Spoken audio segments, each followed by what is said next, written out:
Welcome to the HP inflation zone.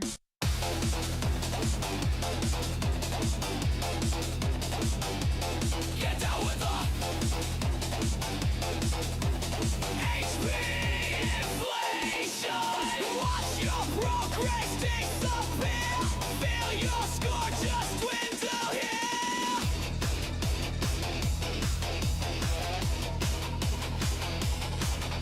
The boss won't die, that bar won't break. Every hit you land, they just regenerate. Damage feels like dust in the storm.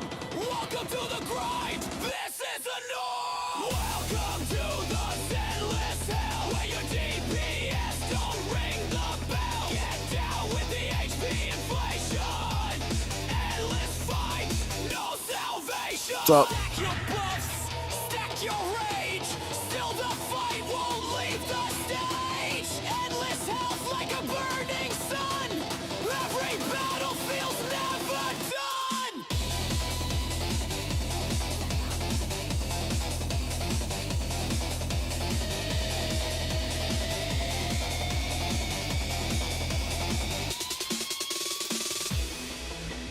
Rise the HP, stack it high. Say goodbye to the weak that die. This battlefield's a rigged equation, trapped inside HP inflation.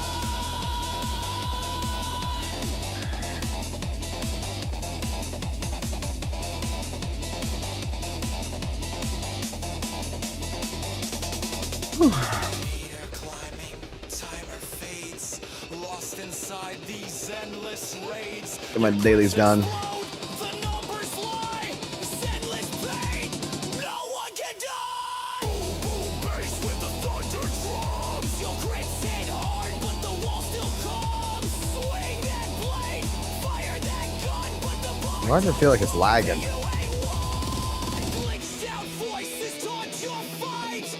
Might be because I got too many things fucking open.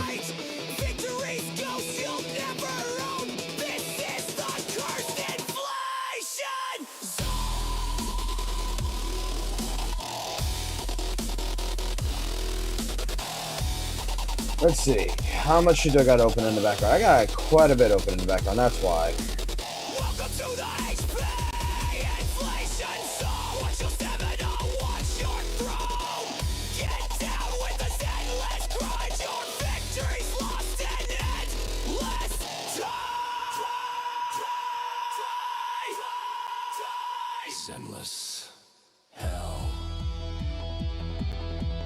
HP swell. Progress fell. Welcome. Alright, hold on. The inflation zone.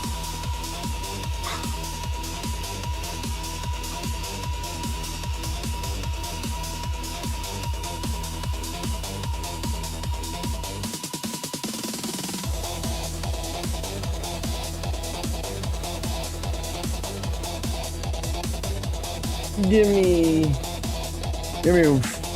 me like 5 seconds here. Give me like 5 seconds. I'll be right back. I need to grab something.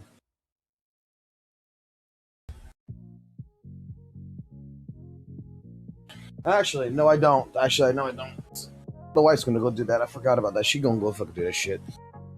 Oh God, I just woke up too, which is fucking sad. Came home from fucking work, woke up now. You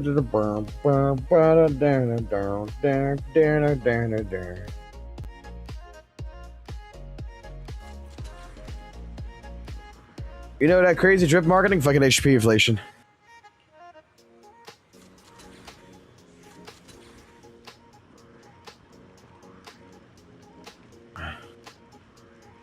What am I supposed to fucking do? I need to read.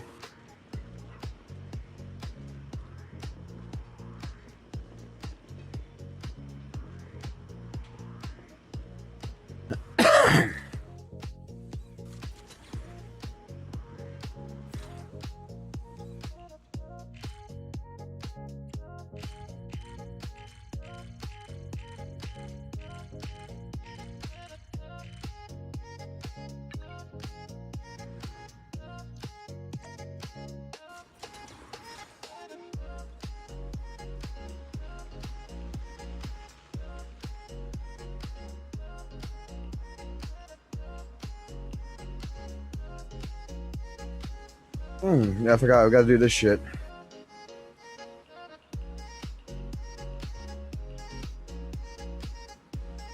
Oh, I gotta do this shit real quick. Totally forgot about this.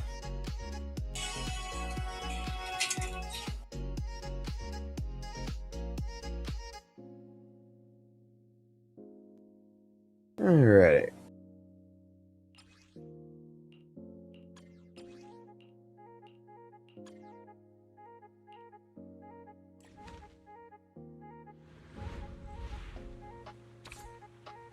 Alrighty.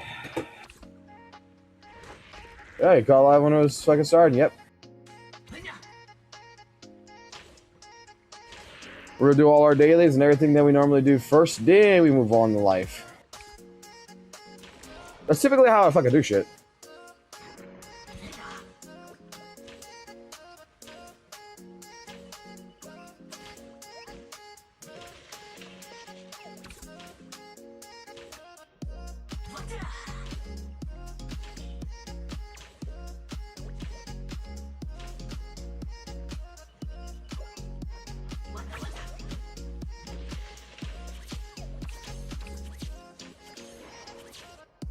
I will put this here.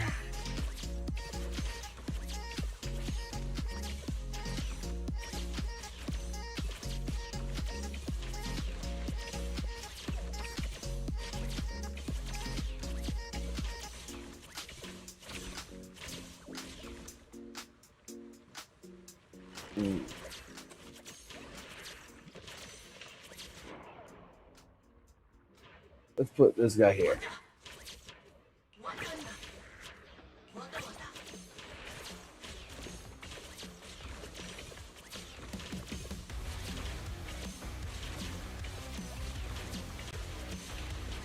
I don't have all the bangoos I fucking want. Interesting.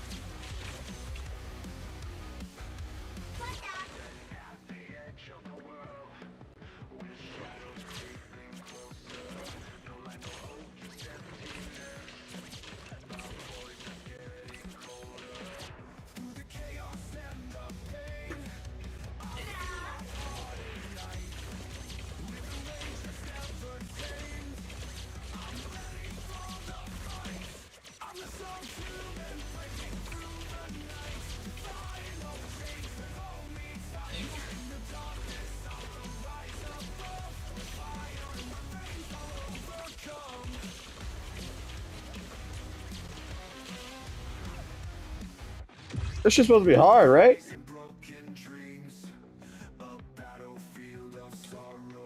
They all fucking say fucking whatever they want to say.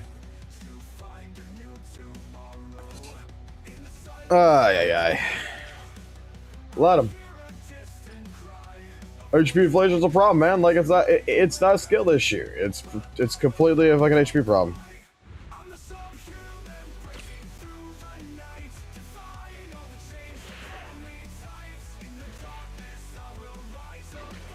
All right.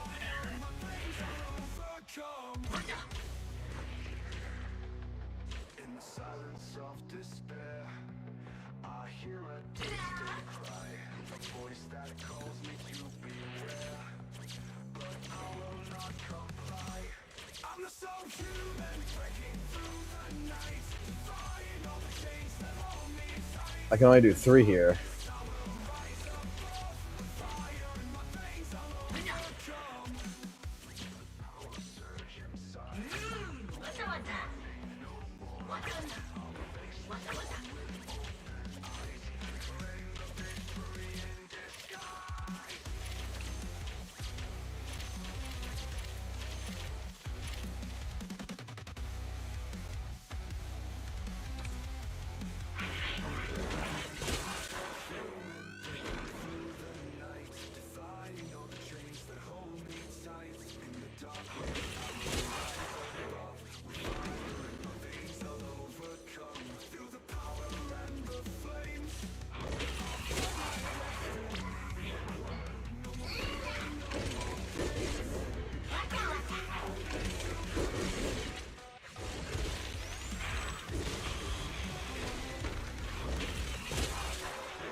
Bro's not even hitting me. What the fuck? Oh, there he goes. He was missing.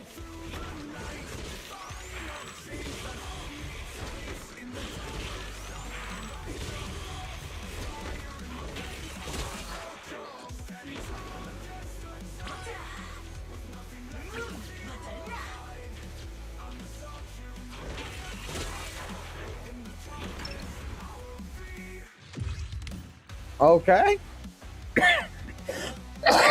Oh, God. Alrighty. Alrighty. I can just do that. I don't even have to go to anything. I can just go fucking like that. Okay.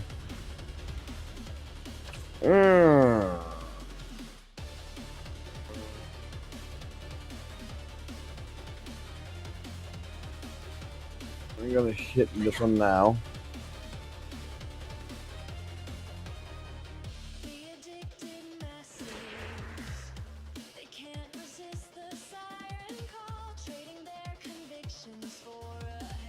Bro, what the fuck?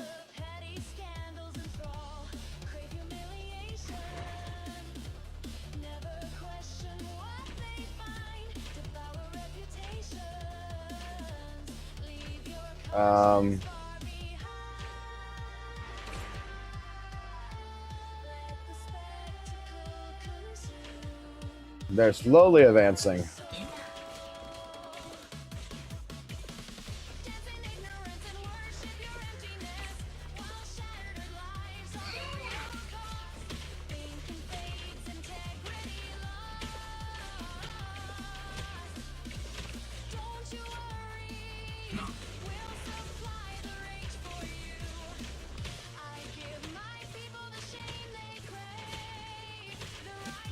Oh, good. I probably don't have the fucking little coin guy.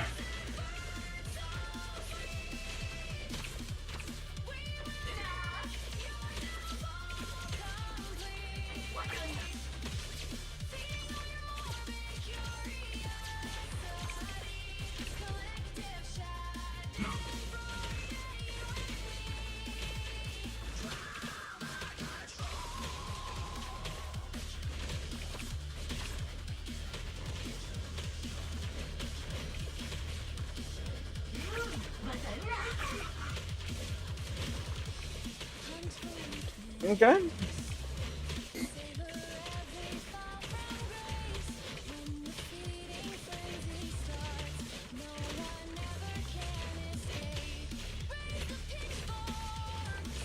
This is a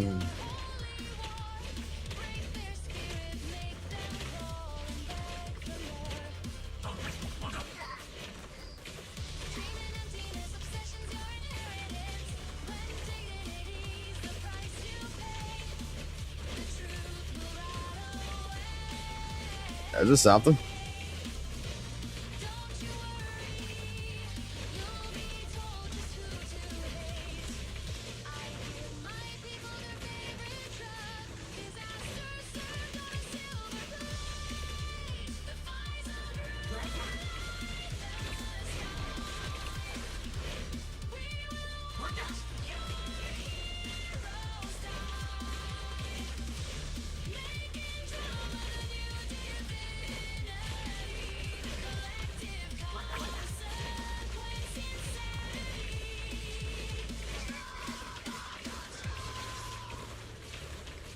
It's definitely tower defense.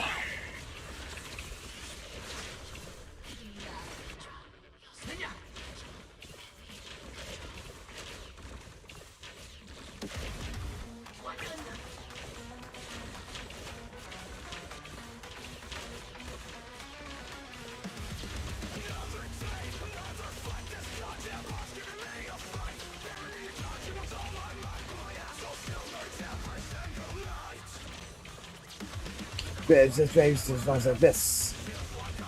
Come on, kill this little guy so I can replace him.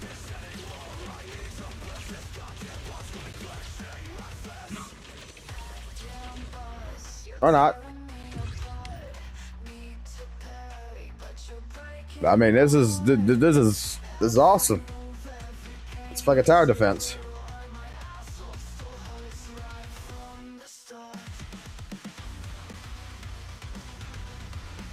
4.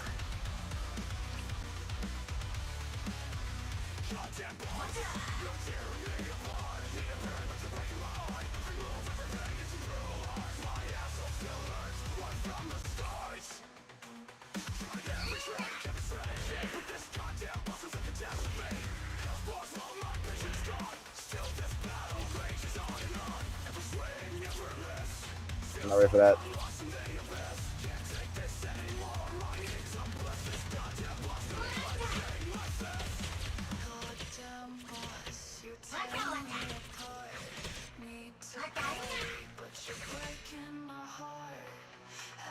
All right.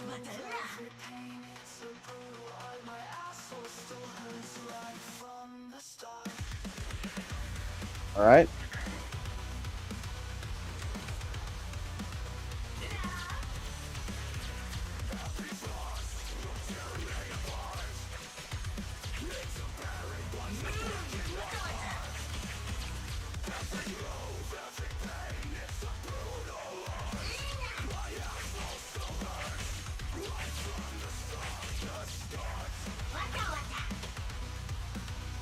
All right, we built up a fort line.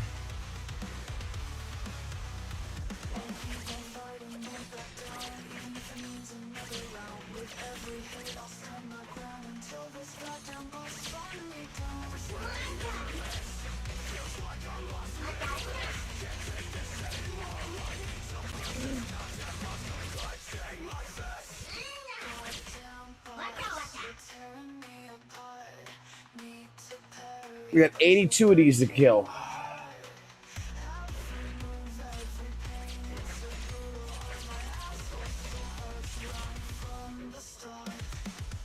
No, I'm not gonna do that.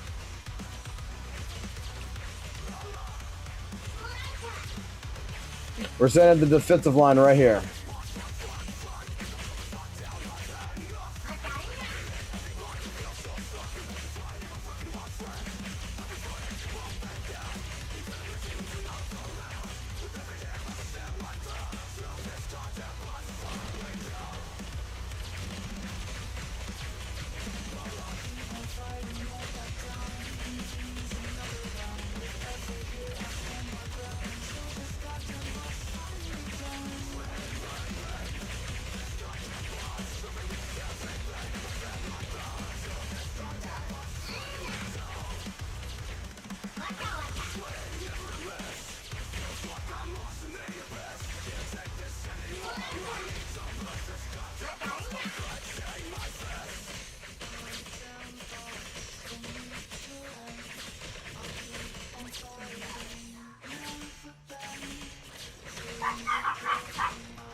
I have not.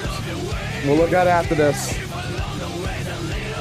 Thank you for still being a member to the channel. Nope, I just came on. I started playing tower defense here. Doing my dailies. I have not seen anything with HSR yet.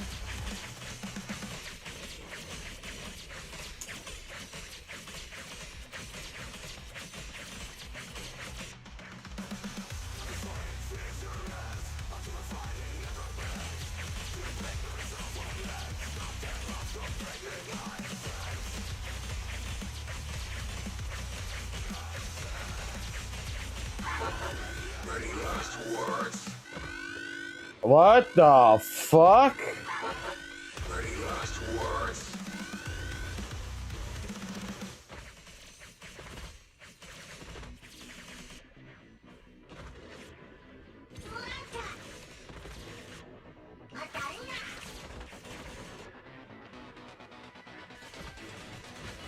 Let him kill it.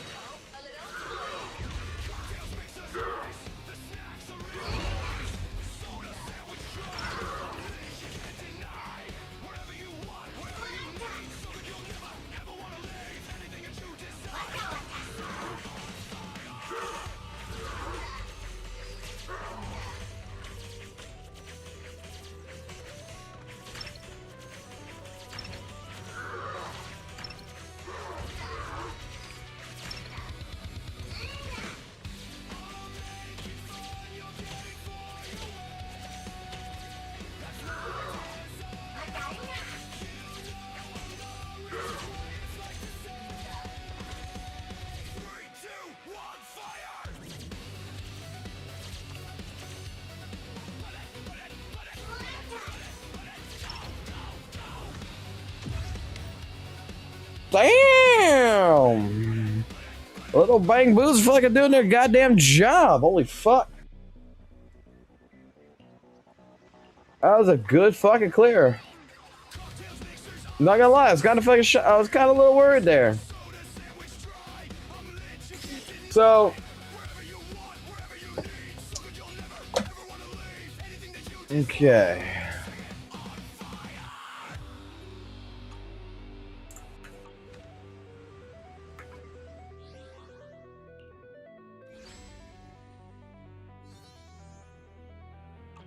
I got 2 more of those to finish, but I really don't feel like fucking finishing.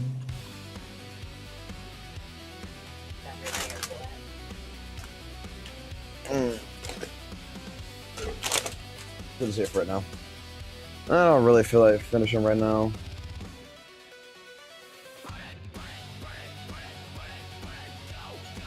Gotta go take a picture real quick. Ah.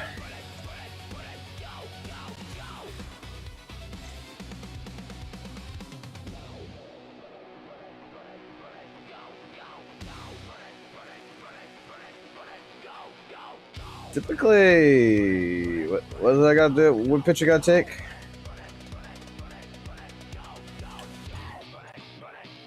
Controller.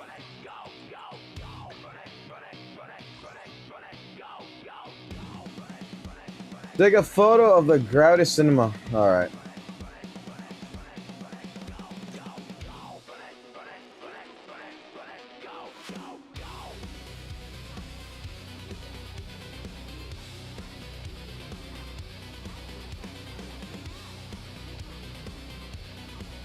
It's right here. Why not? Oh, I gotta be closer. Alright, fetch quest done. Why is the game feel like it's lagging?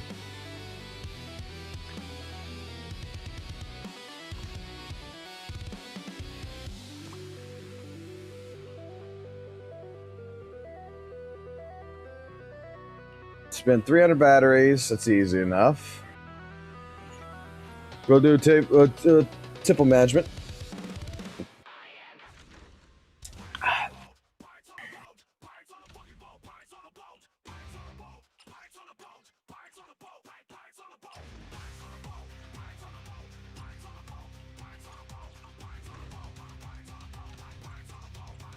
Dispatch these motherfuckers real quick.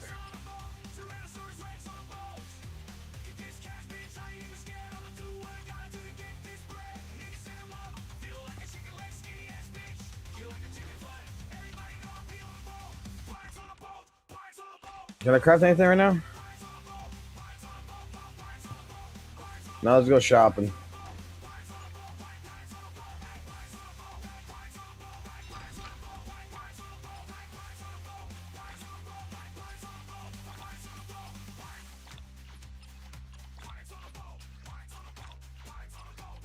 Do this real quick.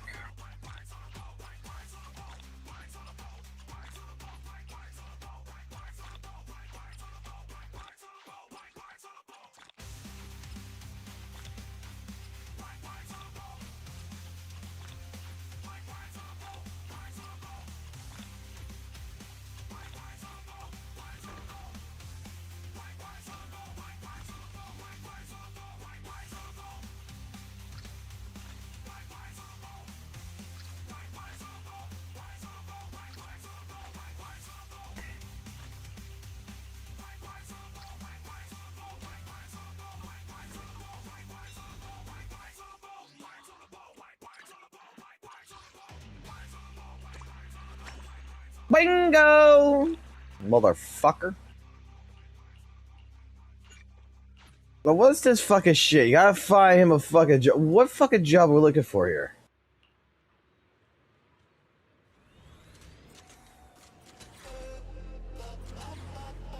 You got a job for this motherfucker?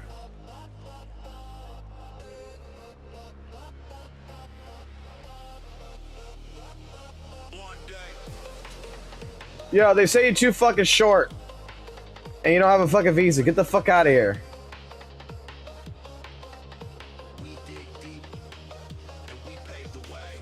I'll just go to a Home fucking Depot, man. They're always hiring at the goddamn Home Depot. Just go to a fucking Home Depot, motherfucker. God. Hello, Rule 34.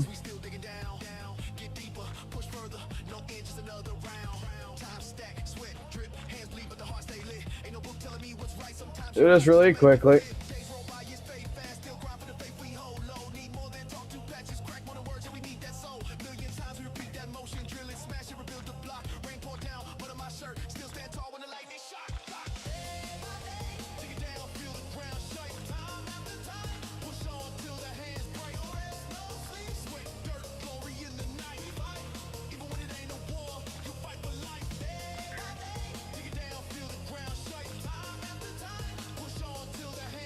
I'm sure I'm not the only one that does exactly what I'm doing right here for this shit.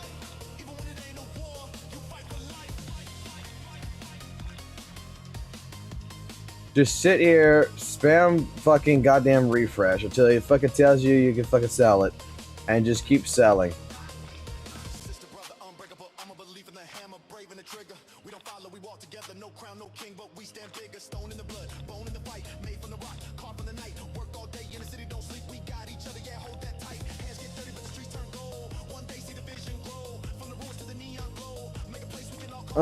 We get to drama talks here in a second. We get to all kinds of talks here in a second. Just let me get this out the way real quick. Alright. Do you have anything reset yet? Yes, you do. Here, give me 6 of those. Bam. Give me 10 of these. Bam. Give me the 5 of these. Bam. And might look at these. Okay, cool. Got you whatever. I got all the shit I need off of you.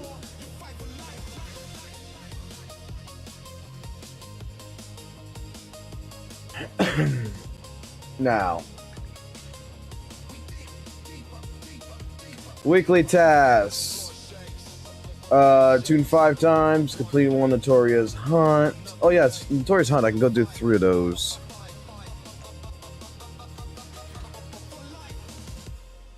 I can do 3 of these really quickly.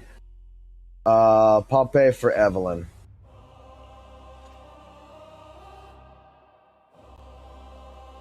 We need to start building up for Evelyn, so we will start doing that now.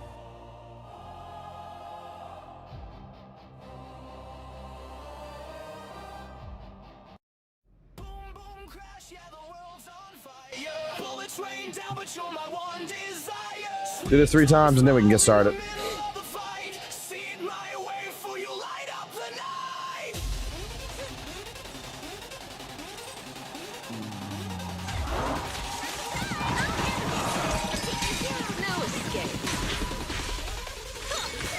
Careful.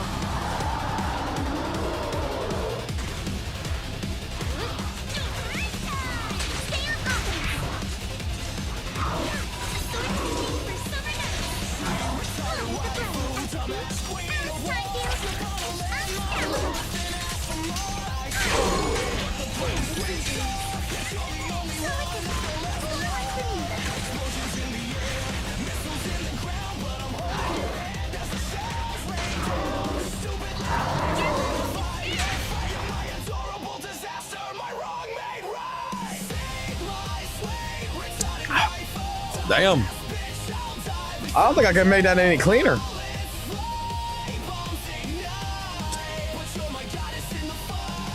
I don't think.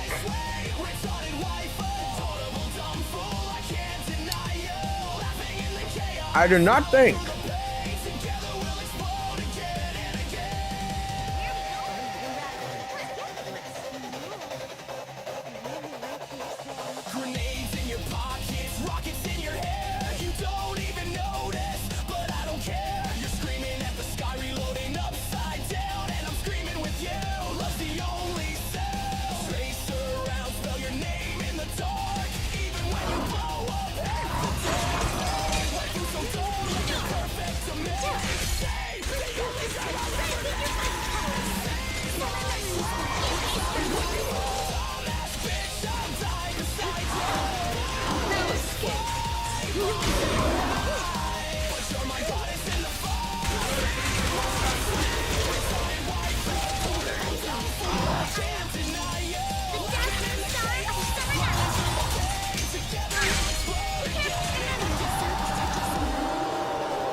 Now, you're the threat.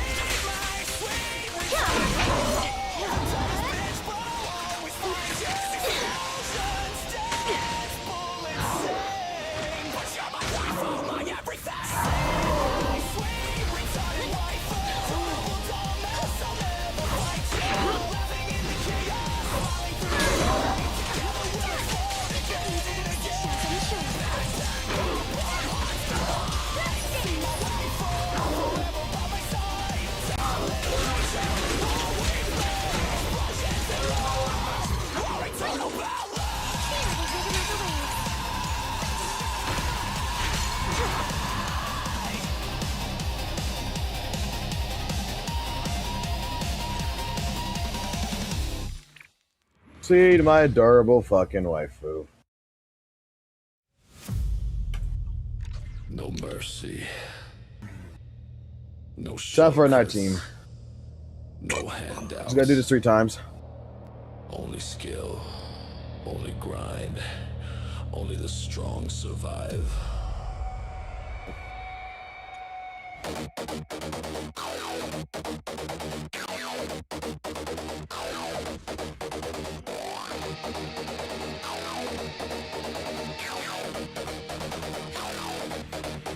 Drop one!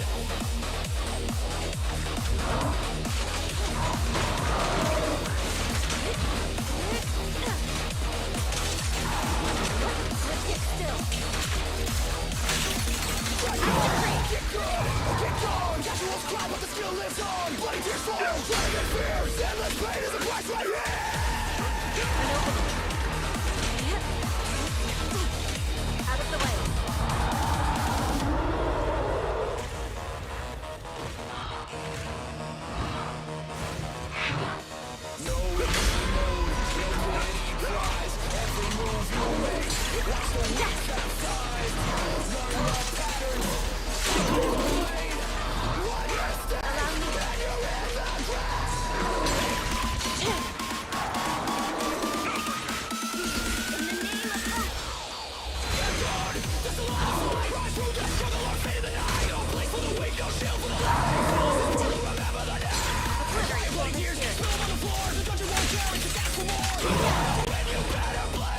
Alright, that's 3 that I need to do.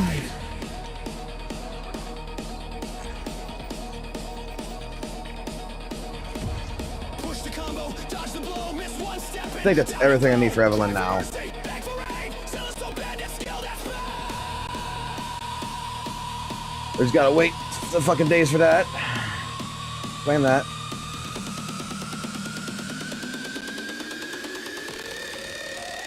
get good or get wrecked. Give me the fucking Denny's, that's for sure. Complete combat simulation 10 times. Could do that. This city souls when you can't connect. Bloody tears from the casual crowd. My skill stand tall, screaming loud. Do that real quick. Get this taken care of. Frame counts, every parry's true. This world don't care, it's all on you. So sharpen your hands, let the rhythm flow. Zenless only love those who know. No checkpoints here, no easy save. Only sharpened minds make it through the grave. Casual cries echo through the night, but the skill burns bright in the endless fight.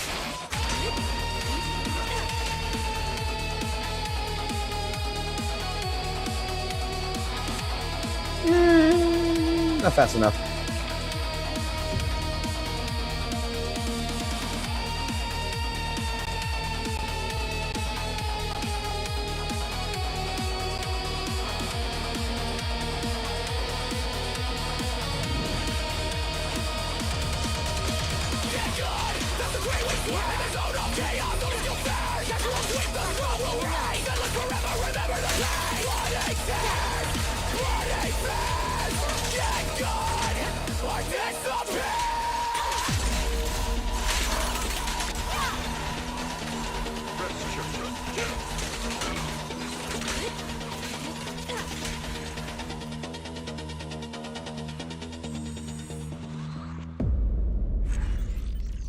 That is 2. Alrighty, ladies and gentlemen, we have some new drama to discuss.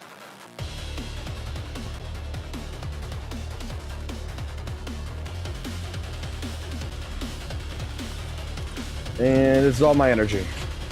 Cycle of yin and yang. Release.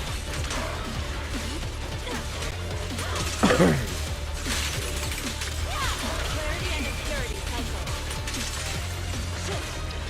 The addicted masses, they can't resist the siren call, trading their convictions for a headline. Let the petty scandals My neck hurts so bad right now. humiliation. Never question what they find, devour reputations, leave your conscience Ugh. behind. Let the spectacle consume your soul. Pretty cool. Dance in ignorance and worship your emptiness, while shattered lives are the real cause. Thinking fades, integrity lost. Don't you worry, we'll supply the rage for you. I give my people the shame they crave. The righteous will be blessed. Put it on there. The flames of gossip burn so sweet. We will make your Don't feel like spending the polys today on the shit. feeding on your morbid curiosity. Collective shenanigans for you and me. Drama control. 10.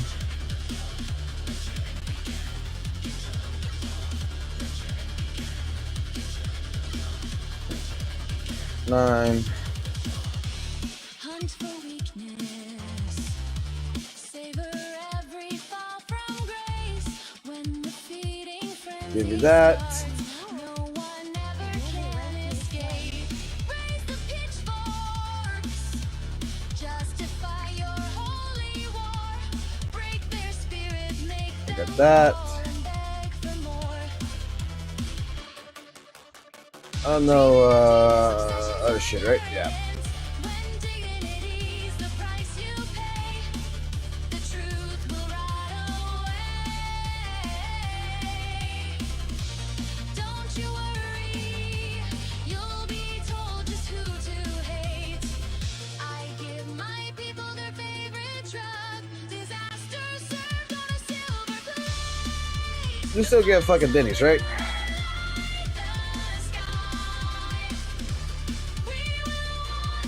No rewards.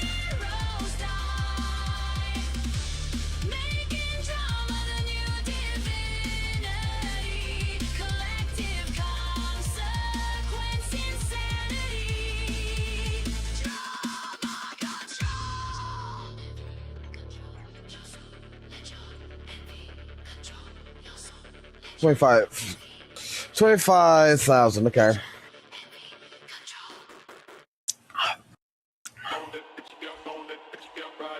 I'm gonna do that later.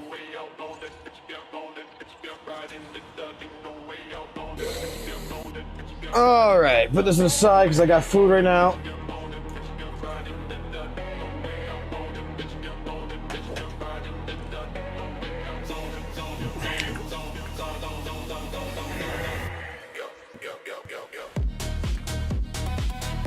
Ay, ay, ay. Alright, now it's free for all the fucking bitch sessioning.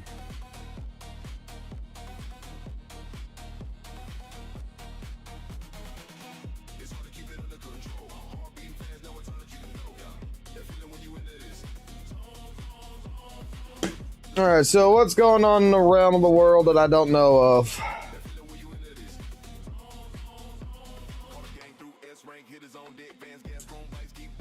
When it comes down to managers, there's a bunch of a lot of people who are lazy to become managers. Let me fucking be honest with you, bro. It's very rare to find fucking people who are in a management position and know what the fuck they're doing. It's very fucking rare. Hey, you know what's sad? Typically, it's not even their fault. It's because they were fucking told not to fucking work, basically. They were treated like shit in that regards.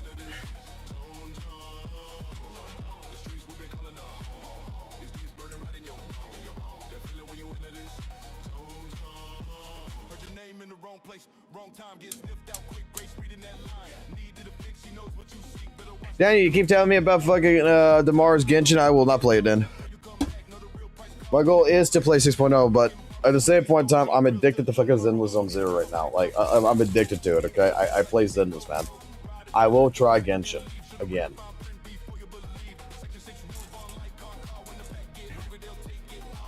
I will give it a shot.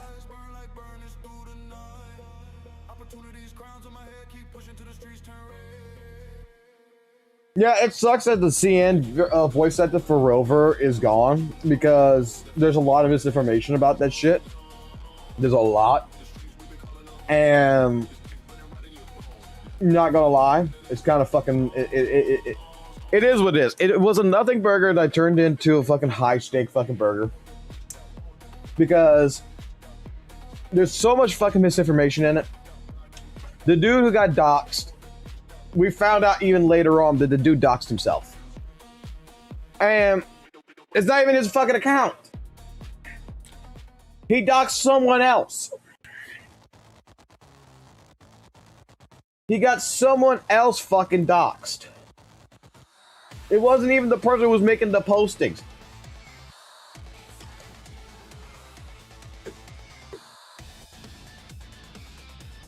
He was on his fucking quote-unquote friend's account using it to go bitch at the fucking VA and shit. And all this other good shit. And they got their friend who actually owns the account doxxed. Okay? Because the reason being is there was postings from 2019 where the guy gave out his QQ code, and the QQ code is attached to your phone number, and was talking about where they worked at and shit. And straight up, all this information made it so easy to get doxxed. So going ahead and blaming this XY whatever JJJ fucking bullshit, yeah, it could be a possibility it's them, okay? It could be a possibility. But no one's gonna know that for sure, because in all honesty, the dude had his information already out there, first and foremost. The only reason why this shit even got stirred up was because the VA actress rage baited, okay? Without trying to rage bait, she was playing the fucking thing. Like, she wasn't retarded, but she was having fun. She even did the same shit to Genshin, apparently. To where when she goes on a live, when she goes to her live stream, she'll be like, "I'm gonna go play GC or whatever, and get GI or whatever, you know, and it's Genshin Impact and some completely other fucking game that has the same initials. I'm gonna go play Munchao over there, which is WUWA MC." You know, she never stated it. She just puts the abbreviation out, and then boom, she plays Minecraft. And the WUWA community got fucking pissed off at her for doing this shit. She denied that she even did this. So over a fucking year, they've been making so many different postings about her, calling her basically a fucking bitch for lying to her fans, that it just, like I said, when we looked over it, when we looked at all the information, she was defending herself. She was making the claims, right? She was making the fucking actual claims to these fucking WUWA players that she didn't fuck with them, that she did it in good fun, that she never did it what they're quote-unquote claiming that she did. Now, she did. Let's be honest. She fucking did rage bait, okay? She just didn't realize. Then when the person contacted her, she did not refuse to apologize. She was asking for advice. Well, what should she do? What should we do in this process? Because she did not realize that her not moderating the chat allowed for this kind of bullshit to fucking happen. So that comment section, which was left unmoderated, was a complete Hoyo Shield versus Kurobot scenario. And the guy was asking her to, you know, you're showing favoritism to one side. You're showing favoritism to Mihoyo over here, to the Mihoyo fans. not to us, and you should need to put a stop to it in some way, shape, form. But I understand if you can't. Like, even the victim understood this, because like she explained, I got 600,000 rabbit fucking Kuro dog, not Kuro dog, rabbit Hoyo fans. Okay? And she don't know what the fuck to do. That's why she, at the end of all this, she offered to pay for the attorney fees for these people to help them out. That she offered to pay for psychological help for them as well as necessary out of her own fucking pocket. Like, the entire situation was blown over proportion.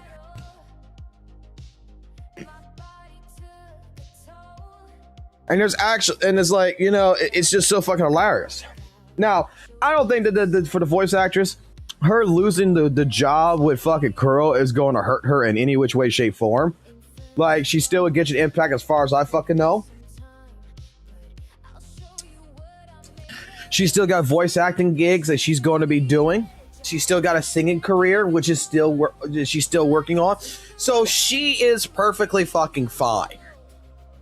It's just that right here, Kuro is removing her because, hey, there's too many fucking people bitching about this. There's too much fucking bad publicity around this. And when the threats of doxing, they just removed her just to go ahead to save face. That's it.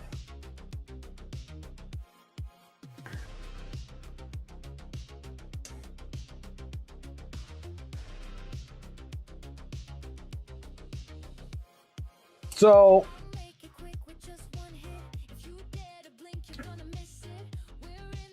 at that point in time, I'm not worried about her life. I'm sure she's fine. I'm sure she's going to be great. I'm sure her life is going to be absolutely fucking amazing. It's just that there's a lot of different information that we found, and that even people were defending her that was Chinese, that was in the Chinese community. It's like, whoa, you guys are blowing this shit out of proportion. Like, they were posting all the postings and everything that we were translating. But let's be honest here. The Chinese fans made that dictation of what they wanted. Kuro listened. And if it would be the reverse, she would have been fired from fucking Genshin if it would have been the reverse. Because you don't want that. You don't want that fire.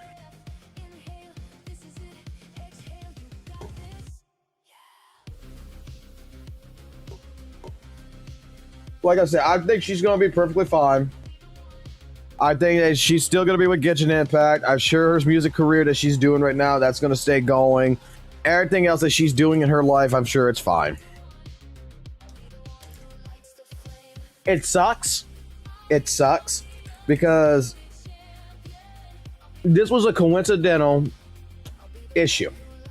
Okay? She did not go out of her way to go try to get this guy doxxed or anything. She did not make any kind of statements towards that effect. Okay? But she played with fire without intentionally doing it. She got burned. That's just how it is. Shit like this in the real world happens all the fucking time. It happens all day long, every fucking day. That the good guys out there, the good guys out there, the good girls out there get fucked. Okay? Whether you like it or whether you don't. There's people who misunderstand other people. There's people out there who just get put in the wrong positions at the wrong times. And that's what happened here. She played with fire without really realizing it, trying to defend her name, but she should have just ignored it. Okay? Let the fucking people say that, you know, you're a toxic person, all this other shit. Let the fucking the Kuro fans call you out and all this shit for the Minecraft incident. Let that all fucking happen. Ignore it. Just do your job. She got emotional. She was tired of seeing her name come up and be like, well, this bitch over here played Minecraft and lied about, you know, playing fucking Weathering Ways. And she defended her name. That's all that happened. And it blew up and it exacerbated from that shit. Whether there is fucking people in this XJJ fucking bullshit that came involved with it, we don't know. You could go ahead and try to pinpoint and say, oh yeah, they did. You don't fucking know. You have absolutely no fucking idea who did fucking what. Because it's even fucking suspicious that the person they fucking doxed is not even related in any of this fucking mess. Again, someone else had the fucking account that did all this. And then straight up after having the account that did all this, their friend is the one that got doxxed. And they went to go apologize to their friend saying, yeah, I might have, gone harass the voice actress for Rover over here and did all this shit. And it's like, even the guy's like, why? I don't play Genshin. I don't play. Well, why the fuck am I getting involved in this shit? Why am I being doxxed? And the friend who's on the account's like, if you read the text messages between those two, it's like, basically, that's a shitty friend going like, yeah, my bad. That'd be like your best friend gets on your fucking YouTube account, starts a fucking war, gets you fucking doxxed, and it comes back to you and says, yeah, bro, yeah, this is my fault, sorry. And you're like, why the fuck am I involved in this fucking Call of Duty Battlefield shit? Yeah, I might have fucking gone ahead and said the CEO or whatever was a fucking bitch. And then you're like, dude, I don't even play fucking goddamn Battlefield or fucking Call of Duty. And it's like, yeah, bro, my bad. I mean, I feel bad for that guy. That guy's got no friend, man. That friend was a piece of shit.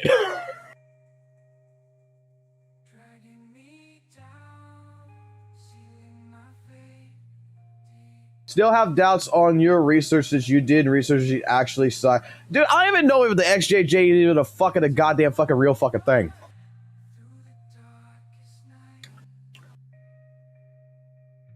Because she didn't cite on anything. I looked at the front-facing evidence here.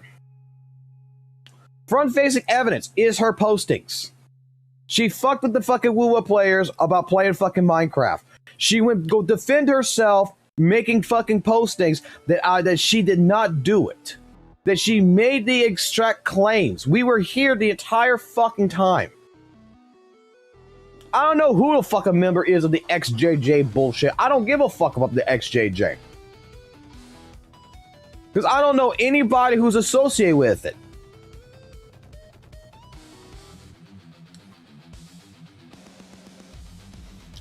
All I know is that the XJJ is quote-unquote Hoyo fans. That's all I know. That's everything in the Western side has ever explained to me is XJJ is Hoyo fans. Which Hoyo fans, she's following them, they follow her. How am I supposed to know if someone's XJJ or not? All I know is that from what I've seen in her postings and the postings from the other sides, from both the fucking WUWA and the fucking Hoyo sides of everything that was going on on that voice actress. Straight up. Voice actress played with fucking fire. Voice actress tried to defend her fucking name. Voice actress fucking makes a posting telling, to all the fucking people out there who's toxic and everything that she hopes that they make great grades in fucking school. Basically making the synonym, I hope your teachers fucking punish your ass by giving you more homework. After that situation's done, you got fucking this one person over here with a friend who's got the account who is harassing her, says, no, take responsibility for fucking you doing the Minecraft fucking shit. You doing the Minecraft shit. She wouldn't do it. People were on her friend's side, on the community side, would say, hey, delete these comments. Delete these comments. This is going to be bad. Delete the comments. She didn't delete them. She let them be. She didn't moderate it. Then all of a sudden, you got Hoyo fucking fans and Kuro fans going at it in the comment section of the fucking shit that she's doing. Then all of a sudden, people get fucking doxxed. Then, the next fucking day, she comes involved, realizing the situation. Now she's paying for fucking goddamn lawyers and psychological help to anyone who's a victim of this shit, that she's reported it to the police, that her PR company and everything else got involved as well. That she and the fucking victim even had a conversation. And then she's telling the victim, not that she has 600,000 fans that go fuck yourself, I'm not going to fucking put apology. No, she's fucking straight up telling the person that this 600,000 fans or Hoyo fans And they're going to be really fucking pissed off if she makes a posting. And she don't know what the fuck to do because honestly, she's already dealt with the situation. She's fucking scared with it. And all this could have been fucking avoided if she did one fucking thing. One thing. Ignore it. Buddy wouldn't have gotten into any kind of shit. She wouldn't have gone into any kind of shit. All she had to do was ignore it. It's a bunch of fucking sips. It's a war of fucking sips. That's all it is. She didn't go fucking post anything outlandish like, oh, go dox this guy over here. There's no DMs showing that she's talking to fucking whatever doxer to go get these people fucking doxed. So I'm not going to make an assumption until that kind of information, that type of investigation is proven. When there is, if there is ever fucking proof that, oh, well, here's a text message from the XJJ member that she said go dox the motherfucker, then you'll change my fucking opinion. But what is based on the internet and what is out there is assumptions. They're even assuming the XJJ fucking did this. And it doesn't even have to be an XJJ member. It just, the person could have been fucking doxxed by a regular doxer. We don't have proof. That is where, when it comes down to people that like to talk about factual information versus what is there, the court of fucking law does not take into account fucking the situation of, well, it must be the XJJ. It must be because she, she doesn't play WUWA, that she put female drifter, that she put like female girl, whatever the fucking her fucking resume fucking bullshit, that she must not like WUWA. Court don't play that way. It's based on facts. And the facts of what we were able to find, the facts that we were able to see, tells a fucking story of a girl who just put herself in the wrong fucking position at the wrong fucking time. Now, if all she did was ignore it, we'll be fine. Yes, buddy.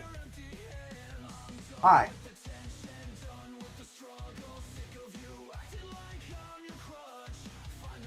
You want to bed?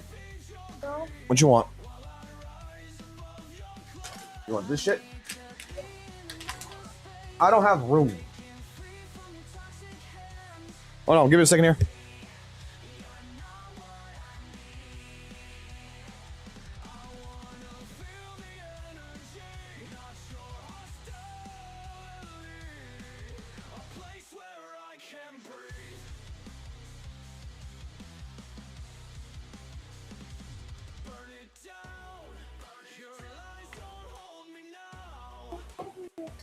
The XJ is a group that's recognized. I don't give a fuck if it's recognized by the fucking government. That, like, tell me where in the fucking goddamn text messages that it is XJJ member. That she said XJJ go after the fucking the WUWA players.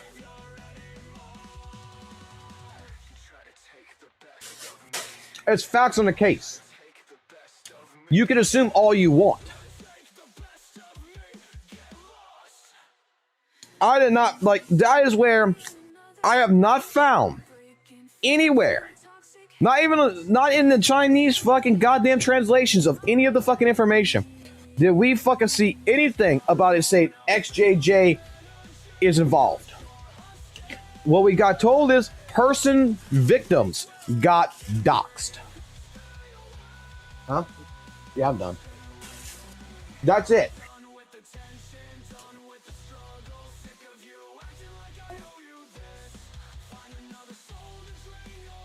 That's all there is. Where is the evidence that XJJ is involved? Where's the evidence that she did this shit on purpose? Where's the evidence? All I've seen is assumptions. I see people in China even defending her on this shit. They put all the information together in fucking forums. It's just a bunch of accusations, assumptions that's going around. And in the court of fucking law, that does not work. You are innocent until proven guilty. And if this was the United States court of law, she is innocent until someone can prove that she is guilty.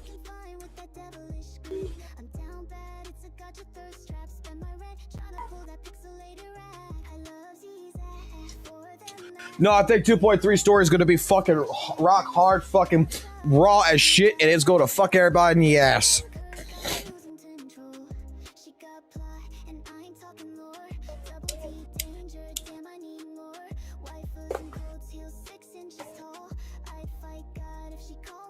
But that's the thing.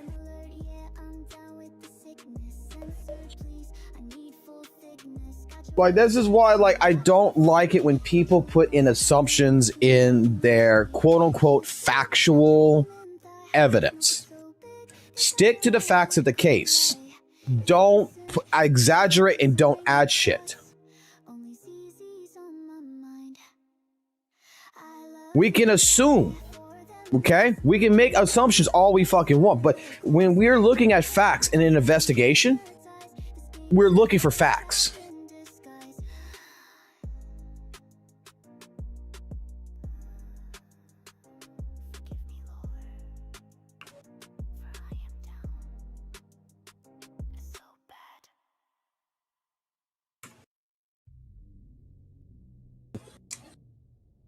That's why, like I said, if anything, and I'm gonna be honest with you, if anything, again, her getting fucking replaced in CN, right? The CN rover getting replaced ain't gonna hurt her none.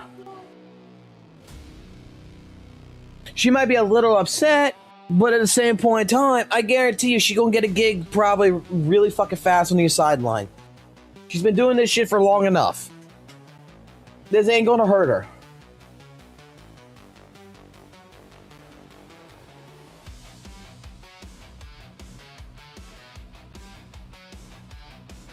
I think she's gonna be perfectly fucking fine. I think it's gonna be grade A okay.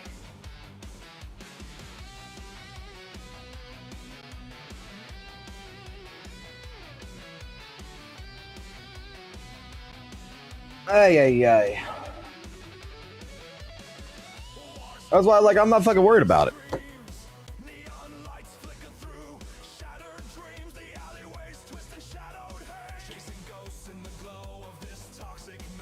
What's funny to me, though, is that this is a situation yet again. And it shows that China's even fucking worse still in this. But I think China even does this shit with Genshin. Is that what's funny to me is that, like, the West side that got involved in reporting this fucking information shit straight up is so willing to cannibalize itself, it's pathetic.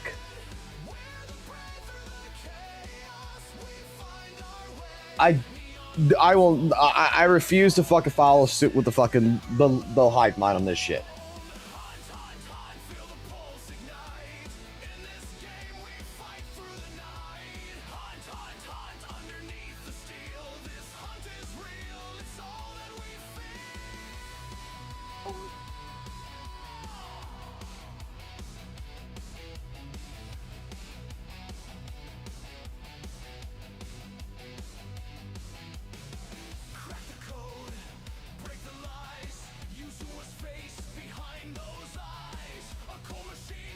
Now, let's see what's going on in the world web of fucking drama. Ain't they fucking interesting? Could you really be in this town? Anything I give a fuck about. Well, apparently HSR did something. Where are you hiding? Apparently HSR did some kind of drip marketing or something, right?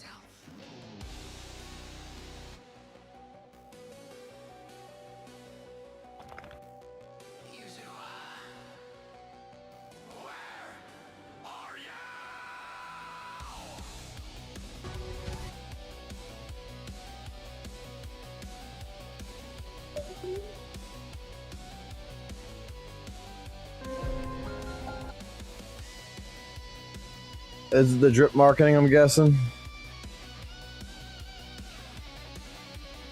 I don't play Hawkeye Star Rail, so I don't know shit. Why the fuck is Sailor Moon in here?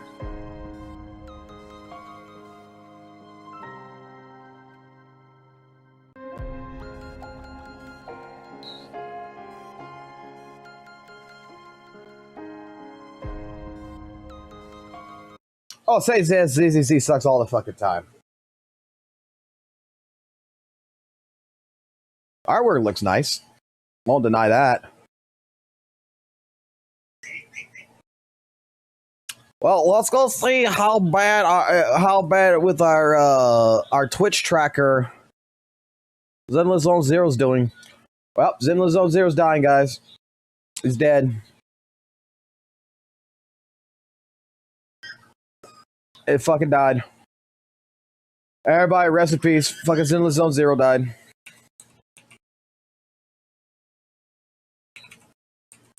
Embrace fucking weather and waves. Fucking ZZ's dead. It's only got 903 people watching it. Where the average viewers right now is 1,200 right now live for fucking weather and waves. Look at that shit. I mean, we follow the same shit.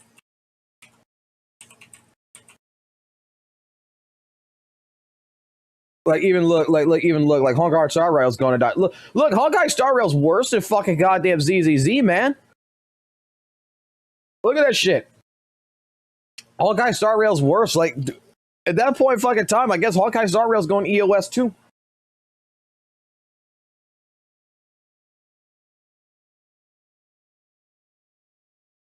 Like, using this as a fucking metric to fucking determine shit is like the most dumbest shit ever.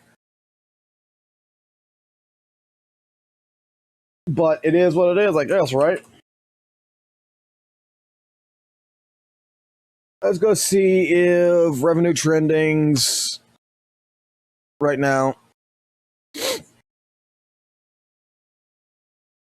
All right.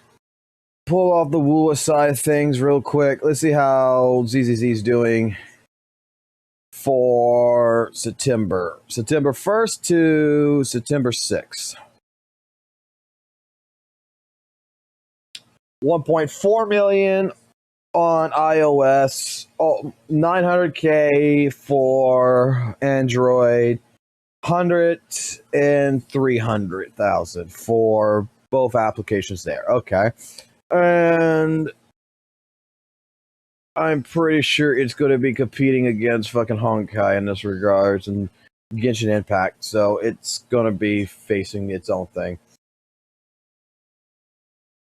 And yeah, WUWA's definitely done better. WUWA's at is already past 3 million,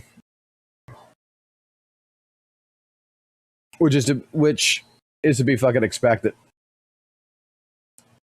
Seed was not a pull, but Seed didn't do bad. Like that's a noble thing. Seed didn't even do bad. What about Honkai Star Rail? Especially with drip marketing shit and everybody's expectations.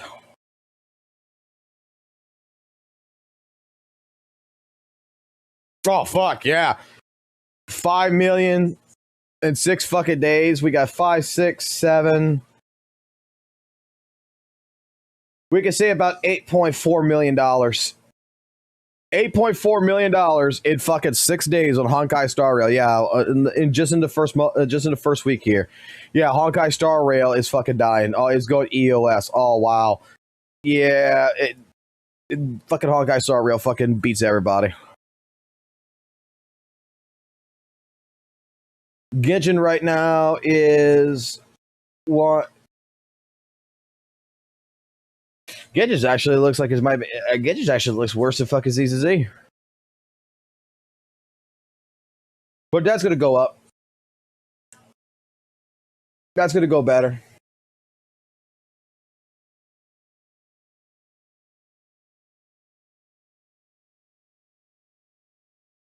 Have I heard about Capcom trashing HSR and quitting the game and moving to WUWA? But the first WUWA didn't go well, so he caved in. It released like 7 HSR. No, I did not hear about this shit. Who the fuck is this guy?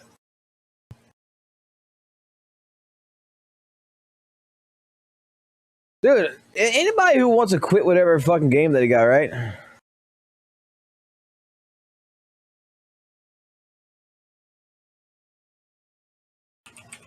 Who the fuck is this? I'm not pulling up nobody with that name.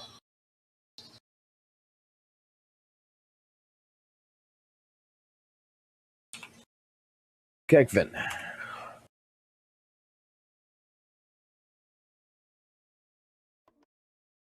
Today we start a new journey. Woo! No way! No way! Oh my gosh! We got the right weakness? Welts? Let's go. What the fuck am I hearing? Peter! First trichocolia! Oh my gosh! No way! No way! That is so lucky! That is so lucky! Wait, What? Yeah, there's no more. You ate them.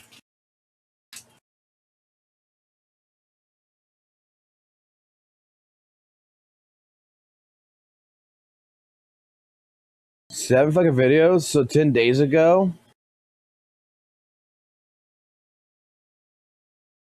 I mean, he had good views. Oh, it's this guy.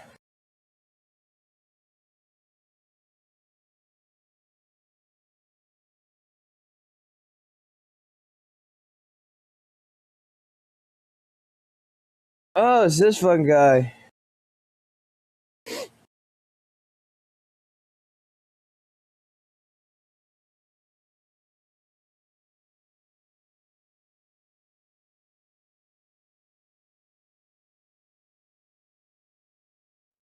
Hello everybody, and welcome back to another Wuthering Waves video. Today we are building Carlotta. We just recently got her in a most recent polling video where I decided to wail on the game and went all out for her. And now today I have to grind materials. Now usually I pre-prepare for characters. Today we've pre-grinded like nothing. So we're doing all the grinding on screen today. So this will be send, get her to 50.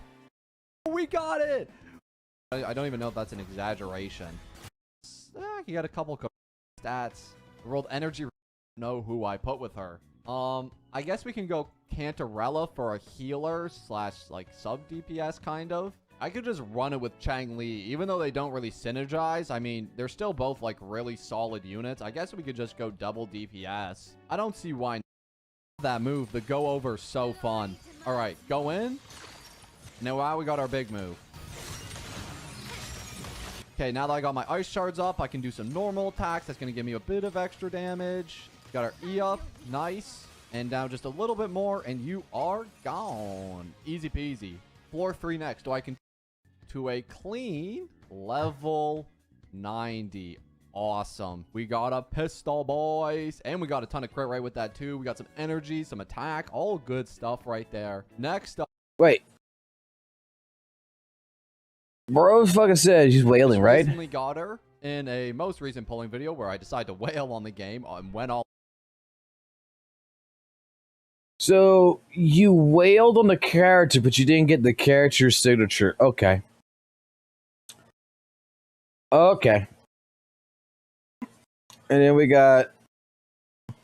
You sure these aren't like older HSR videos that he might have just had like pre-recorded and just fuck it, just put it up.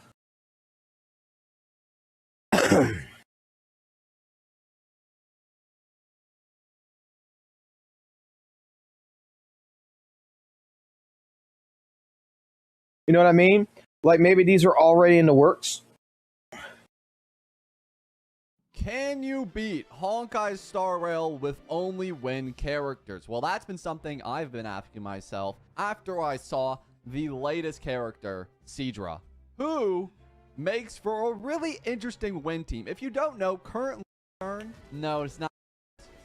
Look, I have no problems with anyone playing like a world, dude. Like, I don't understand why people are having like any kind of issues with any of these content creators trying new shit. I don't understand it. Like, I think I know what the problem is. I'm not gonna lie. I think I know what the issue is. It's like, what the fuck is the name of the other guy? The one that just dropped fucking ZZZ for WUWA? That Saint's been fucking watching. I'd say he's like really bringing out banger videos. What was his fucking name again? We watched him a couple of times already, right? Smacksan?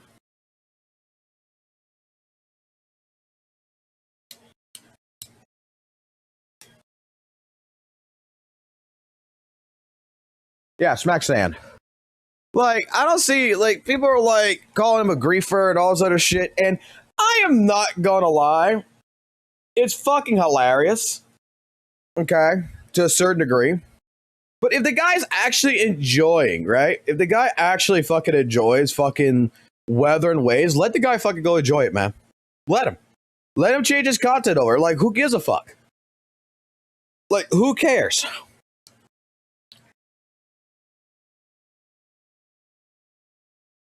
I think it's just fucking hilarious because watch. I want y'all to watch something, right? This is the only thing that I think is fucking absolutely hilarious. As a former ZZZ only content creator with quite literally 90% of my subscribers coming from ZZZ, I'm not gonna lie, I'm fully expecting y'all to cook me in the comment section for this one. I know y'all ain't gonna like this video, and for those of you that know me, well, you know I like to call a spade a spade. I always keep it real in my videos, but I just gotta come out on the record and say it. Wuthering Waves is a phenomenal game that I wish I'd give a proper shot earlier. Now, I get it. The Wuthering Waves Let's skip all this shit, right? known as a terrorist, and yeah, here's the twist. I want to start talking about the shit. And or anything, but they don't have the same impact in the genre. Their world building is unique. I'll give them their props there, but it just doesn't outweigh the cons for me anymore. And look, every gacha game has its ups and downs. That's just how it goes. But this low feels like rock bottom. I'm just not having fun like I used to. Back in the day. Was it this video or was it this video? Wuthering Waves, in my brutally honest opinion, is outshining every single pinned in the comment section down below. Another story which I'd rather just skip because it seems like the industry gacha standard for stories are so low that we should just expect it to be a hot pile of doo-doo. But boy oh boy was I completely wrong. So many gachas either rush you through the plot or just kind of dumps pages of text in your face. But WUWA somehow gets it right. The story actually feels alive and engaging and gives you the real reasons to care about the characters. And speaking of characters, they're a big part of why the story works. They feel like actual people, not just units you pull for stat. Now, what did he say here in this video? In a space where we have an absolute abundance of gacha games being thrown at us left and right, feeling like every other week there's a new gacha game ready to be the new top dog, I've never had a gacha experience quite like what I've had with Zenless Zone Zero. Now, I would be lying to you all if I said it was all flowers and rainbows in the beginning, but just when I thought I outgrew gacha games, that maybe they're just not for me anymore, boom, I get recommended a random ZZZ cutscene that reeled me back into the game, and I've been loving it ever since. In this video, I'm a yap your ear off about why I appreciate Zenless Zone Zero and how it's the perfect gacha game that I've been looking for. But before that, I just wanted to say thank you to all of you that have been supporting my videos. It really does mean a lot to see your constant support. And if you're new here and enjoy ZZZ discussion-based videos, hit that sub button and turn the notification bell on. If we could set up a 3 sub goal for this video, it would greatly be appreciated. All right, that's enough yap. Let's jump into this video. I think the one thing I noticed about ZZZ is they have some of the best character building. Now, I'm not sure if that's the best way of describing it, but the way the game is able to draw you into these characters that you come across in the story and help you build connections with them, and just in general the way they go about it, is actually some of the best in the gacha space. In the beginning of the game, I really disliked Lycion.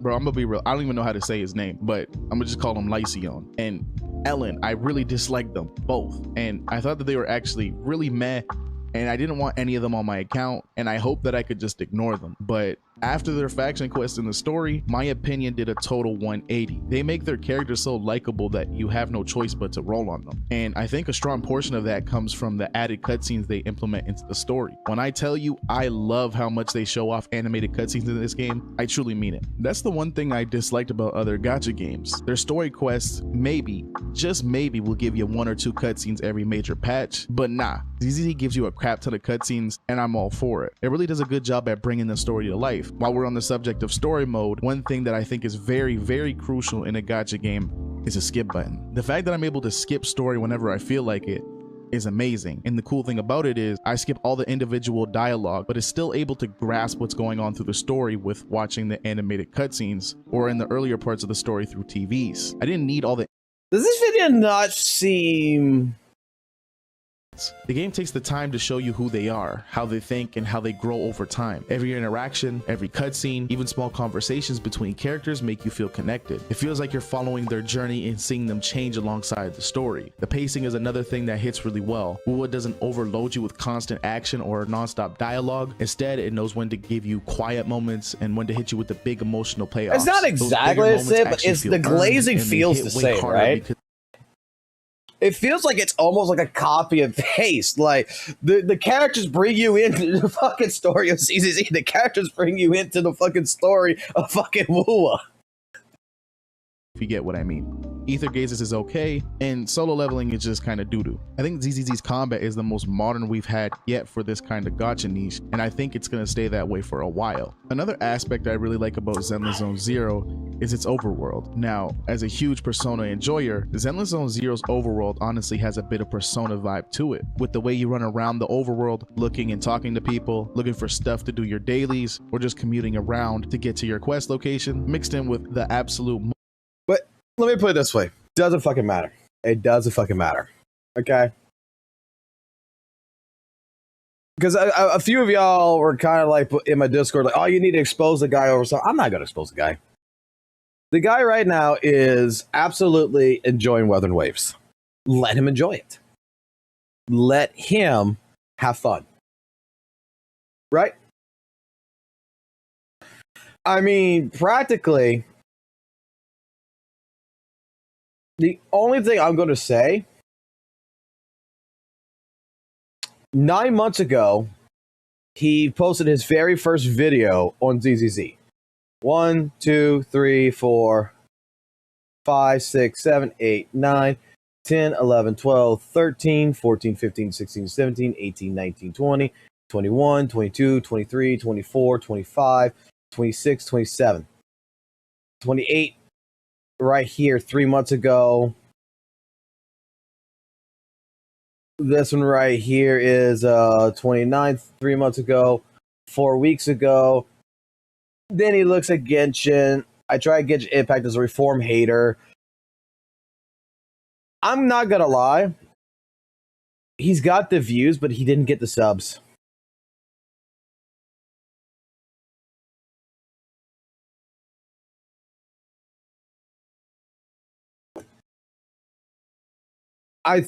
If I have to honestly think about this, I'm wondering if the only reason why he's going into WUWA is because he doesn't feel like his ZZ content hit off right. That he didn't see a spurt like he's seen with Weathering Waves. Because even him trying to go back to Genshin, you could notice like the viewage dropped. And then all of a sudden, you know, he put Honkai Star Rail, got 6.5, 4.5. Then all of a sudden, you're getting 28K video views on this, 9.1s. Now he's going to ride the WUWA train for a little while.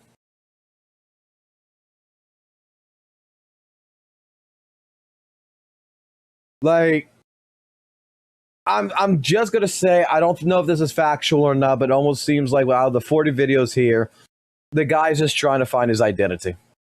That's it. And I wish him the best with WUWA. I really do. I hope WUWA is bringing him what he wants. Now, apparently, Hoyo is cooked. I haven't seen this one. Why is Hoyo cooked? I think we can all agree with the statement that Hoyoverse is in its worst spot yet. I'm not necessarily talking about the revenue because, let's be real, I know the money is still flowing, but when it comes to public perception, community trust, and player sentiment, it's a completely different story. Genshin Impact is entering 6.0, and instead of players being excited for it, we see people quitting the game, alongside with major content creators, the same ones who's carried the community throughout the years of content droughts and are now leaving en masse, all because the game simply is not fun and they're tired of it. Then there's Honkai Star Rail, the game that had the most potential out of all of them, with the first year being a major success, and after that, it's been a downhill ever since. With absurd HP inflation, characters needing a whole football team just to make one of them work, power creep every other patch, and no matter how many times the players voice their concerns with their trash storytelling, they still keep implementing it in. And then there's ZZZ, a game that had 2 soft relaunches and players still don't want to play it. We all know that ZZZ is the black sheep for Hoyoverse, a game that simply just sucks and doesn't seem to be getting better anytime soon. And in the horizon, Hoyo is soon to be dropping their Pokemon game that quite literally no one asked for, which is most likely going to be getting sued by Nintendo anyway, so I don't know.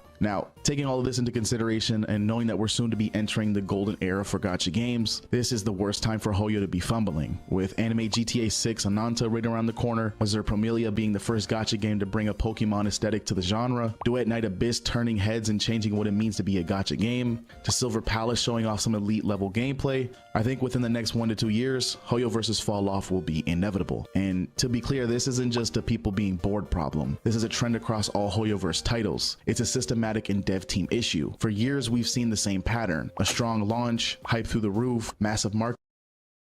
Can I just fucking say real quick? Can I just fucking say really quickly, right? Hoyoverse has not had this type of competition in the last couple of years. We have no idea if this is what's going to happen or not. I do think Hoyo is going to take a hit. I do think Hoyo as a company with Genshin HSR, with ZZZ and everything, I think it's going to take a big hit. With these games like Dual Knight Abyss, Silver Palace, Ananta, and everything else coming in. The question is that will Hoyoverse actually change its systems? Will it change its games at that time, by that time period, to compete with this? That is something that we cannot see into the future. I do believe that, Hoyoverse is not exactly worried, but I am sure that they're looking at shit. And not saying they're sweating, but they're looking at what's coming out. The thing is that they got enough fucking money right now that they can hold. That's the thing. They don't have to make a move. I'm not sure if anyone here understands business in that regards, right? So you got competition that shows up, right? You're the number one computer IT tech company, right? That has been serving your town for years on top of years. And then new company comes out of nowhere, comes establishes itself in your town. Now you got competition. Sometimes waiting and watching to see what's going on instead of preemptively making a move is actually the best thing to do. Let's see how the competition handles. Let's see what goes on. And then we make our decisions. That's what I think Hoyo is fucking doing. It's a fucking dirty, evil fucking corporation. But the thing is they got enough money that they can hold their fucking asses down and they don't have to exactly panic. Now, I'll talk about like the CC's droppage later. Let me let the guy fit. Let's let the guy cook. Marketing pushes, and then the slow decay sets in, because instead of building on the core gameplay, Hoyoverse seems to be focused on implementing some of the most money-hungry monetization tactics in the industry. Another thing worth pointing out is how out of touch the company seems to be with its community. Players have been extremely vocal, whether it's about resin caps in Genshin, the HP blow in Star Rail, or the dull gameplay loop in ZZZ, and the response from the dev team is always the same: quite literally nothing. Guys, is ZZZ's gameplay a dull fucking loop? Because I don't feel like that, but maybe I'm just blind and I just, I'm in the honeymoon phase still. You guys been playing ZZZ longer than I. Is it a dull, repetitive loop of gameplay?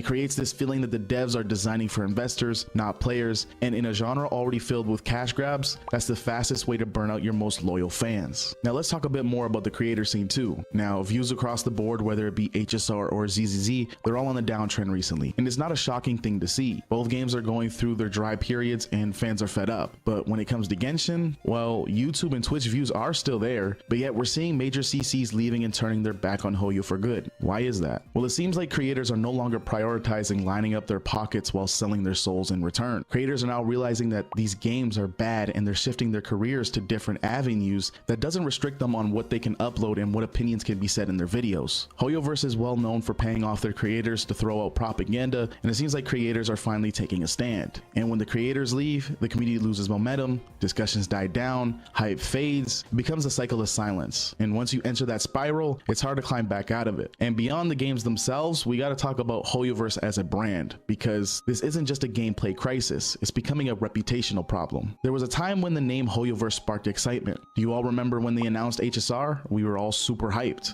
When ZZZ was announced, everyone was ecstatic. Now when they announced Honkai Nexus Anima, pretty sure the consensus reaction for everyone was, how bad is this game really going to be? They built a reputation for style over substance, and the reputation is starting to catch up with them. But the thing is, I think HoYoverse might think they're too big to fail. The money is still coming in, the App Store charts are still showing them at the top, so in their mind, they think everything is okay. But history tells you, once a company starts thinking it's untouchable, that's when the decline actually starts. Another angle we need to talk about is how much the gacha audience itself has evolved, and how HoYoverse seems to be completely out of sync with that shift. Back in 2020, Genshin came out during a time when the average player just wanted a game they could sink hours into. People were locked down, life was chaotic, and a beautiful open world with cool looking characters and dailies felt like a gift. The bar was different. But now, it's 2025, players are older, smarter, and more critical. The average gacha enjoyer is no longer just chasing dopamine from polls. They want satisfying gameplay, fair monetization, innovation, and respect for their time. HoYoverse is still acting like their player base is frozen in time, like they can recycle the same design blueprint across multiple games, and everyone will just eat it up because the presentation looks polished. But the audience has matured. There's also a bigger cultural shift happening, one that HoYoverse seems to be ignoring. People are starting to push back on predatory monetization and exploitative systems. They've seen other studios try new things, they've been exposed to gacha systems that aren't as predatory, and they're tired of the same old slop from Hoyo. And HoYoverse, they're doubling down. They're fine with the criticism as long as the cash keeps flowing. But again, history shows us that this isn't sustainable. We've seen other giants fall because they couldn't adapt to the shift in player expectations. Blizzard, BioWare, even Square Enix in some areas, the pattern is always the same. Ignore feedback, prioritize money over fun, watch the community rot from the inside out, and simply get replaced by hungrier, more creative competitors. HoYoverse is not immune to that cycle, and the more they act like they are, the faster they accelerate toward inevitable failure. Now, if we zoom out for a second, this isn't strictly. Go back right here real quick. I want to go back to the things he's named. Couldn't adapt to the shift in player expectations. Blizzard, BioWare, even Square Enix in some. Guys,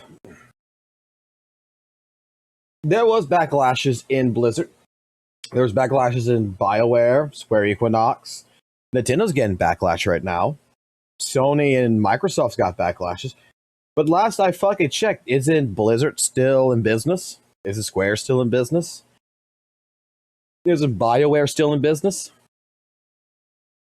I mean,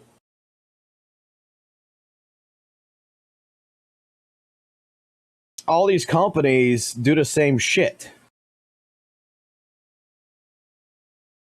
They all do the same exact shit. Konami is a fucking company that people fucking hate because they fired Kojima. Right? I'm not wrong about this. People were so fucking pissed off. Oh, they fired Kojima. They don't fucking respect shit. They gave us fucking Metal Gear Rising. They gave us Metal Gear fucking Solid 5, Phantom Pain, fucking zombie shit and everything. Konami fell off the face of the earth, and guess what? They fucking released Metal Gear Solid fucking Delta, and it's one of their fucking most #1 fucking titles since then. Silent Hill F, it just took a couple of years for them to refix themselves. Again, the idea that the company had enough money to withstand itself in one market, that it stuck with pachinko machines, and then guess what? They came back in full fucking force. Areas, the pattern is always the same. Ignore feedback, prioritize money over fun, watch the community rot from the inside out, and simply get replaced by hungrier, more creative competitors. HoYoverse is not immune to that cycle, and the more they act like they are, the faster they accelerate. No, I'm not gonna expose on this. I mean, now, if we zoom I don't out for a agree with what he's second, saying, this isn't but strictly just about Hoyo and their shortcomings. It's also about what the rest of the industry is doing right. The gacha space is a continuous evolving space that's growing more and more each year, with monetization from games like Wuthering Waves, Duet Night Abyss leaning towards being more consumer friendly, with games like Ananta and NTE changing up the open world scene, with games like Silver Palace changing up the combat appeal. The gacha space is further growing into something big, but HoYoverse continues to hand out this slop on a silver plate and expect us to eat it. Players are ready for something new. The market isn't just waiting for the next big gacha, it's begging for change, and we've seen it with Wuthering Waves, but the space needs more of it, and it's not enough. But at the end of the day, I have to give HoYoverse their flowers. They're basically the granddad of the gacha space, the one who shaped the whole scene into what it is is today. Who knows if we'd have some of the peak titles we see now, like Wuthering Waves, or exciting upcoming games like Ananta, Silver Palace, and Azure Pomelia. Hoyoverse didn't just make a game, they created a phenomenon that lifted the entire genre into mainstream awareness. They showed what's possible in terms of production, quality, and global. Actually, no, COVID fucking did that. COVID did that. Hoyo didn't do that. Reach. For that, I'll definitely give them the respect and the credit where it's due. But here's the thing, they just gotta pack it up and call it a good run because it's just simply not cutting it no more. So yeah, Hoyoverse isn't crashing tomorrow or the next day or the next month, but the inevitable failure is soon to be approaching, and I can't wait to see it. Because either way, my used to be favorite games will start to get better, or this company will perish away. What we're seeing now is a studio that used to lead, now playing it safe, cutting corners and falling behind, and the players, we've noticed it. We're not mad, we're simply just moving on, because once people realize that there are better games out there with better systems, better respect for your time, and devs that actually listen, they're not coming back just to finally see how Genshin Impact ends after 2 decades later. All right. Bro, okay. Can I be fucking honest here? Like, I get your point. I get your point in this video, right? But I will simplify this as easy as I possibly can for a toddler to understand this. Burger King likes to keep fucking up my burgers. Every time I order from fucking Burger King, my fucking Whopper always has fucking mayo on it, and I fucking hate fucking mayo. I fucking hate it. I always gotta get it fucking remade, or I gotta fucking change burgers with my fucking kid, and I gotta eat his fucking Happy Meal burger, and he eats my burger, okay? I cannot stand the taste of fucking mayo. I go to a fucking place like Wendy's, or I go to a place like fucking McDonald's. They don't fuck up my burger, right? And I eat it and I'm fine. But every fucking other fucking day, I have a taste for fucking Burger King. I know they're going to fuck up my burger. I know the service is shit. But I like the fucking taste of the goddamn burger. I'm sorry. Sometimes I will put up with the shit, even though there's a better fucking fast food chain down the fucking road, because I want a char-grilled fucking burger with onions and a sesame seed fucking bun. And their fucking nuggets are outstanding compared to fucking goddamn McDonald's. That they still have little things on the fucking menu that I eat that I like better at fucking Burger King. Like, I promise. The era of Hoyoverse dominance might have been great, but like every dynasty, it doesn't last forever. And this time, it's not drama that's killing them, it's their complacency. But at the end of the day, those are just my thoughts and opinions. I raise this question. like, this guy is making it sound like Hoyoverse is going to fucking die in the next fucking couple of years, because all these other gacha games are coming out and everything else. Look, I'm telling you right now, Hoyoverse, but I'll put it like this, Hoyoverse will sell to fucking Tencent before it's going to go down, okay? It's going to fucking sell shares to Tencent before it fucking flops. I guarantee that shit. The thing about it is,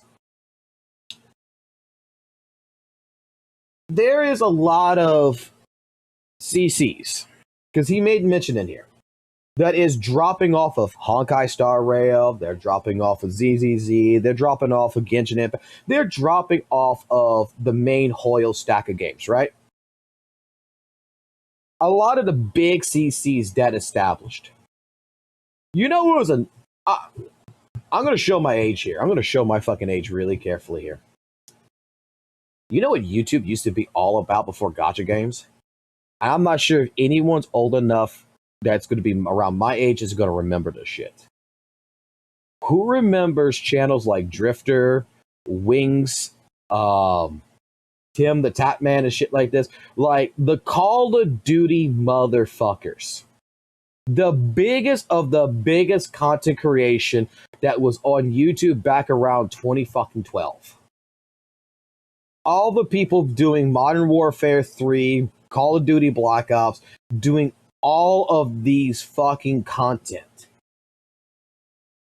Some of the biggest content creators that used to do the conversation topic videos. They would sit there and you would watch them do a kill streak, but they're sitting there and they're just talking. Old machinima. You know what happened to half those content creators? After a while, they got bored with fucking goddamn Call of Duty. They would bitch about the same shit about Call of Duty. It's repetitive. It's the same shit. Our feedback's not being heard. They're doing all this stuff. It's like every time I hear about a fucking gotcha game shit, I am reminded a lot of the fucking Call of Duty and Battlefield fucking warfare. Like I'm so fucking. It's almost the same thing, one for one. It's just a different fucking game genre. Those content creators would fucking the next fucking shooting game that would come out, like they went to Battlefield, they went to this, they went to that. And guess what? Call of Duty still fucking existed. But you know what happened to those content creators when they left the space and they thought they were going to take their fucking 500K fucking subscribers with them and move on? New content creators came in and took those places. New fucking content creators in the fucking space showed up and replaced them. To where, like, Wings is a joke now. Fucking Drifter does not exist anymore. Like, when they fucking moved on and said, hey, look, this is my last Call of Duty video, I'm not touching this fucking game again, it was sad. They moved on to bigger and better things. But some random little guy over here with 200 subscribers started doing covering Call of Duty, and all the Call of Duty people went to him. You're just going to be replaced. These people were burnt out in the game. That's it. They were fucking burnt out. So to the Broxophones out there, to the Brad Online's guys, to all these people, they got burnt out on fucking Genshin Impact. They got burnt out on Honkai Star Rail. I am even sure that most likely the reason why they got burnt out was because of those contracts. Because it became a fucking job. The moment you turn your passion into a job, I'm not going to lie to you. That's when you start hating the fuck out of it.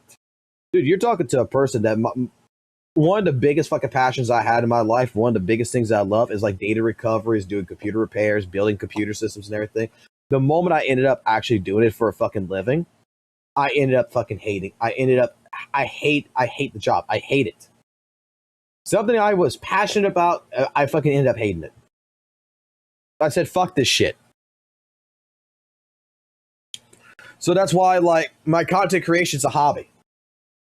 I was supposed to record videos this afternoon. You know what I did? I went to sleep. It's a fucking hobby. I'm not turning this into a job. I will record. I will do what I want to do when the fuck I feel like doing it. I am not turning this into a job, because the moment I turn this into a fucking job and I treat it like a fucking job is the moment I'm going to end up 3 months down the road playing ZZZ down, I'm going to end up hating ZZZ. Because then I feel that I'm obligated to continue it.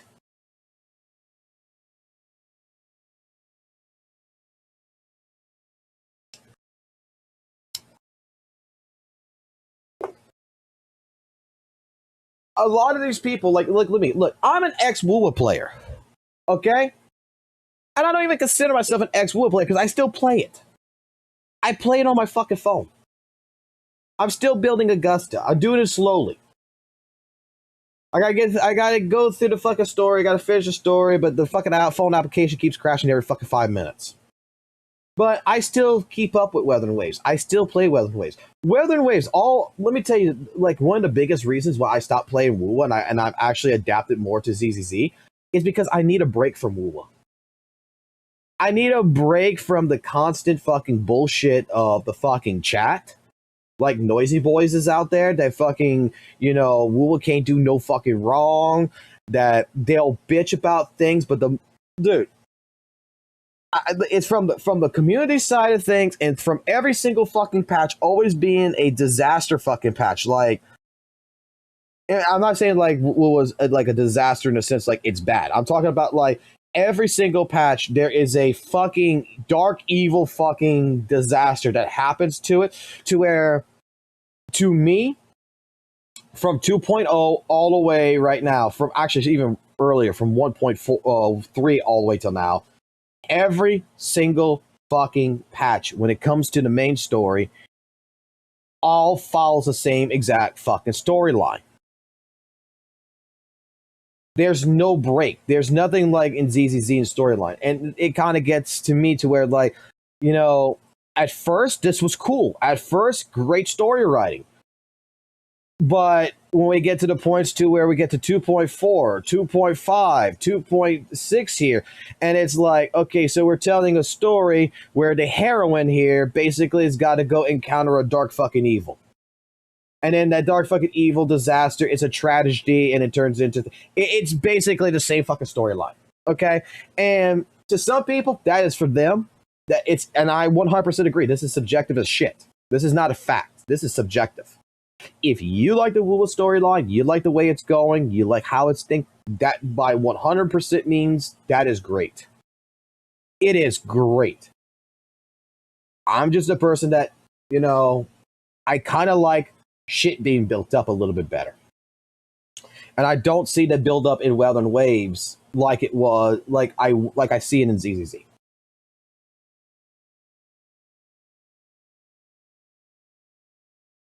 Like, I still like WUWA. I think WUWA is still a great fucking game. I think it's something I will never fucking regret spending money in. It's something I'll never regret playing. It's something that got me into gacha. It is just, I'll put it this way. The only issue I have with the WUWA side of the community, the WUWA side games thing, is that it introduced me to fucking gacha drama way too fucking fast. I'm sitting here enjoying a fucking game, and I did not fucking realize that I had a community of people showing up in a chat room, in my comment section and everything, that when I make mention of something, because, like, look, I even criticize, like, Genshin Impact. I have videos on my channel where I said, you know what, I prefer Wuthering Waves over Genshin Impact. And I even said in the video, I only had 19 hours of experience with Genshin. And what I remembered about Genshin back when I first played it was it felt slow, and it didn't harmonize with me. It wasn't like it was with Valk. I played the game. I tried it. I said, okay, this is not bad. But my remarks back in 2020 to Valk was very simple. Why the fuck should I play this when I got fucking Zelda on the fucking Switch? It's basically Breath of the Wild. The only thing Valk wanted me to play Genshin Impact for back in 2020 was I would watch him play it, and I'm dude, why the fuck you playing a kiddie game? And he said, before you mock it, you should try it. And you know what? I said, you're right. I should try it. Maybe if I play it, it'll be a different story. I didn't get the same appeal that he got with it. 100%. I didn't get the same appeal. But I just got to say, it wasn't for me. I tried different games. I stayed away from gacha for fucking the longest time. Then Devil May Cry Pika Combat came out. I got into that. Then I got into Wuthering Waves. Then I got into Zenless Zone Zero. My tastes have changed over time. I just didn't realize back, and I wish I would have realized this a lot sooner. I didn't realize last year how drama-focused, how much argument, how much fighting goes around by making simple fucking remarks. If you say something like, well, I like WUWA, but I kind of feel it's a little lacking here, you get your ass railed for it. You go look at a fucking leak here, and you don't know shit. You're just looking to see what's possibility happening. You get fucking branded that you're fucking ruining the entire game because you looked at fucking leaks. And it's like, well, doesn't everybody look at leaks? Like, what the fuck, man? And then you're branded as a fucking leaker or some shit because you just looked at fucking leaked information.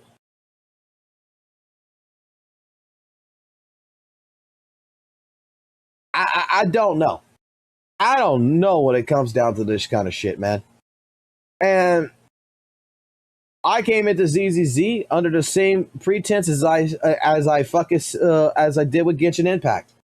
I came into it under the idea, the circumference of, okay, before I can fucking complain about ZZZ, before I can fucking say it's got HP inflation, before I can agree with my fucking chat on this, I need to try it. And you know what? I got a totally different thought pattern than the majority of my people from the WUWA days.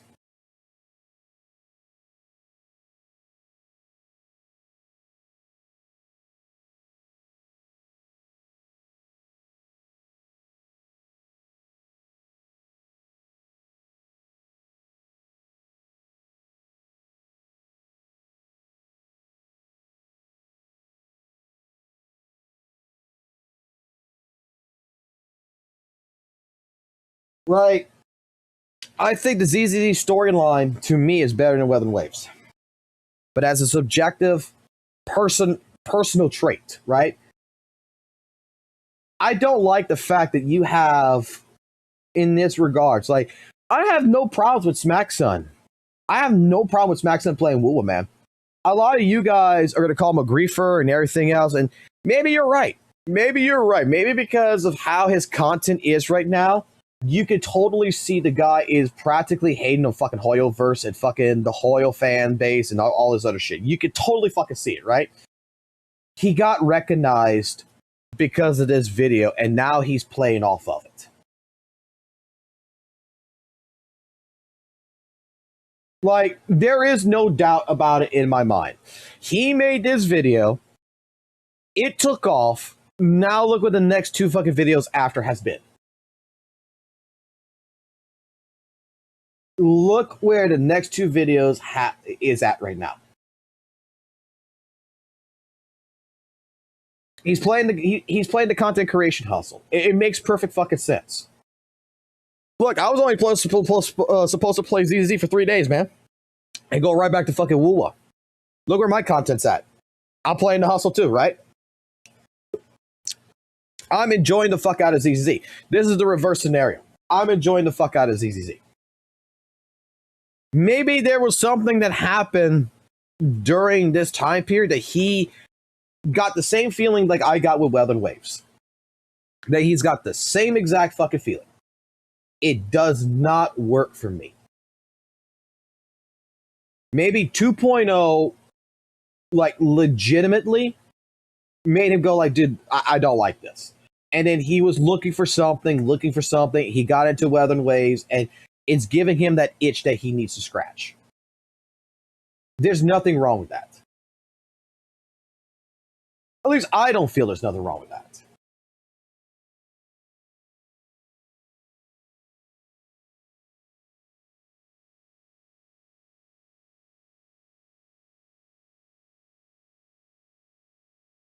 Brian, though, let me explain something, though, Brian. You probably got to disagree with me on this. He said that 9 months ago. Right? 9 months. It's not like he said this 3 weeks ago. He said it 9 months ago. He's not being a hypocrite. His taste has changed.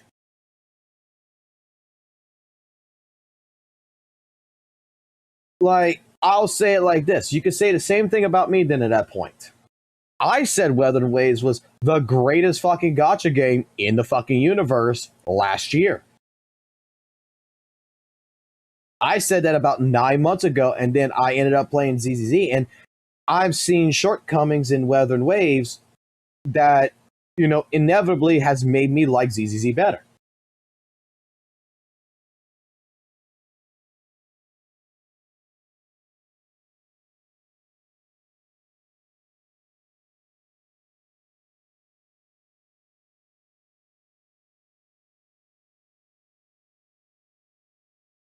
That is the simple fact. I played Weather and Waves, I think, a little bit too much. I don't think that Weather and Waves is a bad game. I'm not gonna be. This is the only thing I'm gonna say about something to Max San. I don't think Weather and Waves is a bad game. I don't think that he should regard ZZZ as a game that is bad. Because if ZZZ is where he started at, if ZZZ is actually where he started at, he should actually thank ZZZ to the point of, you introduced me and you got me into gacha, and you got me into the part to where, you got me to experience newer things. So he got to experience Weather and Waves, and it's more for him. That's how I feel about WUWA. WUWA, dude, it was great. Dude, I'm not going to bitch about it. For a good solid fucking what? June, July, August, September, October, November, December. A good 7-8 months of playing Weather and Waves was fun. It was absolutely an enjoyable experience. But I got to the point to where my biggest mistake in WUWA is I overplayed it. I'm not going to deny that. I over fucking played the shit out of WUWA. And the community side of things, of always hearing fucking Kuro versus Hoyo, Hoyo evil company, fucking Kuro best company. I'm not gonna lie, that shit with that fucking community fucking got to me too. And I even stated it back then. It's like, dudes, why the fuck do y'all even give a fuck about Hoyo? Like, why do I keep hearing Genshin Impact shitty, Honkai Star Rail shitty by WUWA CCs? You're a Weather Wave CC. Why the fuck am I hearing Hoyo in your fucking videos? Why the fuck am I always hearing the fucking shit about another game is jack shit bullshit? It's like you can't. See, I'm gonna get into a venting session here, and I don't really particularly think that this is the right time to get into this venting session, but maybe it is. Maybe it fucking is. Who knows? My problem with the WUWA community, okay? And I'm sure the Honkai Star Rail, the Hoyoverse fucking community has the same exact fucking problem. When it comes to Kuro and Hoyo, I'm sure all these gacha games has the same exact fucking problem. But in the WUWA fucking community, my entire fucking problem was the toxic positivity. They claim they don't fucking have it, right? They claim they don't have it, but they fucking do. They fucking do. Okay? And all it is fucking the same kind of shit that happened with the female fucking rover shit. It is fucking Hoyo throwing stones at fucking Kuro and Kuro's throwing stones at Hoyo with its fucking fans. Bad or good fucking publicity doesn't fucking matter. News is fucking news, and they're throwing shit at each other all the fucking time. I would get videos to react to watch in the WUWA community until I stopped doing reacts. Because and I would say it each and every fucking goddamn time. Why the fuck is Hoyoverse talked about in this video for a solid fucking 3 to 5 fucking minutes, and then like only 2 minutes is about fucking Weather and Waves? Can you not use just the fucking game itself without having the mention of Hoyo to explain why the fucking game is better? Like, just talk about the good things of fucking thing without even mentioning fucking Hoyoverse. That was the thing that annoyed the shit out of me almost all last year. And then I realized that now in this year, that's how it fucking is. There is no fucking, just talk about the fucking game. And no one calls the shit out. This is just how the content is. But I don't see that many fucking Hoyo content creators referencing WUWA and try to say WUWA is shit. But the WUWA community, especially with its main content creators, has undoubtedly been pushing this content in almost everything. It's a little bit annoying, right? It's like looking at Smack Sam. You make a video, you explain, hey, I'm an XCZ player. I can't believe how WUWA was amazing. That's a great video. The next video, how does WUWA completely outshine the big four? Here's why. I can accept that video. But why the fuck are we still talking about fucking Hoyoverse?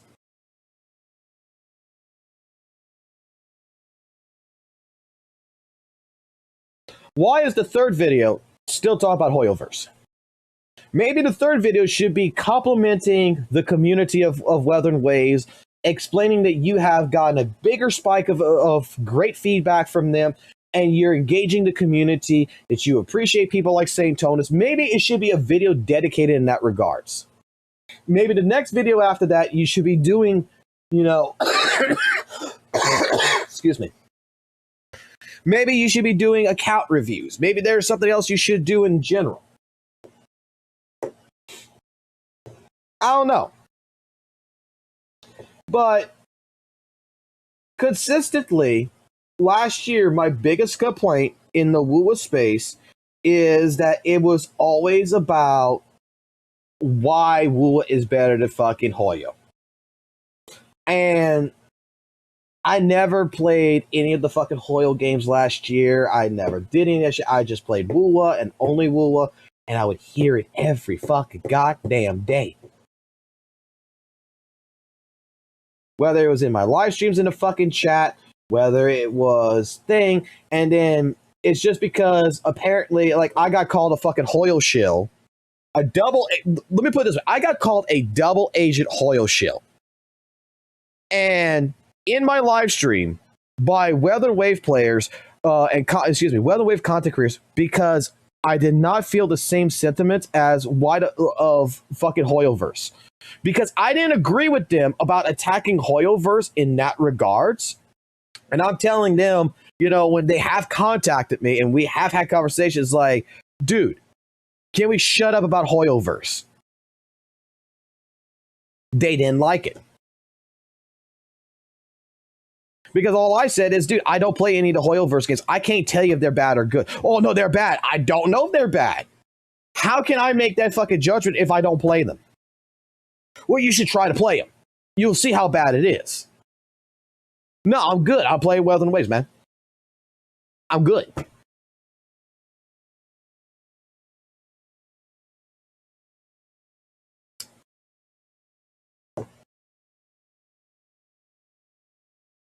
Yeah, they call me a fucking alcoholic. They do all that shit. Let them say what the fuck they want to say. If I drink alcohol, I'm dead.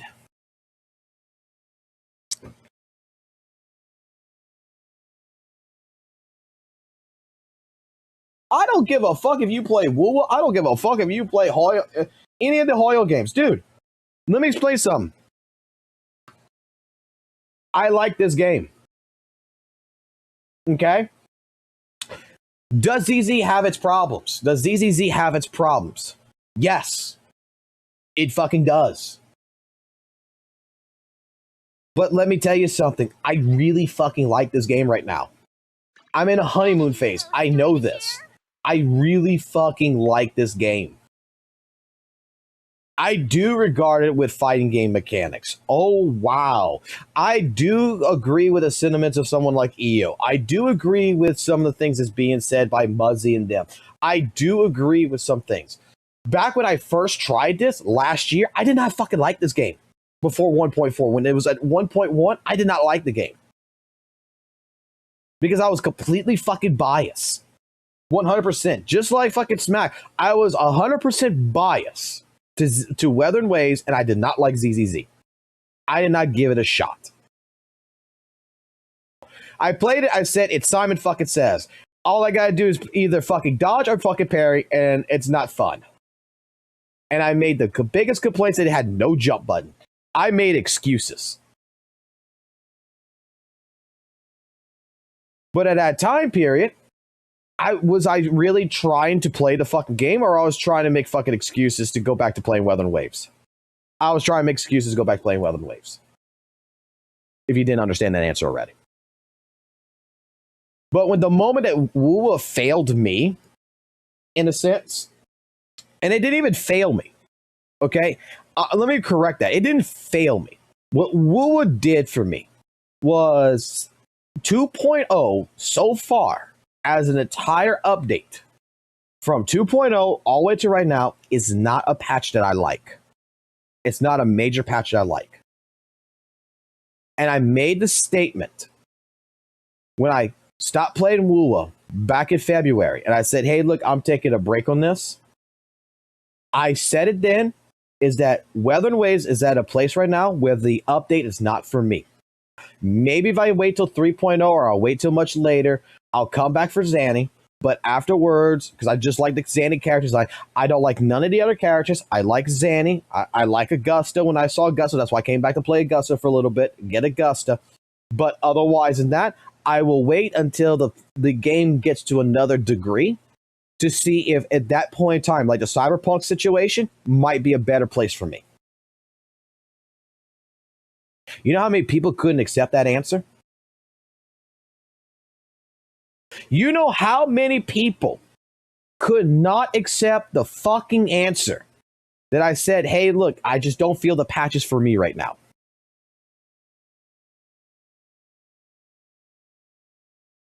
That now we have to have all these kind of conspiracies and everything else. That I'll never like anything in my world. I'll never like nothing, everything. Shit, the WUWA community, when I said I was going to go play fucking ZZZ back in fucking, back in 1.7 to go give it a shot with the HP inflation in my ass machine, you know what the fucking WUWA community, half of them fucking told me? Oh, you're not going to like ZZZ.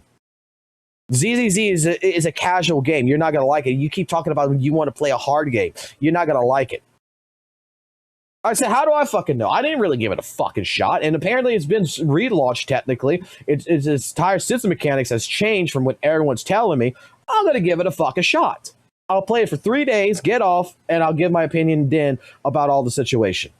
Well, 3 days turned into fucking, what now? 4 or 5 months? I fucking lied there, apparently. But they could not accept the fact that my answer to WUWA was, I think that it's a sustainable, I think it's a good reason. It's like, it's an example of why I don't play fucking Guilty Gear Strive, man, and I'm a fighting game player. Bro, you look at what I have fucking played in my lifetime, I don't play fucking gotchas. I just started fucking playing gotchas over fucking now a year and a couple of months. I'm not a fucking 10-year-old fucking veteran on fucking gotcha games, bro.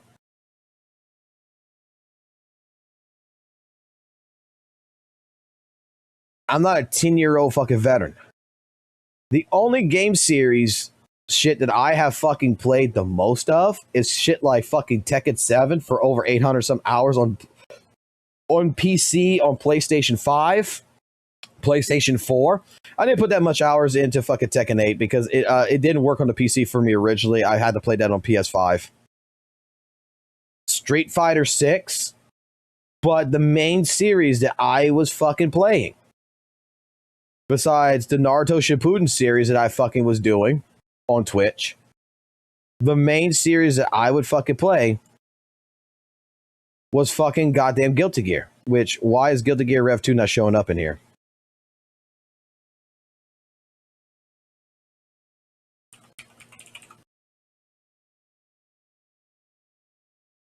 This is the game that I would play. I have all the fucking Guilty Gears on fucking Steam. This is the shit that I would play. I even played the fuck out of goddamn fucking Guilty Gear 2 Overture. When it came to Strive, I got on PC because I only kept it on PC. It's the most hours. It's not on the PlayStation 4. But this game right here did something that I didn't like. And guess what I said? It's not for me. It's not bad. It's just, that's not for me.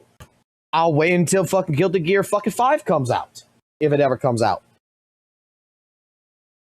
Maybe then they might do something that will relatively bring back the feeling of Guilty Gear XR Rev 2 to me.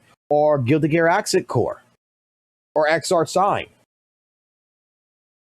Maybe they'll bring back that type of feeling. But right now, Strive is not at the spot where I like it.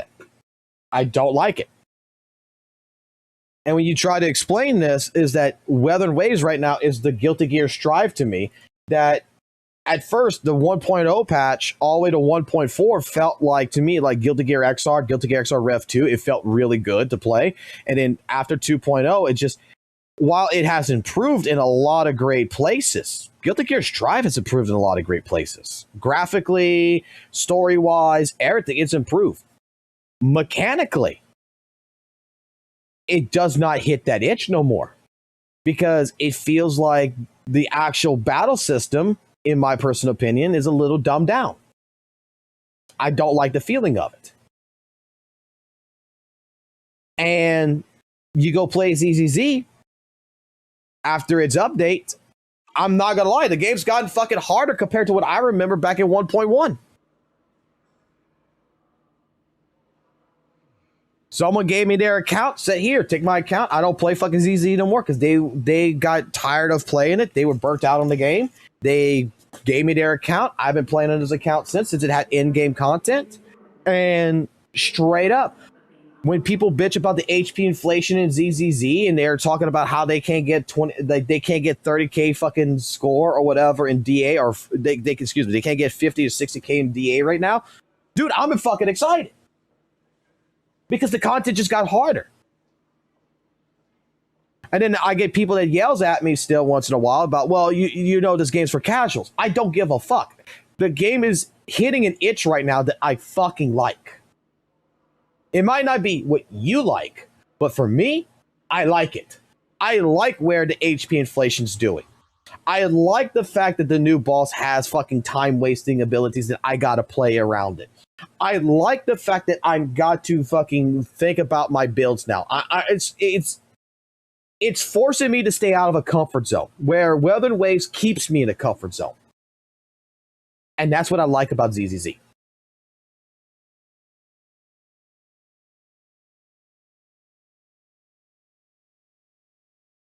That's why I think it's a fair fucking statement.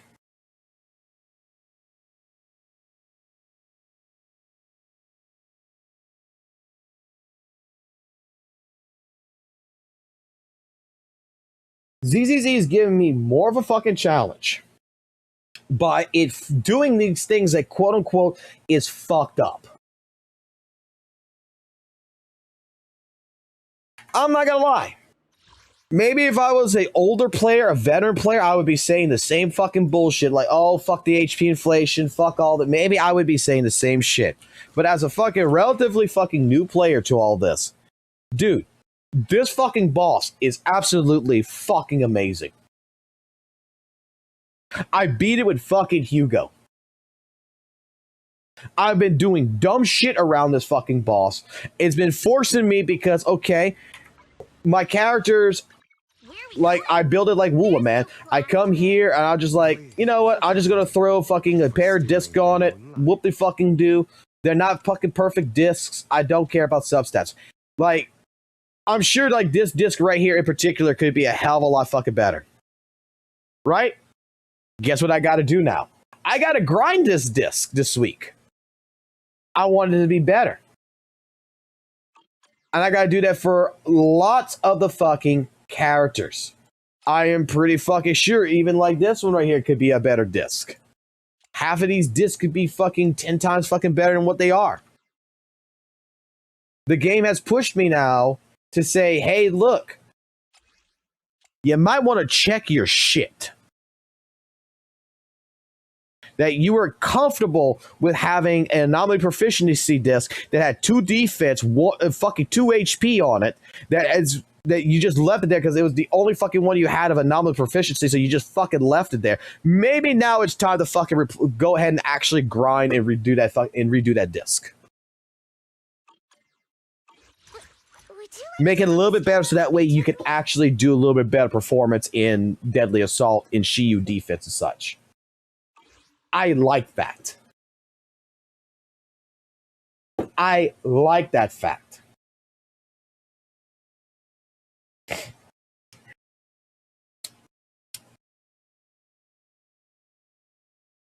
Yes, I did that on purpose. I made her symmetrical on purpose. I had to. Dude, she's all about symmetry. I had to fucking do it, man. Let's do something summery together. Like, I just had to fucking do it. No scary stories.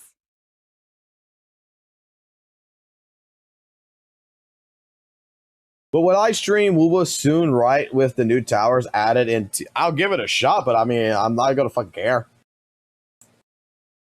Like, even people bitching about the fucking WUWA in-game shit, I'll give it a shot, I'll play it, I'll see, but WUWA's mechanics hasn't fucking changed. Would you like to take Like, everybody was bitching about like the my asthma shield killed fucking goddamn. I'm gonna fucking finish my bang boo shit here real quick while we're talking, right? Oh no, fucking my asthma shield over here is killing. I'm doing exactly like fucking St. Tonus. I don't like it, but I'm doing exactly like St. Tonus right now. Oh god, I can't believe it. It's killing ZZZ, guys. It's killing it. Oh no, it's killing fucking ZZZ. Dude, the fucking miasma shield mechanic is like one of the best fucking things that has been added in this fucking game that I fucking, at first from observation, it looked like shit. but actually experiencing it, actually fucking playing it, it's actually been fucking amazing.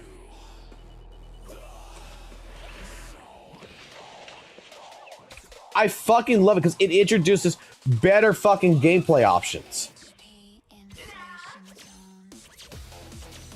It allows for the bosses to have the ability to do more shit. It allows for more mechanics in that regard, and I fucking love that shit. And I might as well just put you there.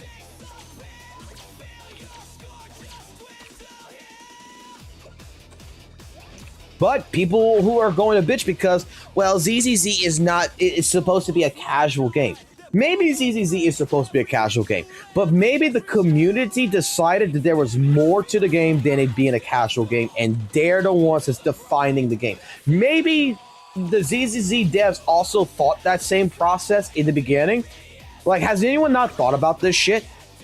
Maybe the fucking devs has thought about this and said, you know what? We want to make a casual fucking action slash, you know, JRPG game here, and they did this, and you know what ended up happening? The community made the decision that, hey, this game is not really casual to us. We feel like it's more competitive.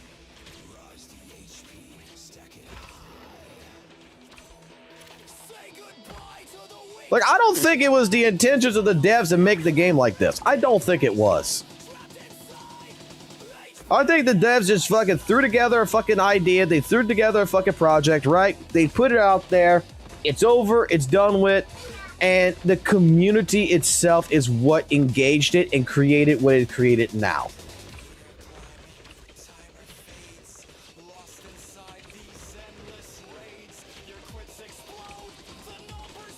And I'm going to say it like this. What's wrong with that?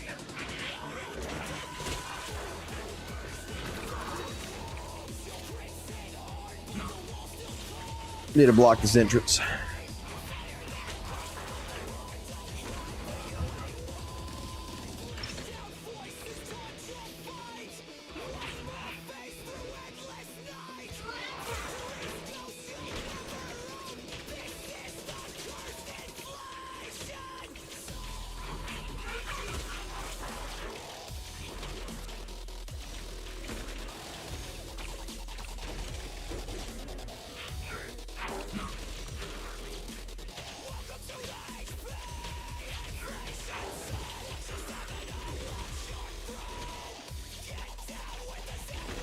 Have a good night. Go to bed. Go enjoy your bed. Bed is a great fucking place to be at sometimes.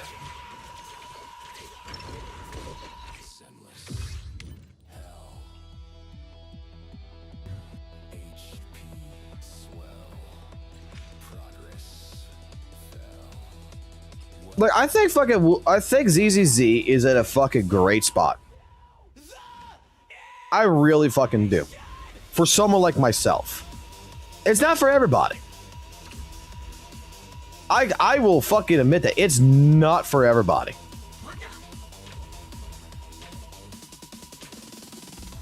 But for me, it's in a great spot. I like it where it's at.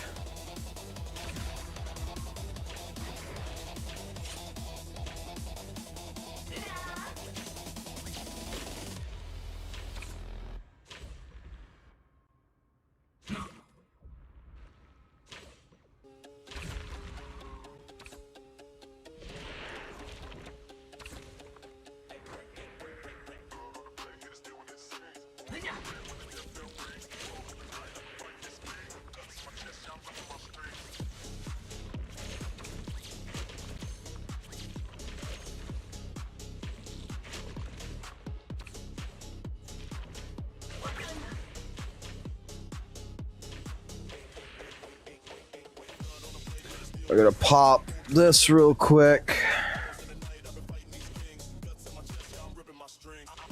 Oh, now you gotta kill that shit.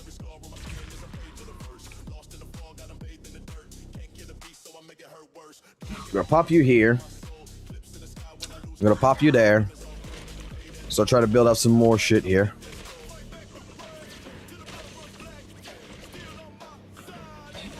put the devil fucker here. Help cover it.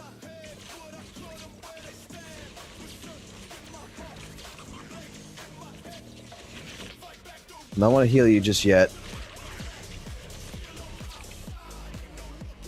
Yeah, you're gonna cover everybody.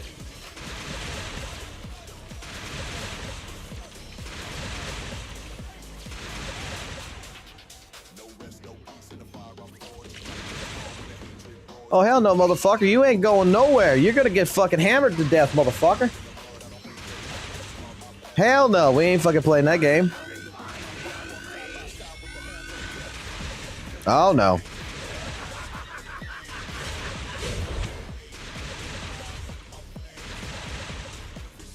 Pull these bitch out.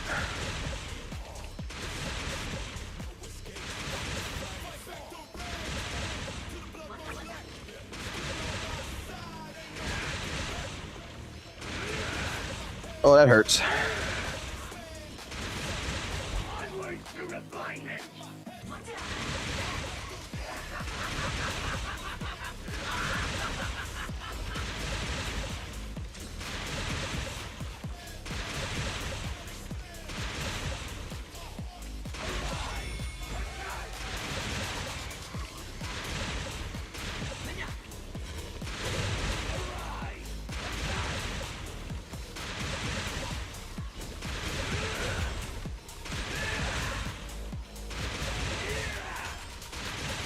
Oh, we fucked it. We fucked.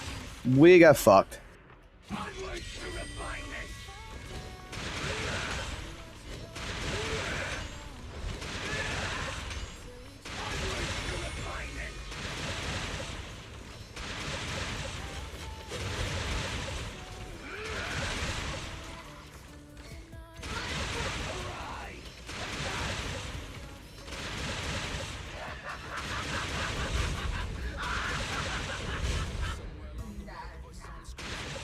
I might as well put this thing here.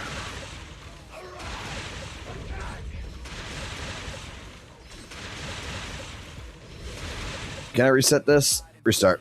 Okay. Didn't realize those motherfuckers are gonna come out of the woodworks. Okay.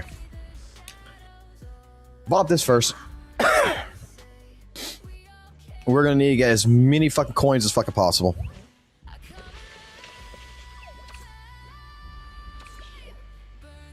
Alright.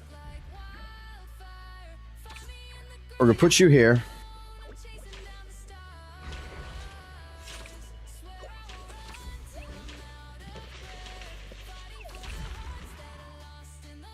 Put you here.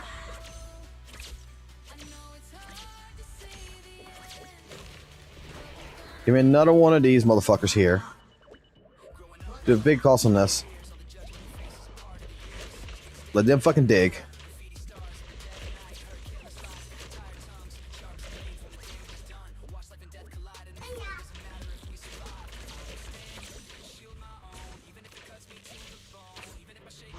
Upgrade you.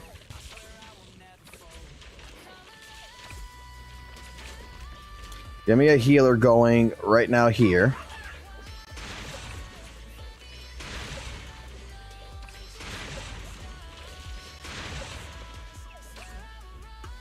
Upgrade this.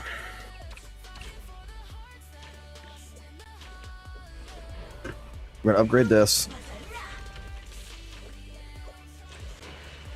Oh, we fucked up there.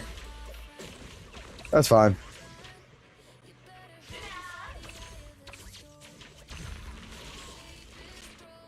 Get your healing costs up.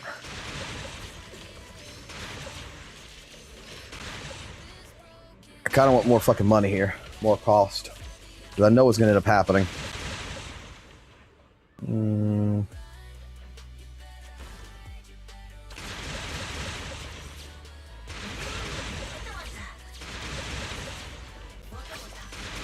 Get that cost going. Right now, we don't have to worry about this too much.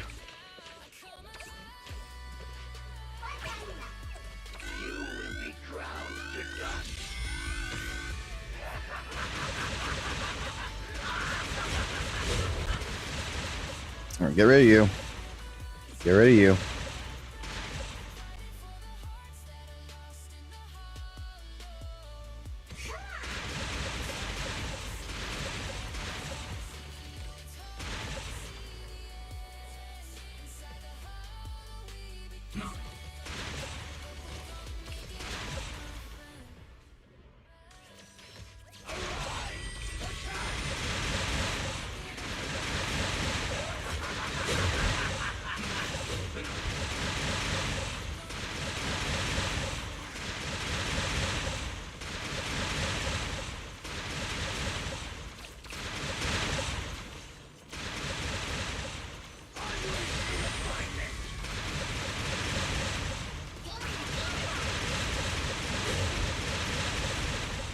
I'll get rid of you real quick. Oh, shouldn't have done that.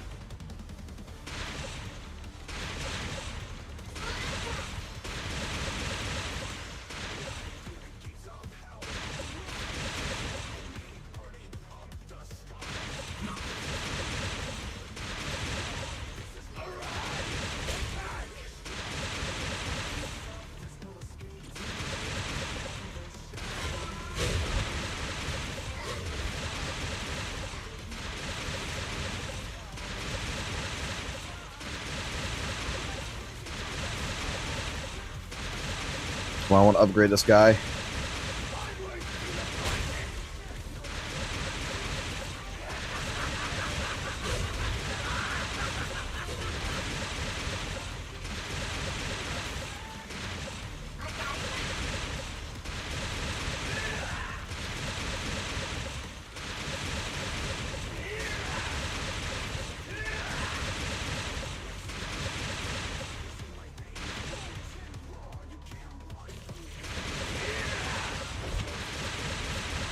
Damn, this shit got fucking hard all of a sudden. You ain't gonna do shit.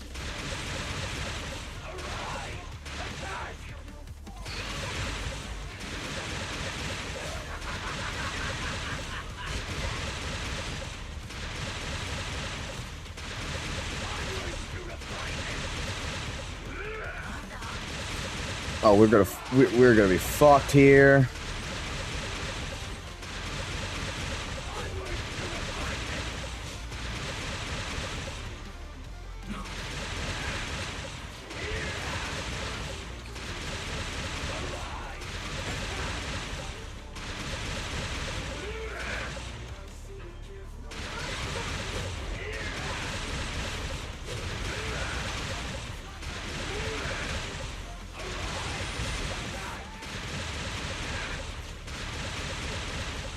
No, we should be good. We should be good. We should be good, actually.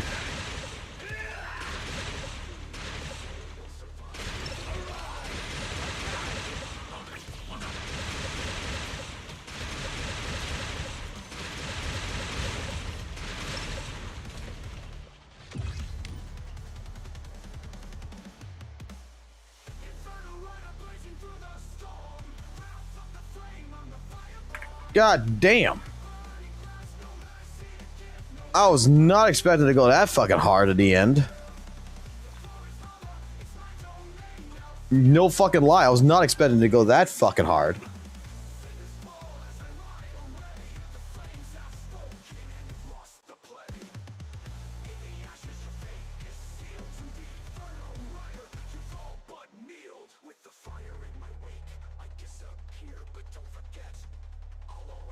And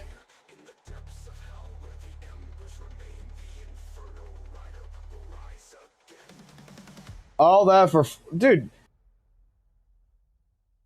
WUWA does the same fucking bullshit. All that for 4 purple electric chips, dude. Fucking WUWA does the same goddamn shit.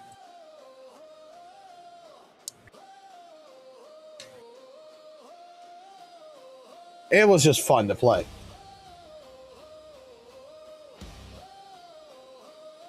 Fuck no, I don't want to do that shit in fucking perfect fucking score. I'm not fucking dumb. I'm not gonna lose my fucking sanity for a fucking perfect score. I got all the fucking rewards out of it. I'm good.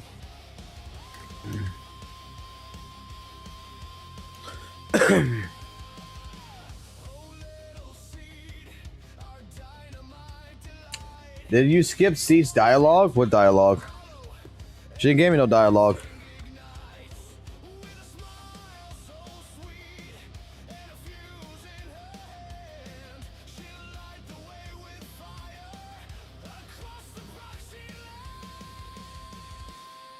Unless you mean the story. I haven't done Seed's story yet. Oh, here it is. Seed, you already finished your mission? All the invading ethereals have been eliminated. Not even scraps left. The final explosion was really pretty. I'm pretty sure nothing was left behind. As for the rest, putting the report aside, I guess you can say that my mission is finished? So, you you skipped the mission report and just ran straight here? It's fine. I don't need to write the report. I don't mind training. No report just means I do extra training to make up for it. Aw, too bad they'd already left. You rushed over here without finishing the report. If they'd stuck around just a little longer, they could have seen you. They were super grateful for your help and said they wanted to thank you face to face. I know. I saw it. I heard it too. Wait, were you hiding just now? Yeah, I don't need their thanks. What I did was no bigger than putting ketchup on a cake. I don't deserve that kind of thanks. What the fuck? If they pass the test, it's because of their own hard work. And yours. Ketchup on a cake? Next time, when I manage to coach them properly by myself, they can come thank me then. Proxy, I'm not the same as I was a few days ago. I studied your training method very carefully. I figured out how to guide them now.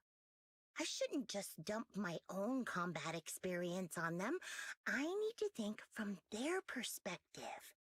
And then help them land that one punch in their own way.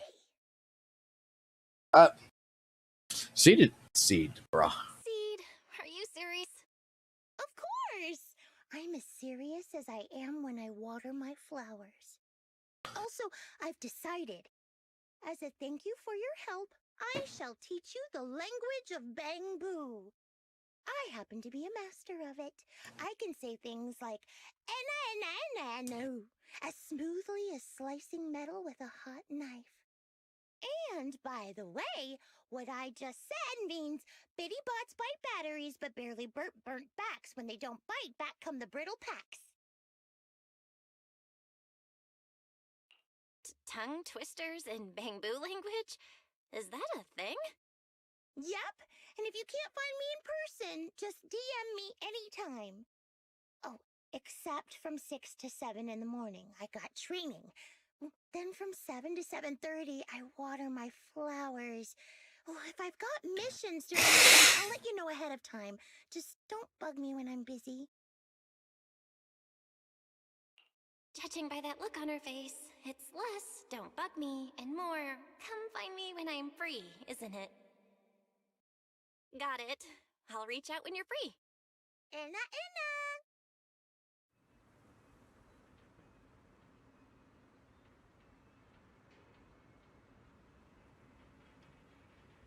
Seed is so fucking retarded. I love it.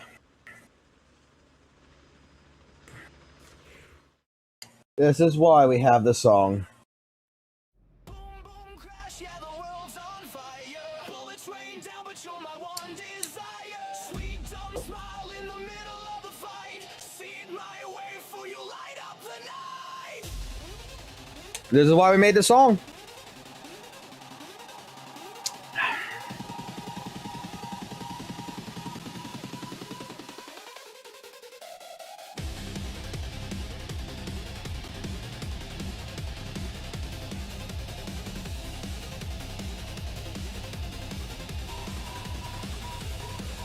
Sweet, retarded waifu, dumbass queen of war. Trip on a landmine, left and ask for more. Eyes so wide, but the brain switched off. Yet you're the only one I'll ever love. Explosions in the air, missiles in the ground, but I'm holding your hand as the shells rain down. Stupid little angel in a fire, fire my adorable disaster, my wrong made right. Save my sweet, retarded waifu, dumbass bitch, I'll die beside you.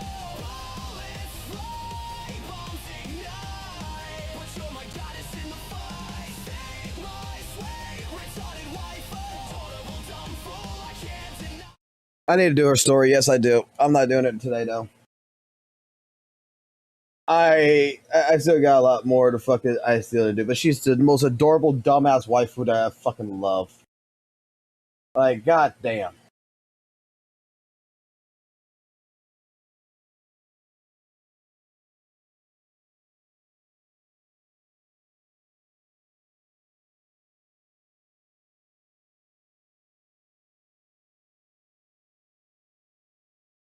What's this you guys sent me? What's this you got in here?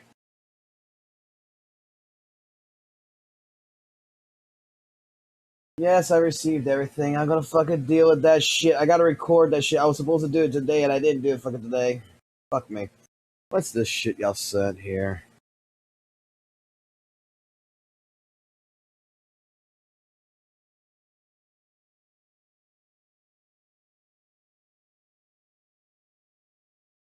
Well, something happened.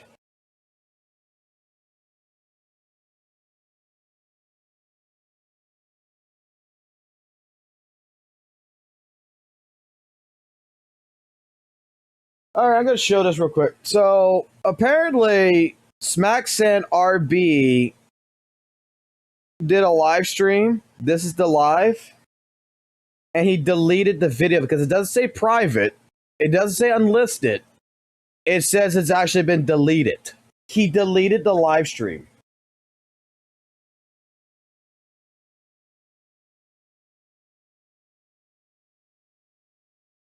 Y'all had a live stream and he straight up deleted it. No, that's not unlisted. It'd be unlisted to show, and if it would be private, it would say this video is private.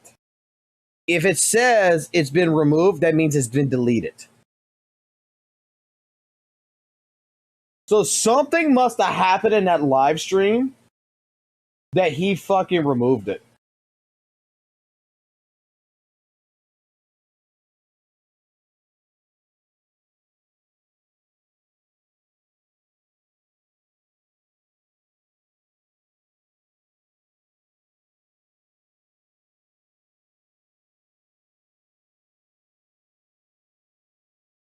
Like, as long as you got the link to the live stream, which I got, you should be able to either see, it'll either say like it's privated or it's been if it's unlisted, you'll still be able to get to it, but if it's been privated, it'll say this video is for private, right? But when it says removed, it means it was fucking deleted.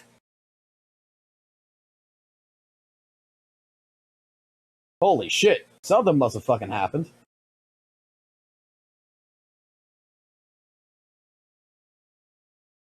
Like, I don't know what the fuck happened in that live stream, but something must have fucking happened that fucking caused that problem.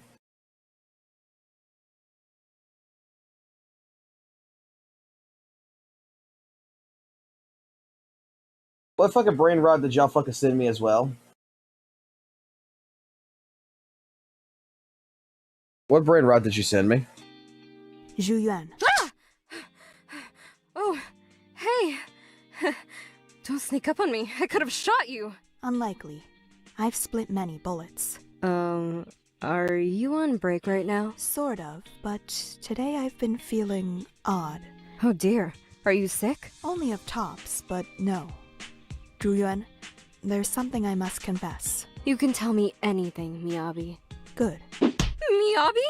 I have always had great admiration and respect for you. Your outstanding work ethic, your ability to make friends everywhere you go, your taste in melons, and how somehow I want this over here. you Hold think on. Mew Mew is not a sea otter. Oh dear. Is this really happening? I've only been preparing for Wise to do this, not my longtime friend. But over time, I've liked more about you than I should. Your fiery hair, your choice in style, your shoes? Okay. I really appreciate all the compliments, but this is a little too personal, don't you think? What I'm trying to say is, if there was a row of green melons and you were the orange one, I'd pick you. Well, let's go see what his call. Do y'all want to go see what his call out was? Do y'all want to see what his call out is?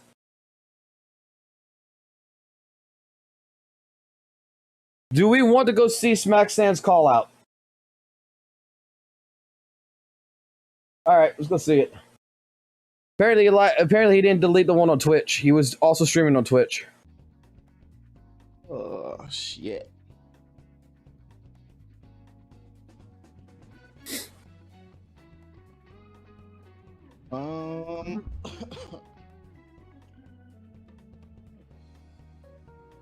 No, that takes a minute.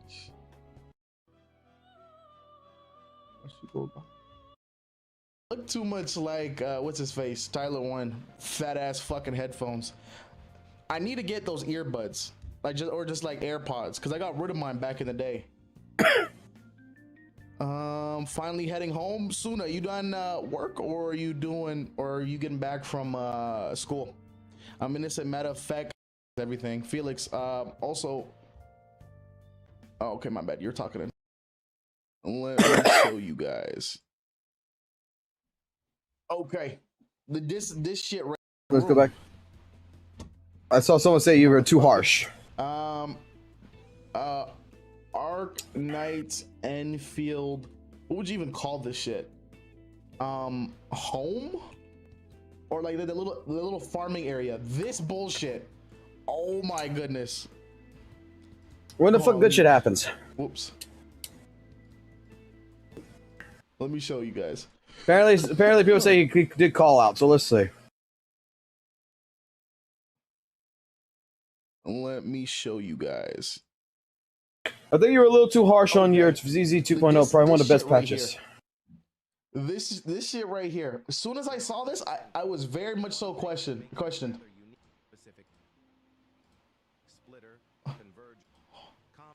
Zoom out. Show how big this shit is.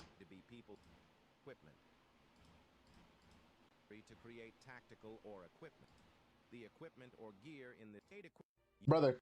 Okay. Like, 2.2 is probably the worst character designs I've ever seen. No, sorry, I should say worst character designs. I mean, they're pretty fucking bad for an S rank. I'm not gonna lie, they're pretty bad for an S rank. But like, this looks like an NPC. I think I've probably seen better NPCs walking around in ZZZ than this. Here we go. Oh my god. Oh my god. Okay. Boom. All right, we'll set it like this. Dang, smack fell off. No. Listen, okay, so look. Here we go. I'll put it to y'all like this. Yi Zhuan. All right. So, okay. All right. Objectively, can we not agree that Yi Zhuan's design and kit is way better looking than Seeds? Can we agree with that? Y'all let me know. Can we agree that Yi Zhuan's design is better than Seeds? But like a mile. It's not even fucking close. But like a mile. Okay, we can agree. One person. Agree. Okay, cool. Wonderful. All right, bet. She's a Void Hunter level, bro, of course. Okay, and... Okay, all right, bet. All right. I bet, Edo. I got one better for you. What's her name? ZZZ, Let me look at Seed real quick. Like, I'm not gonna lie, Seed does not look outstandingly fucking amazing, right? But it plays to her character of being retarded.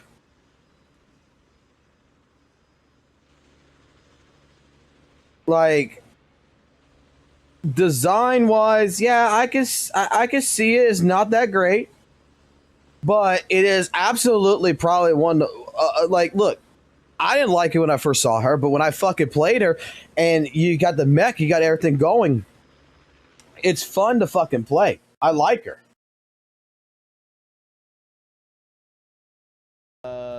What is her name? You know, who is it? Who is the pink, or who's the red hair lady that just came out? Fucking the first patch of or the first half of 2.1. Does he play fucking? Did he ever play ZZZ? Like, you can't remember the names Yuzuha?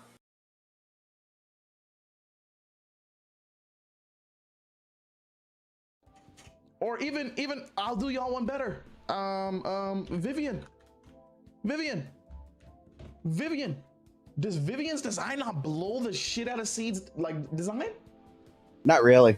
And this, not really. I have to disagree. I have to disagree with that take. I think Vivian, if you try to compare Vivian to Seed, Vivian looks like a fucking NPC as well.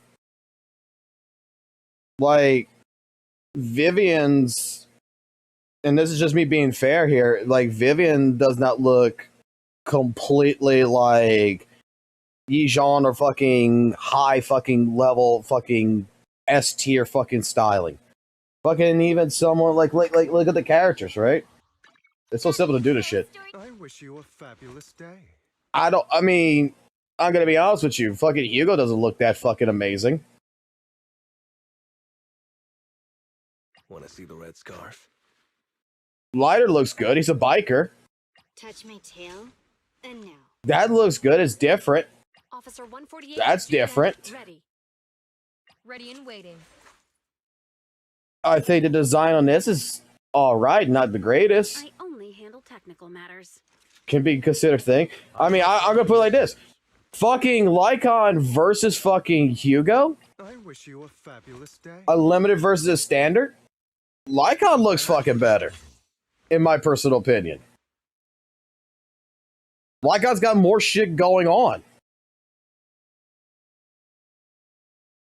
All right. I mean, it's subjective. Mine is nowhere even close to Seeds, or nowhere even close to being the best. My apologies. Am I lying? Like, are any name me a design that Seeds better than? I'ma wait. If y'all can name me a design that's better than Seeds, I'ma wait. Or that Seeds better than, sorry. Even Orphe. Orphe doesn't look that fucking cool. Orphe looks like a Metal Gear Rising character. I don't know. Good luck with your war against the ZZ players. It's not even a war. Listen, hear me out. Here's my biggest gripe with the fucking with the player base, okay? Because me, I'm very much so a person that I gotta pull some. Is very I was very passionate with ZZZ, 100% very passionate, because when I got into the game it was 1.3, and we can all agree that 1.3 and 1.4 was the best fucking ZZZ patches that we've seen. Like, those are peak, right? Peak, okay? Right, then 1.5 hits and I'm like, what the fuck are we doing? I quit the game, I stopped making content, I come back at 2.0. 2.0 still sucks. You quit at 1.5?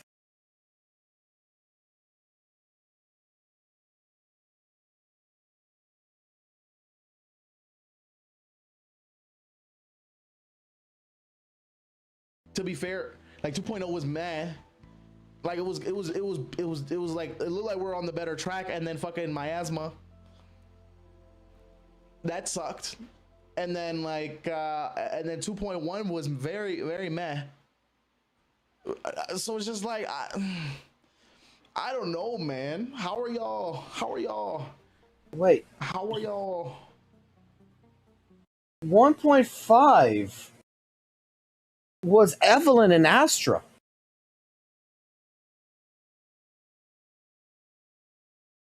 Like, I thought Evelyn was like one of the best fucking goddamn fucking DPSs. Astra's the best support. Like, what?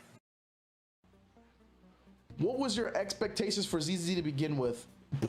Great question, Hiki. Great fucking question. Okay, here's one of my expectations. Like, everybody regarded that patch as fucking Literally good. A better Honkai Impact 3rd, because it has the quality, very much so similar gameplay, arena designed action RPG. Honkai Impact 3rd, pretty much that's it, and pretty much almost all those aesthetics, like aesthetic wise, world building, they beat Honkai Impact 3rd 100%. And story, fucking not even remotely close to Honkai Impact 3rd. Character designs not even remotely close to Honkai Impact 3rd. It's like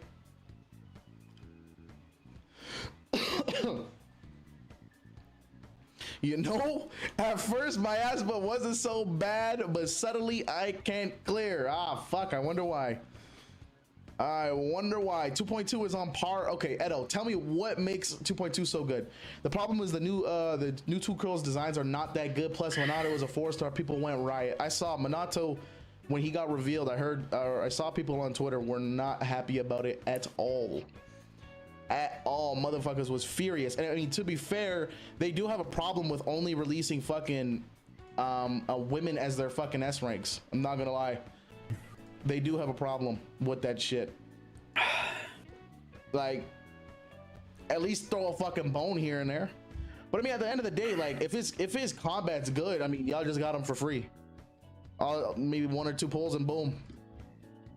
Also, for those of you that are new here, listen, I'm throwing in the Discord link in the chat. Feel free, join up. Join up.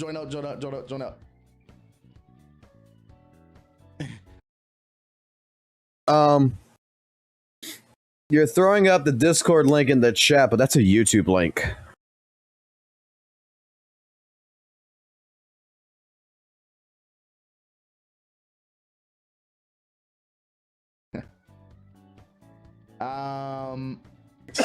Okay, we read that. The villain presentation and the pace were great. Okay, so you're saying that you like the story. Can anyone vouch what Edo was saying? Anyone that played 2.2, that played all of it, can anyone vouch and say that 2.2 story was good? Hold on. Give me a second, guys. Give me a second.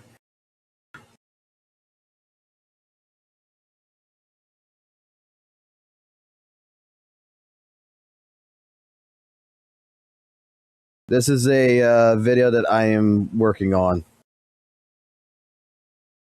I already made the thumbnail.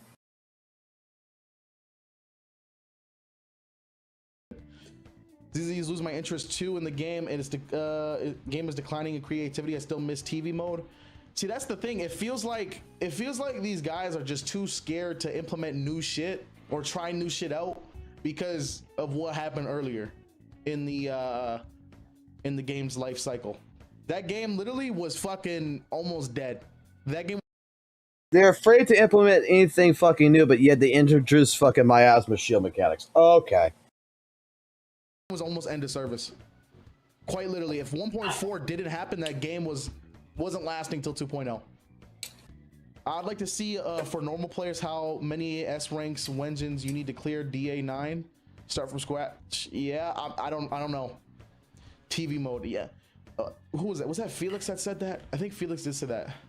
I hope for WUWA not to follow on 3.0. I actually expect another major change. Another major changes like for 2.0. I guess we'll see.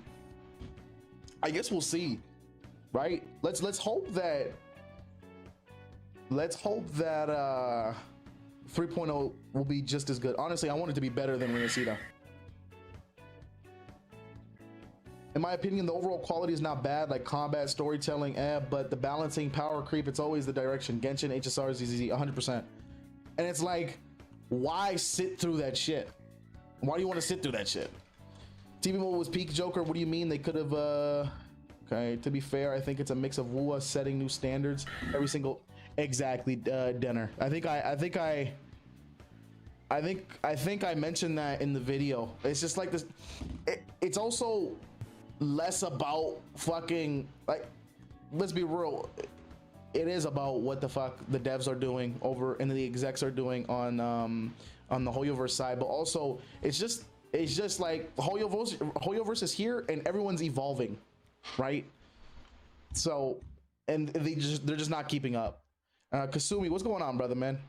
To be fair, if 2.0 didn't happen, it was rough for Wuthering Waves 2. We can't even bap about that. If playing both sides, 1.0 and Wuthering Waves was so bad, they skipped 90% of the year for it. Kasumi, I didn't play through fucking 1.0, so I can't speak on that. I do remember 1.0 being rough though. When I was there for 1.0, it was rough. I can agree. It was rough, 1.0. But apparently, according to other people, like it got better. I don't know. I'm with Felix with this one. Instead of removing TV mode, they could improve it. How the fuck do you improve that mode? That mode was just so shit. And like, who the fuck thought that being in TVs was being in TVs longer than actually playing the fucking game is the dumbest shit I've ever seen in my life. ZZ had one bad DA. It's not that bad. To me, the problem with ZZZ is the genre itself. The combat stage gacha game was hard genre to be successful in. Not really. Actually,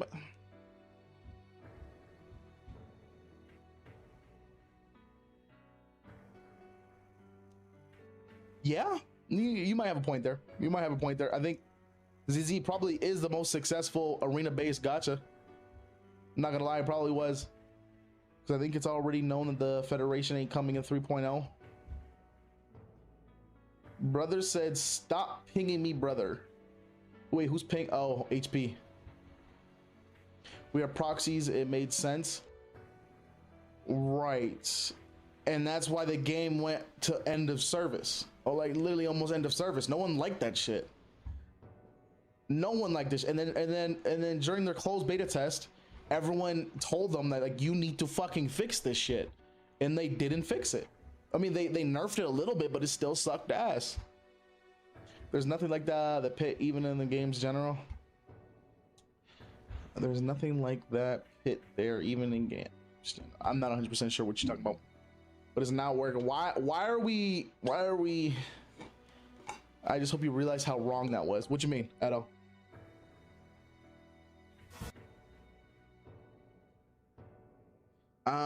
Everything else was personal opinion, but when you said it had no players, that was straight up misinfo. What do you mean no players?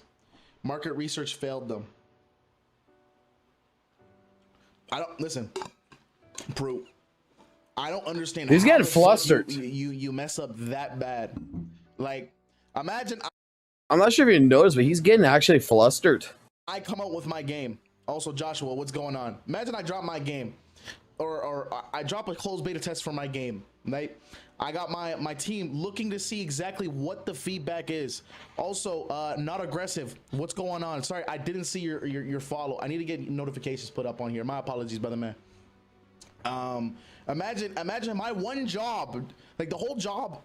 This is Smack Sand.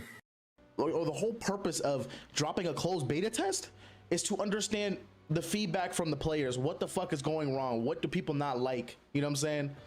Hey, I'm Ezekiel. Your gameplay is really impressive. I'd love to catch you next stream. Let's connect on Discord. Ah.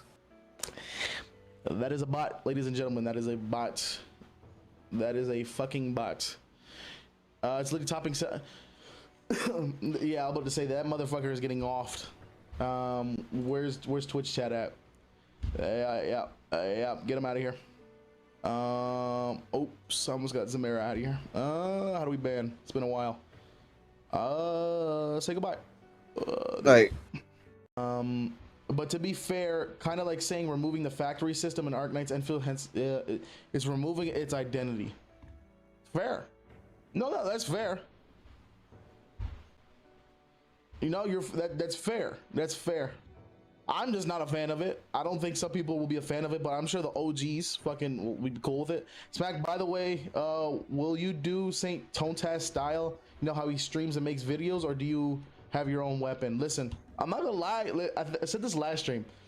That motherfucker is extremely talented when it comes to making videos on stream. I want to get like that, and I want to try something like that. But it all depends on if I have a topic. Like, I need to have a topic.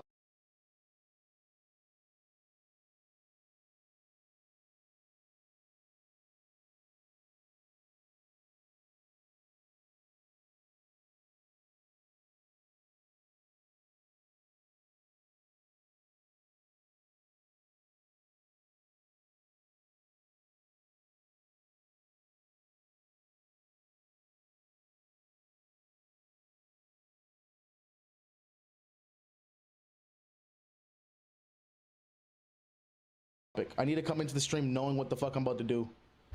So realistically, I mean, I just got to scan the market. But I think right now I'm not at a spot in the YouTube algorithm to the point where I can do that. I have to be creative with my content for now until I actually get a bigger audience.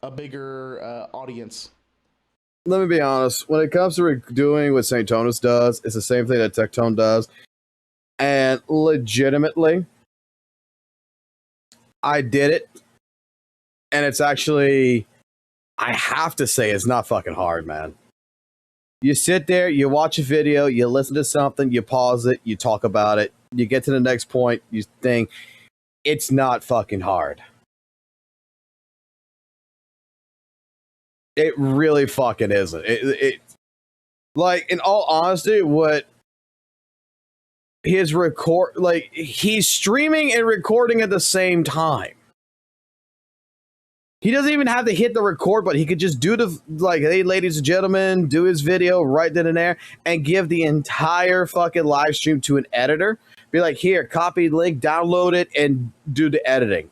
Like, it's relatively fucking easy. You're doing live stream content and recording content at the same time. Like,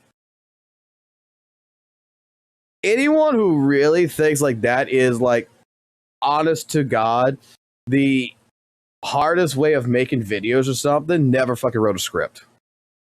Yeah, that's the deal. How the fuck, bro, pushing out multiple videos a day for, like that for months? Easy. Bro has editors. Fun. I just said that he records his video live. All I'm saying is what I just said that he does. He records a thing. I said that he doesn't have to do that. That he could legitimately just give the live stream to his editor and it would be done.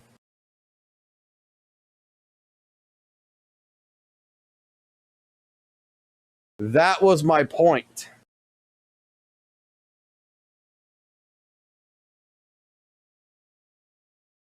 Like,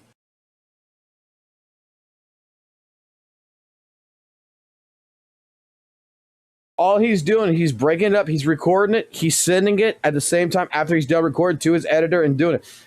Dude, you can record like 20 fucking videos in a live stream and just send the entire fucking live stream to the editor, and the editor can break it up. It wouldn't be a difference.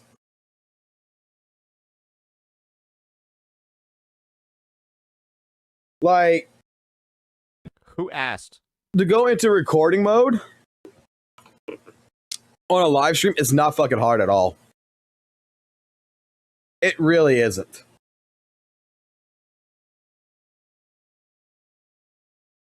I could do it right now. I've done it. And you know what? I've actually kind of taken back on it. I'm debating whether or not I want to do that anymore. Or I want to do like I did last time, which is I'll sit here on a live stream, give my initial opinions, think about it, and then make a video afterwards about what we talked about. Which I think is the better way of going around it. So that way you can refine your thought process a little bit better. And he hops on stream and fucking records 4 videos. Literally, he hops on stream, records 4 videos, and gets the fuck off, and then that's his 4 videos for the day. Hop on the next day, do the same shit. You know? Yeah.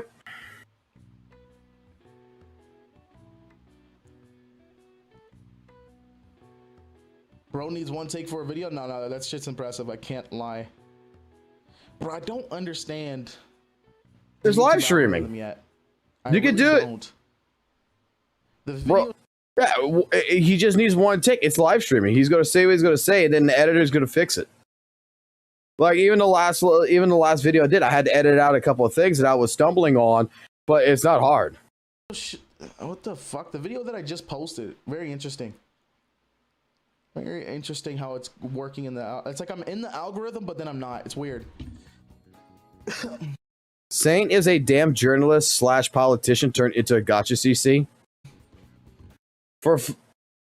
No, he's an IGN reviewer. It's very strange. He's just him. Nah, that guy's he's talented. I'll give him that. Saint is a damn journalist / politician turned into a gotcha politician. What the fuck? I thought it was just luck. Not gonna lie. What did you think was luck, Felix? All right, was there any more fucking like call out or some shit? Okay, I dropped it. Fucking 30,000 views. Okay, so and what? I think within 5 days I gained 1.5k in subs in 5 days. So I know that I just gained a shit ton of Wuthering Waves audience. Okay, so then my second thing is okay, boom. Now I need to drop another video where it's like, hey, why is WUWA doing good, or why is it doing amazing? Okay, and that video did pretty good too. I'm pretty sure it's almost at like 10k, which if we're not looking at the very top dogs like fucking Gotcha Smack, Saint Tone Taz, where they average like 20 to 30 viewers on their YouTube videos. If we're taking a look at the Captain Cabinets, the Ethans, the fucking Rins, they're hovering around like the high thousands, almost 10,000s, okay? And I did that my second video around the 10,000s, okay? So boom, I'm like, all right, well now, Hoyoverse is irritating me. I'm not gonna lie. Like, I used to love Genshin Impact. The game went to shit. HSR, the game went to shit. ZZZ fucking went downhill since 1.4. So I'm like, all right, boom. Whoa, whoa, whoa.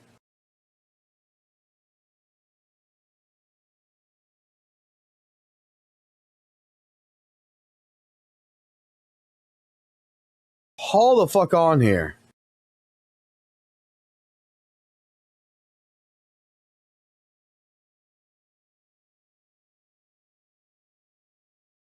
Did he not, in his original video, XZZ player playing fucking WUWA say that he just got into HSR? What the fuck is this piece of shit? Didn't he just say he got into HSR with that WUWA shit? With that video?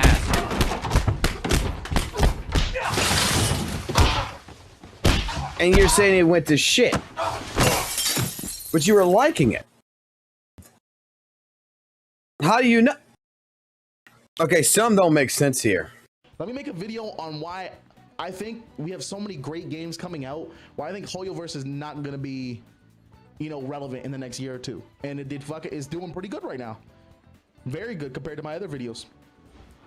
Damn. So you're making content for views, not the passion for the game itself. No, that's false. So think about it like this, okay? I just talked about the game being extremely good, okay? Or the game being extremely good, and I quit ZZZ. Okay, so my next thing is like, okay.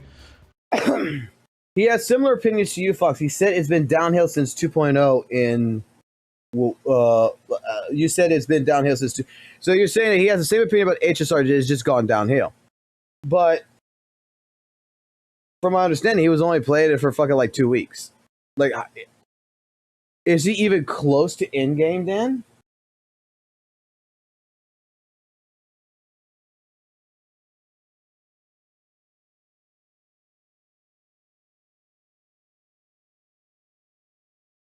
Like now you got me confused, because the thing that I'm going to say here is that, okay,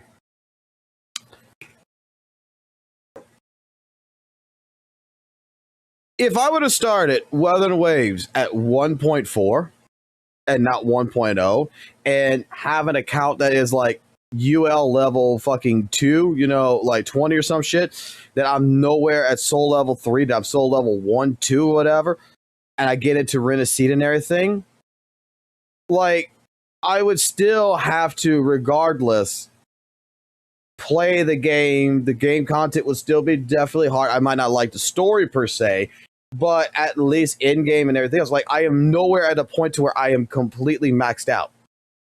You know, I am not at a point where I can judge the in-game content from an in-game account. This is where my argument was to people who were saying that WUWA was shit, and people who say like ZZZ shit, is that, okay, you play WUWA for 30 minutes, you say it's shit. You play fucking ZZZ for 30 minutes, you say it's shit. You're nowhere near the fucking end game. Even if you play it for a fucking week, you're nowhere near end game. I mean, by the end of a week, you could get a good idea where the fuck you're at, but you still realistically have no idea where that game is at.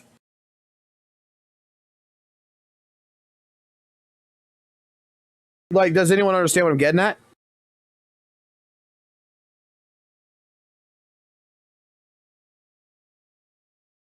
We're all grinding in a game like a gacha game to the end game. The content, everything else, you're building up. You got something that you always... Let me put it this way.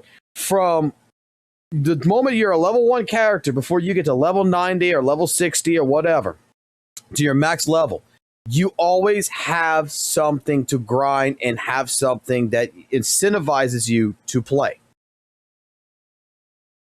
Once you get to a point where this is no longer an issue, this is where in-game comes in, and this is where you get to see more about the game from a different side.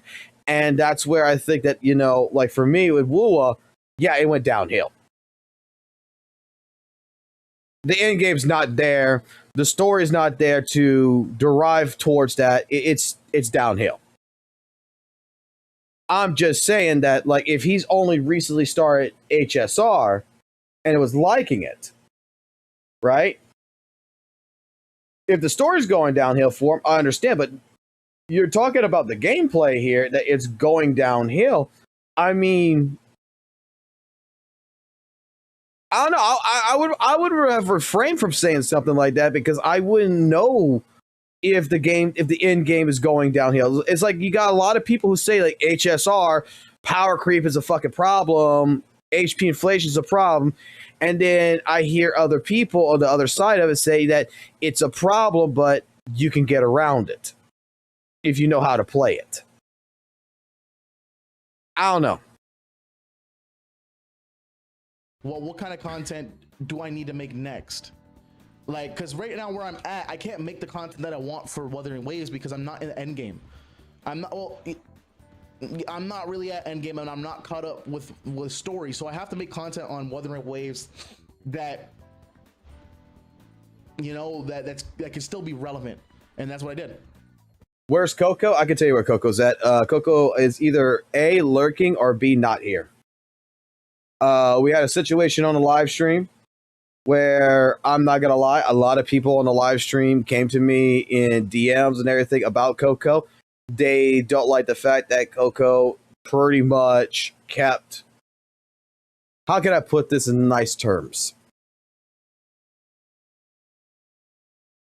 Would not objectively look at their opinion before saying something. That they would instantly make some remark about ZZZ, WUWA, or whatever, and then straight up, they did not like the fact that it was always a confrontation. Even when people would be like, "Look, I agree, disagree," they would remark, "Well, you don't want to get into a conversation." It's like, it's not a conversation; it's an argument. I don't want to get involved in, and pretty much felt attacked. I have no problems with if Coco wants to talk in chat. If they're lurking, they want to talk to you. I have no fucking problems with it. I mean, look, Fun Games is here, and Fun Games is making several different remarks and everything, which I know that I'm getting I got DMs on the side about Fun Games already, but I don't care. Fun Games has their opinion. Whether I agree with it or whether I disagree with it, they have an opinion. If they don't like what they're hearing, they don't like what they're seeing, and they don't want to be involved in this kind of situation, they can leave the street. I am not holding that. That is one thing that I'm not going to completely think. When it gets to a certain point where, you know, it gets to be a little bit too fucking much, yeah, I'll get involved. I'll be my own situation. I will stop it, like the Noisy Boy situation. Yeah, I banned Noisy Boy. Why? Because there is a difference between clearly doing something to push buttons and actually having a conversation. There's a difference. And this applies to everybody. You want to push buttons? Yeah, we'll bounce you. You want to have a conversation? Respect the other person when they don't want to engage. If they engage and then they say, "Hey, look, I want to disengage," let them disengage. Because I'm going to tell you right now, I don't give a fuck who the hell you are. I don't care if you love ZZZ, you hate ZZZ. I don't care if you love WUWA or you hate WUWA. All the fucking gacha games, every gacha game is trash. Hate to tell you this. They all got their fucking problems. They're all predatory. They're all shit in some way, shape, form. However, when it comes to the shit that we notice, some of these games appeal better to us. There's AAA title fucking games that are fucking considered some of the greatest games in the world, like fucking Last of Us 2. That is shit. but there is people who actually like Last of Us Part 2. And there's people who hate Last of Us Part 2, like myself. But I am not going to go ahead and fucking hate on someone because they have a difference of opinion. This is where my entire problem in the gacha community space is. It's very rare to find any CC that actually allows the objective side to talk into their echo chamber, to allow people to have different opinions. Zaytonis is the first person that will fucking give people 7-day bans and shit for going against his mindset. Calling them retarded, basically. I'm the type of person, unless otherwise it is very much a disruption. It is very much a big fucking problem that is stirring up. I'm not dealing with it. I'm going to deal with it at that point. If it's not, I'm not going to deal with it. I'm going to let it be. But if it becomes a situation where I'm getting 5 or 6 DMs in fucking Discord telling me that this is a fucking problem, giving me screen captures showing that they're disengaging, but the person's still attacking, stuff, blah, blah, blah, then I'll step in. Or if someone tries to keep pushing the buttons when I even disengage, then we'll deal with it. Like I said, I have no problem with Coco. We've had a couple of differences upon us. I've seen Coco get upset with me skipping the story in Weathering Waves before. They claim that they never did that, but I do remember that in particular, and that was during 2.3. And they got upset with me for my commentary. Again, it is what it is. I enjoy Weathering Waves. Fuck. Me and the guy, literally last stream, me and the guys were sitting in there and we're fucking, we were all just playing our WUWA together. It was fucking amazing. So he's kind of the outlier in the topic because no one knew how it worked like that back then. Kasumi, were you referring to Saint? ZZ fell off because it listened to the wrong side of... No, ZZ, listen, I think we can all agree that ZZZ has a problem with motherfucking toxic positivity. I swear, listen.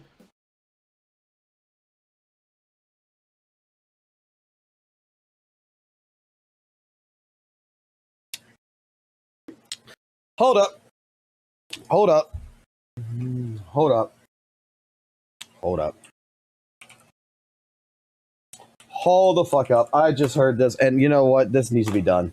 This absolutely needs to be fucking done. Hold up.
All right. Let's see if I can do this. Let's see if we can do this. This needs to get done. I keep hearing this fucking bullshit every fucking other goddamn time.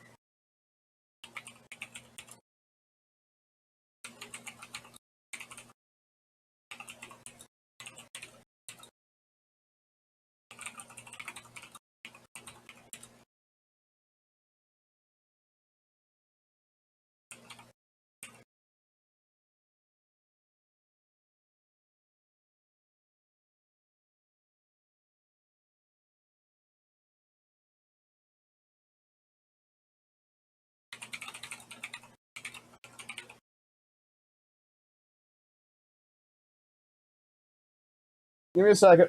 Give me a second. Let's see if I can get this done in one go.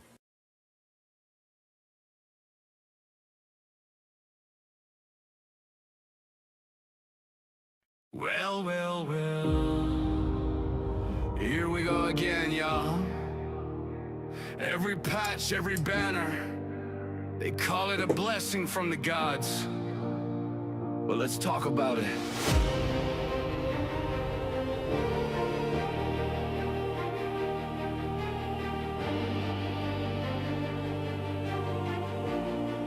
But let's talk about it!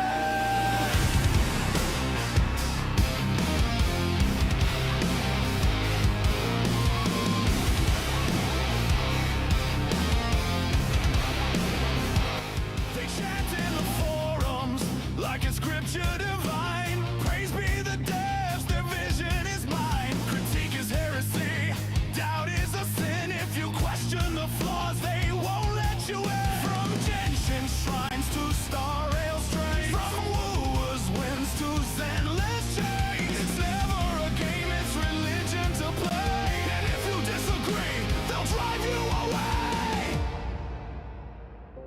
Well, it's time to bring up the toxic positivity.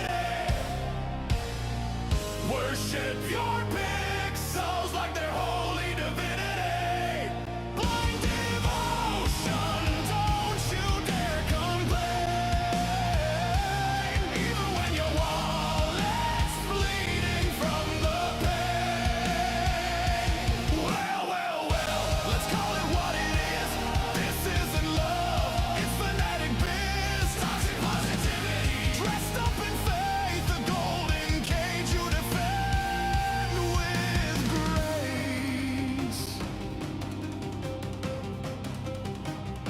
You say the bugs are features, it's part of the art. You call it balance when the numbers fall apart. Every flaw's excused, every doubt denied. It's not a game anymore, it's your God and your pride. Free to play saints preach patience and grind, while whales by miracles to leave you behind. If the content's mid, you still clap along, cause your love's conditional on staying strong. Toxic positivity, it ain't just smiles. It's shutting down voices, it's exiling trials. It's saying just be grateful while the cracks still grow. It's the cult of a fandom you're afraid to overthrow. Well, it's time to bring up the toxic positivity. Bow to your gotcha like eternal divinity. Blind devotion, don't you dare critique. Let me explain something very carefully. Fox, earlier you read Captain Cabinets in her Twitch. What this is about? That was her Twitter that I read or whatever, that she was going to make a video criticizing Weather and Waves, apparently, and not sure how that went or whatever. I didn't follow it. I just wishing her luck because I know how the community is going to be. Let me explain it like this. Let me explain something about toxic fucking positivity and what the fuck it actually fucking means to anybody out there that's a fucking moron. Every fucking fandom has toxic positivity. Every fucking fandom. It could be Call of Duty. It could be Guilty Gear. It could be Street Fighter, Mortal Kombat, Genshin Impact, Honkai Star Rail, Weathering fucking Waves, or ZZZ. Every single community has a toxic positivity waste pool. Okay? It depends on the size of the toxic positivity waste pool. Here's the thing of the reason why in the Zenless Zone Zero community, I have not seen this toxic positivity waste pool as much as any other fucking goddamn game I've fucking played. It's because I've criticized fucking ZZZ in the past couple of times. I've said 2.0 is a mid fucking story patch. I said 2.1 was okay, but it was a 7 out of 10. It wasn't that fucking great. I've said that there is a couple of different features here and there that I wish it would have that doesn't have, that's kind of shitty. And you know what happens in my comment section? You know what happens in my fucking chat? I got people who's like, yeah, okay, yeah, I can see your point. That is the majority of the answer I get. You know what happened when I fucking did Weathering Waves content and I made remarks about, you know what? This event's kind of mid. Huh. The shooting droid, I guess, people might like it, but I'm not one for it. You know what the fuck happened? I got told that I was a fucking moron. I got told that I can go to hell. I got fucking stones casted at me. The difference is that in the Weathering Waves community, the moment you criticize something, it feels like you are attacked. Because people in that community do not want to fucking associate with hearing criticisms. You have a person like St. Tonus that will go watch a video of someone criticizing something that they have a strong belief against. That is in Weathering Waves. Okay? And you know what the fucking answer is? This person is a fucking idiot. This person's a fucking moron. This person's fucking bad. Whether it was the Varys fucking video, whether it's a fucking goddamn fucking calculations for fucking Zanny to say, hey, we think that she's power crept, stuff like this.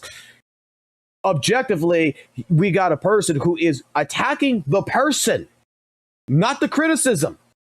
The person who is making the criticism and calling them out and trying to disrupt their reputation, everything else, saying that they're shitty fucking goddamn fucking people.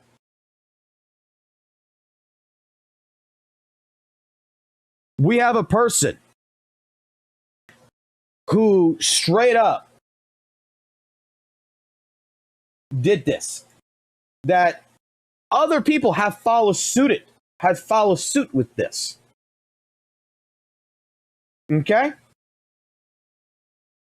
The toxic positivity is very much abundant in more other gacha communities than in Zenless Zone Zero. You have people who will defend certain things in Zenless Zone Zero. But even in his own fucking chat right here, when he made the fucking points about, do you really think C's a great designer or that? You know what? You read what some people were saying, hey, you're being too harsh and everything. You know what they said? Yeah, you're right. Yeah, C doesn't look that good. They agreed. In WUWA, if I go ahead and tell you that Augusta kind of looks like shit to me because I don't really particularly care for the gladiator style, my God, I am the worst fucking person there is in the world. That I insulted someone's fucking waifu.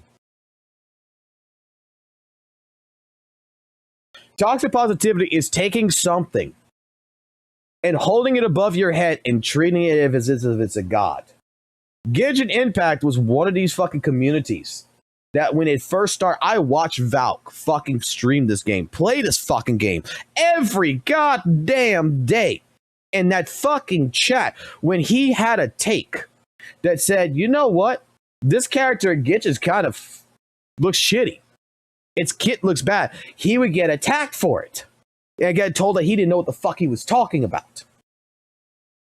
They had toxic positivity. And then people would just blow the fuck up.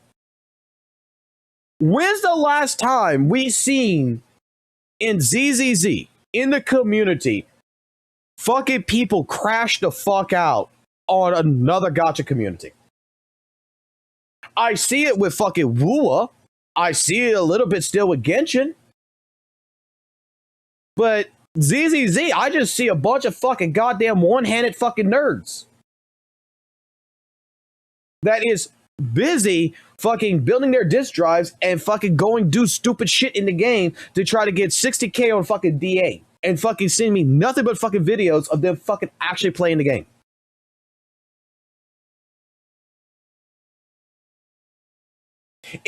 Is there a toxic positivity in ZZ? I am sure there fucking is.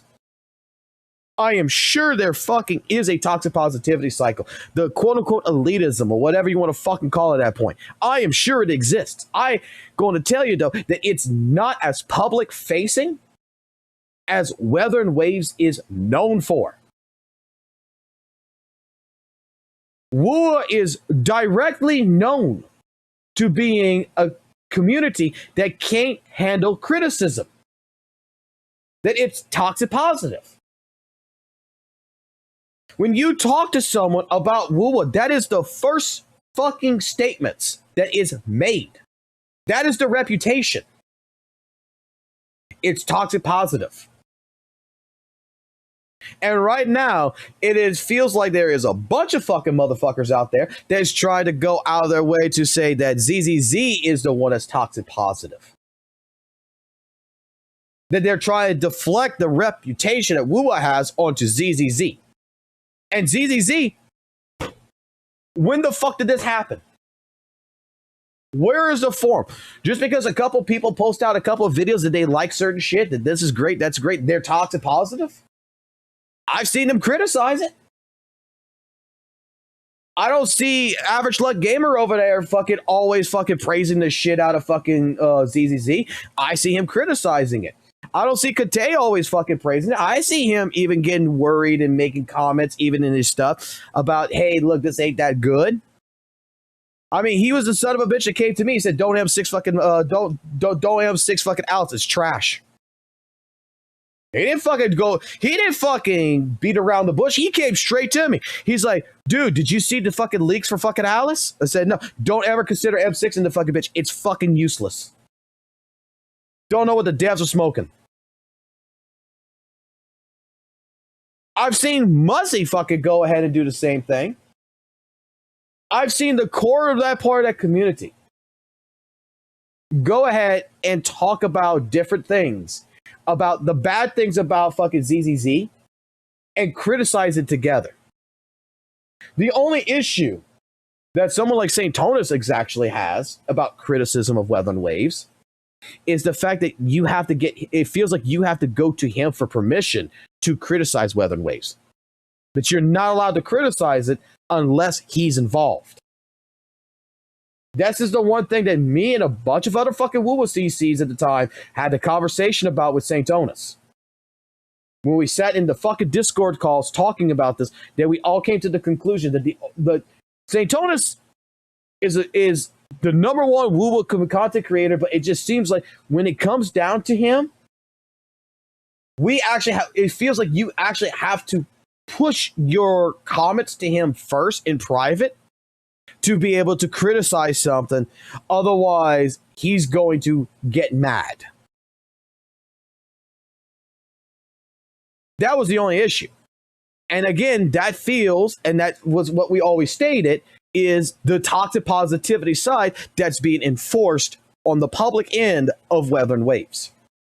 It's not an echo chamber or anything in this regard. It is the fact that they're pushing that narrative.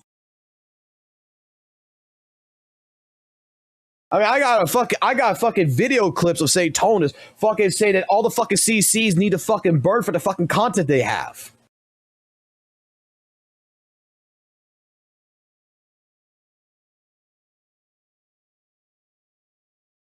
Resi has made complaints. In fact, did Resi not make recently a complaint about the new DA? You're right. Toxic positivity is in every fucking goddamn community. It's just that it's been more rampant in other gacha communities than ZZZ. And I love when people fucking bring up this wording that's like even St. Tonus, that ZZZ is blinded by their toxic positivity. Dude, we're looking at different things. There is shit that's going wrong in ZZZ. Don't get us wrong. There is some shit that nobody really fucking likes. When TV mode happened, okay, especially TV mode. How many fucking players in ZZZ actually fucking like TV mode? How many people actually bitched about it? How's that toxic positivity? Toxic positivity is when you're going to basically say that your entire game's perfect. That it's better than everything else. The community itself has, in regards, made its criticisms as a whole, not just a select few. But in WUWA, if the community itself as a whole tries to make criticisms like Ryuko Sensei would try to make criticism of WUWA, all of a sudden the man's gay and the man is a piece of shit according to St. Tonus' fucking group. When you have some people out there that do criticisms, they're regarded as some of the worst people as content creators. That they fell off, that they have bad takes. That again, if you don't agree with the opinion, you can't apparently agree to disagree.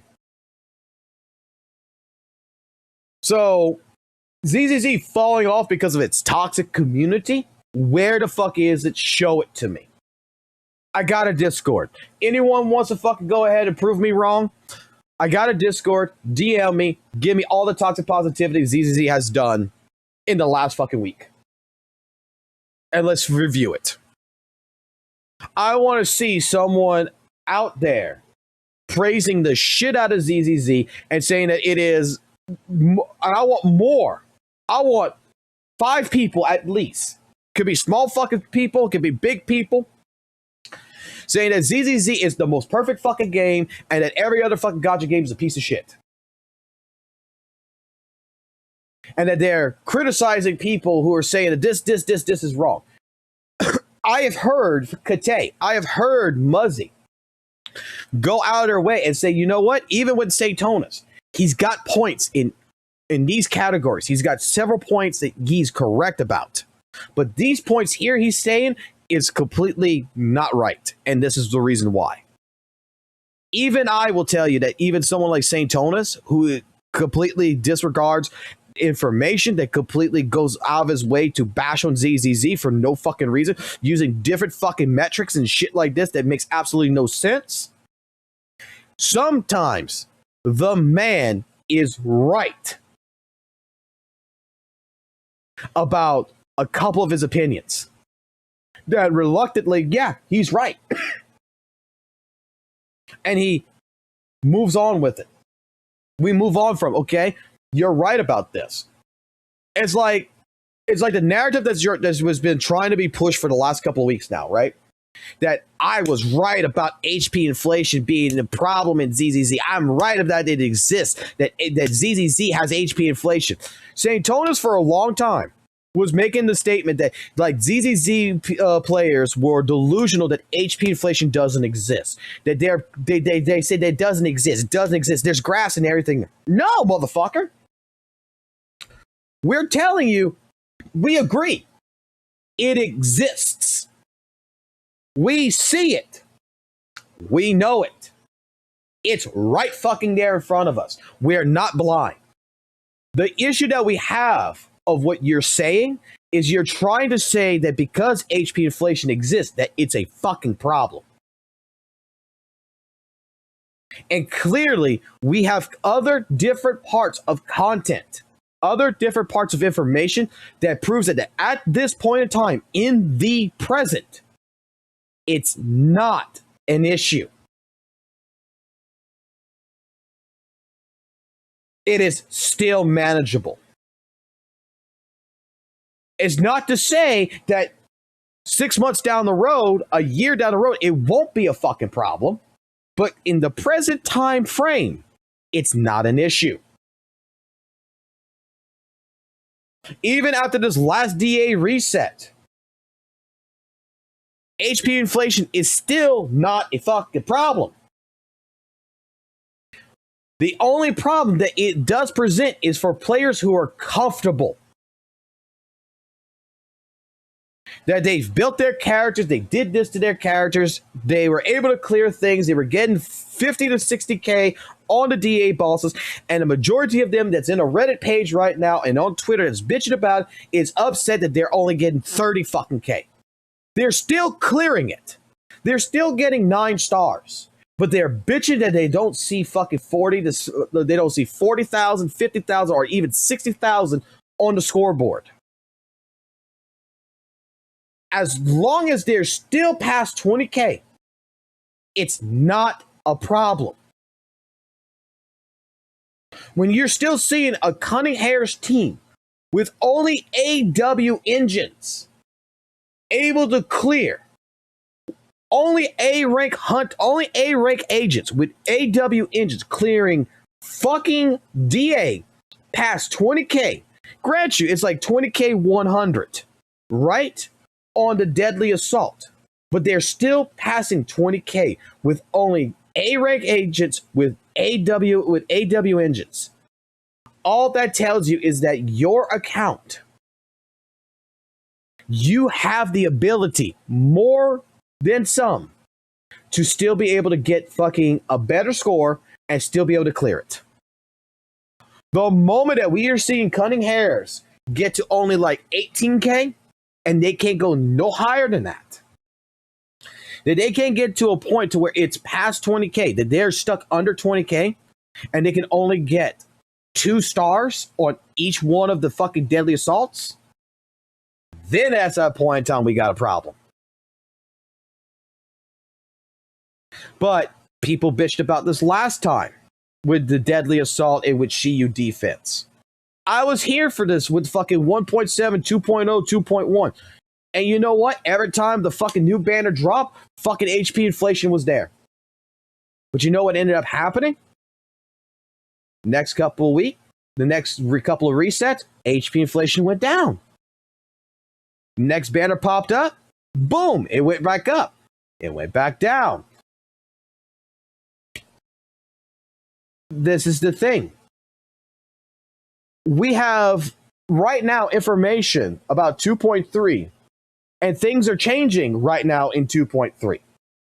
There is a massive fucking HP inflation in 2.3 that is very much ruptured character fucking shield. That you are going to want to have a rupture fucking characters. It looks like you're going to need them. But you know why we don't look at that exactly fully? It's because it's been buffed, it's been nerfed, it's been reevaluated, it's been rebalanced several times. Monito's got some buffs that happened to him, he's got some fucking nerfs. Other characters, even the buffs on the DA and the Shiyu defense, has slightly changed here and there. If you follow through with it, here it is again. Just like Weather Waves, just like ZZZ, just like Genshin, all this thing. It's in beta. The devs are looking at it. They're balancing it. There's going to be quote-unquote hits, and there's going to be quote-unquote misses. This DA assault that's happening right now, I'm going to tell you, the buffs are a fucking miss. They're not exactly horrible, but it's not like they're exactly trash either. They're not the greatest thing in the world, and they're not the worst thing in the world. And to me, that it's shielding for Seed, it's shielding the Electro inside and everything. The other two that they got on there they're decent. They're not the greatest. That the last couple of DAs, their buffs were a lot better. Their secondary buffs were better.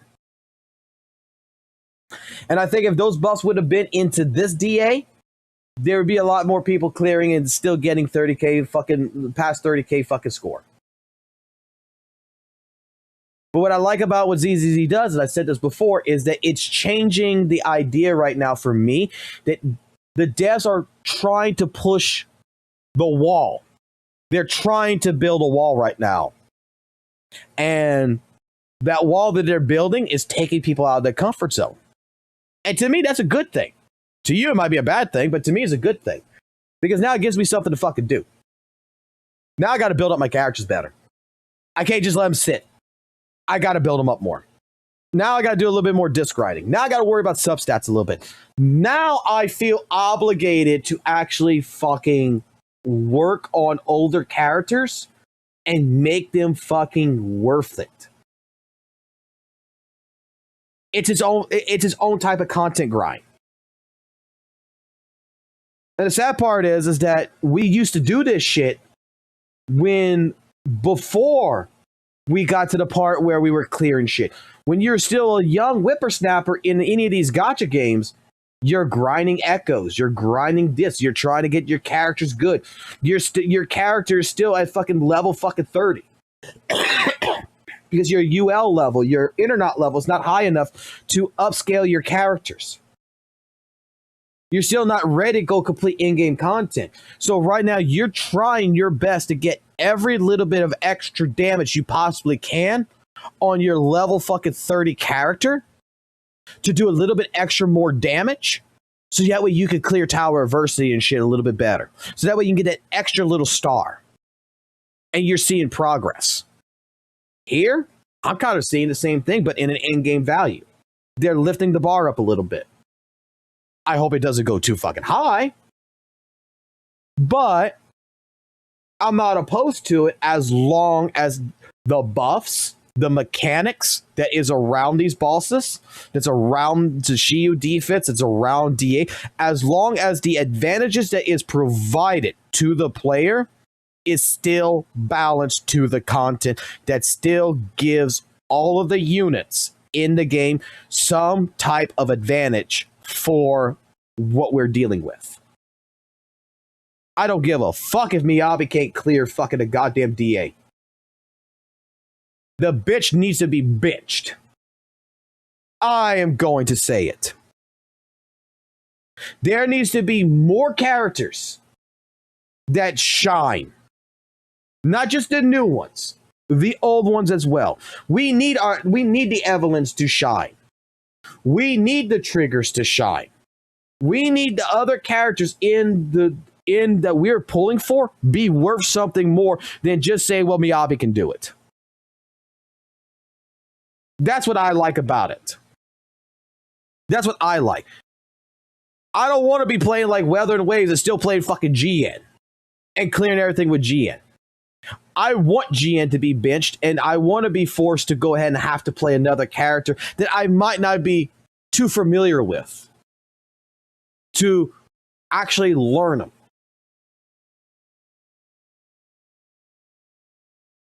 I want more variety. Miyabi has been way too fucking strong for a long fucking goddamn time. I've seen this. And this is the first DA where only the middle DA looks like she's able to fucking complete it, and everyone's bitching about the fucking goddamn two sides because of its ice resistance. But Miyabi is supposed to be strong. She's a void hunter. Yeah. Let the fucking bitch burn. I want to see Evelyn come in. I want to see Jane Doe fucking come in. I want them to have their time on there. Well, I don't have those characters. Well, you don't have those characters. Sorry. But that's where the older content is what you should have on your fucking team, because Miyabi's only going to complete one DA run anyway, so you only got the middle tower, so you still got a Miyabi run that you can still do. She still completes it. The other two, you still need two fucking DPS. You still need two other teams. I'm sure that people who play in it has different teams, and they should be able to versatilely fucking work on other things. You shouldn't have to pull the fucking new character. You shouldn't have to pull fucking Seed.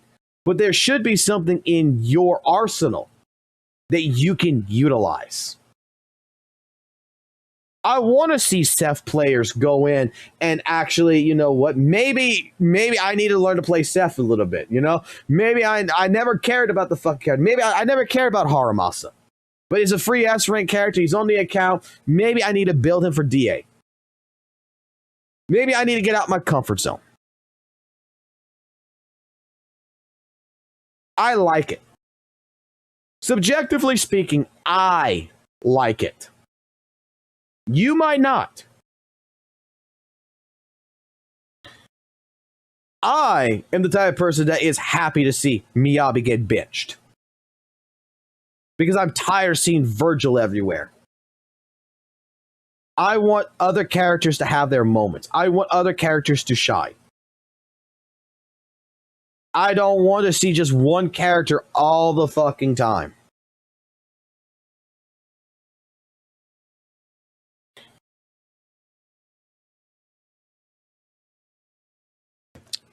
That is my thoughts, my opinion on that.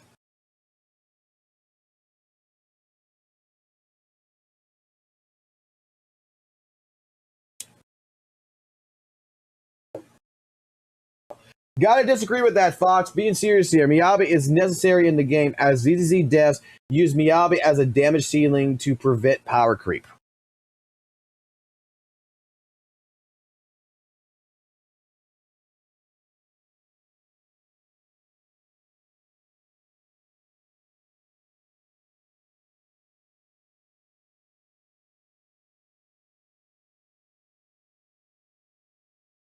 I think we need a fucking character stronger than fucking Miyabi. I think this little buddy girl that's coming in needs to be fucking 100 times fucking stronger than Miyabi. I want to see fucking power creep go up to the roof. I want force the ZZ devs to fucking go ahead and power creep every fucking character and fucking buff them. I don't like particularly I don't think it's a problem.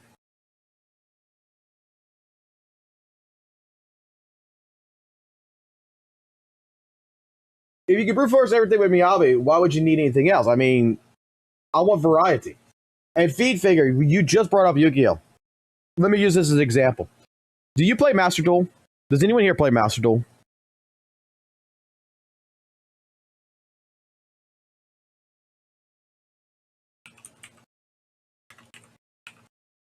Does anyone here play fucking Master Duel? I'm going to give you PTSD real quick if you play it.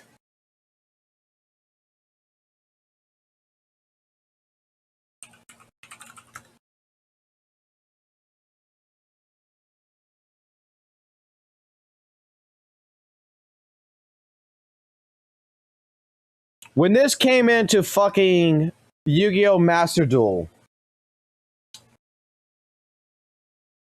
how many fucking people ran this deck?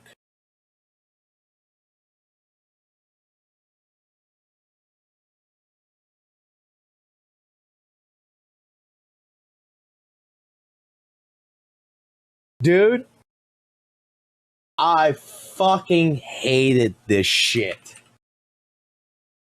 I fucking hated seeing this shit. Every fucking match that I was so pissed that I even played a fucking Terror Limits deck.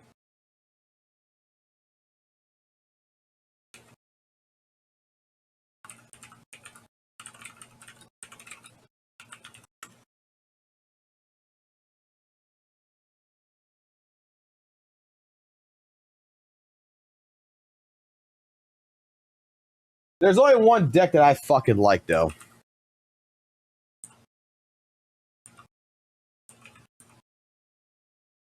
There's only one deck in Yu-Gi-Oh! I actually fucking really fucking like. This was the most annoying shit. But here we go again. It was brute forcing. It was winning all the fucking time. It's not a deck that I like. I was so glad after the fucking meta, after they fucking banned cards and shit, I was so fucking goddamn happy. And then my fucking deck came in.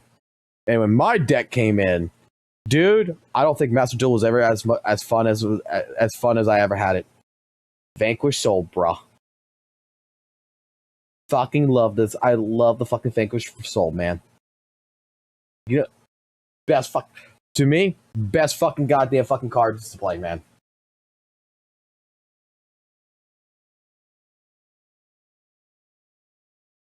Well, isn't Yu-Gi-Oh!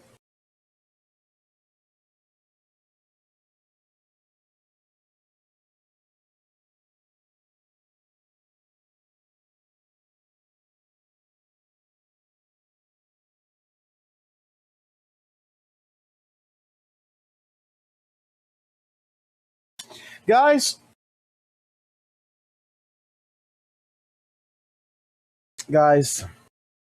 I'm so sorry.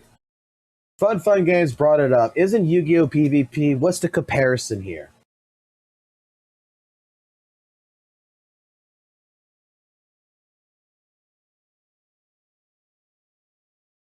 The comparison is that when it comes to fucking content, whether it's PvP, whether it's single fucking player, I mean, like, look, it's even fucking goddamn fucking like Elden Ring and Dark Souls. I like versatility. I like seeing other builds. There is some strong shit out there, but I like to see other things besides just one catering.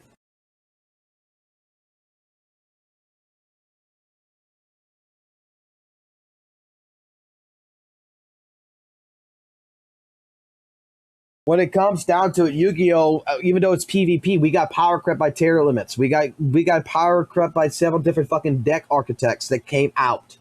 Yeah, it's a PvP scenario.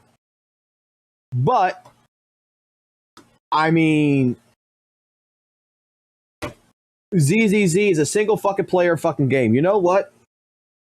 At that point in time, I'd rather be a fucking whale than a fucking free-to-play player, then. Fuck it. You know what? Let's make it to where free-to-play players cannot complete the fucking content. Fucking increase the power creep by 300%. Fuck the free-to-play players. Let's make it to where only Miyabi, Shifu, whatever the next Void Hunter fucking character or whatever, the next fucking version of a fucking Miyabi comes in. Let's make it that only these three fucking characters are the only ones that can complete content. Fuck it. That way, every single fucking YouTube video will be about these three fucking DPSs. And nothing changes. It's going to get quite boring.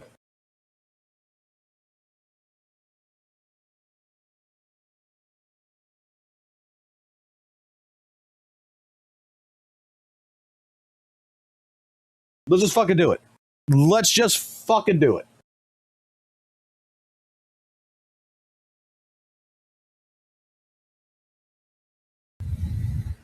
Resets in a few minutes. Let's see what else he's got to say after this. I made a fair decent amount of fucking Glaze videos because at the time 1.3 and 1.4 the video deserved Glaze because people were hating on it and it was actually a pretty good fucking game. And then I made videos criticizing the game because obviously we don't want people just spewing bullshit saying, oh, it's great, realizing like, hey, no, we got a fucking problem. Like, imagine if people didn't reach out and say, hey, TV mode kind of stinks. The game would be EOS. That's every gacha game though. What is?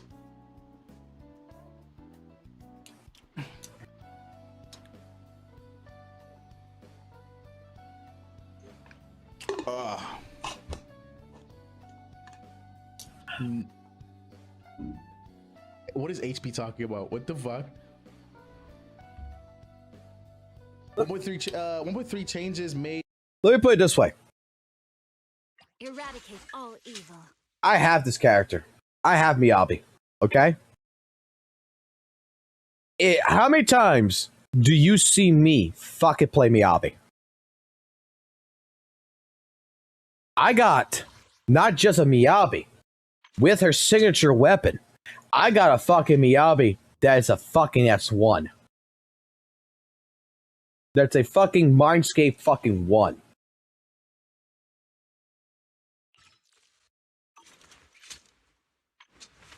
This character This is the path I follow. is the quote-unquote definite fucking version. Since I've fucking played this game, for anyone who's watched me play this game, how many times do I fucking play Miyabi?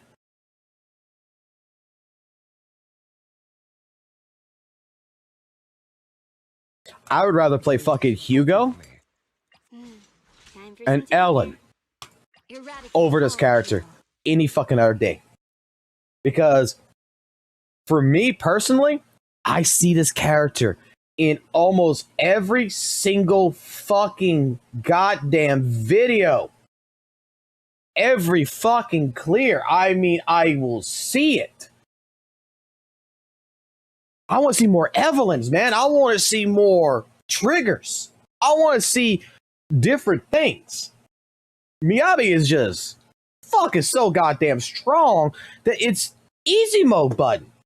And knowing that she is getting basically housed, she's getting benched by the content, guess what that's making me fucking do now? It's making me want to play fucking Miyabi. Because she's not so strong as she used to be. The content is phasing her a little bit out. Now I kind of want to play her. It's just like, how many times do you see me play right now, except for fucking grinding purposes? Need a fortune telling? I'll put her on DA once in a while, but otherwise I don't clear for the first time with her on DA because why? Because that problem. I had a friend, we gotcha'd it.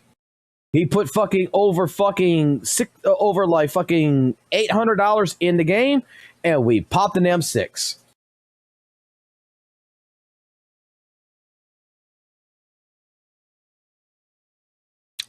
I hardly fucking play this character anymore. When she was at M1 to M3, I was playing the shit out of her. And then when he got her to M6, I played her. And I play her for fun after I clear DA. After I'm done with DA, typically I do fucking, okay, I will play fucking M6 fucking Shifu here by herself against DA to see if I can clear DA with just one character, which is just her. Instead of putting her in a team.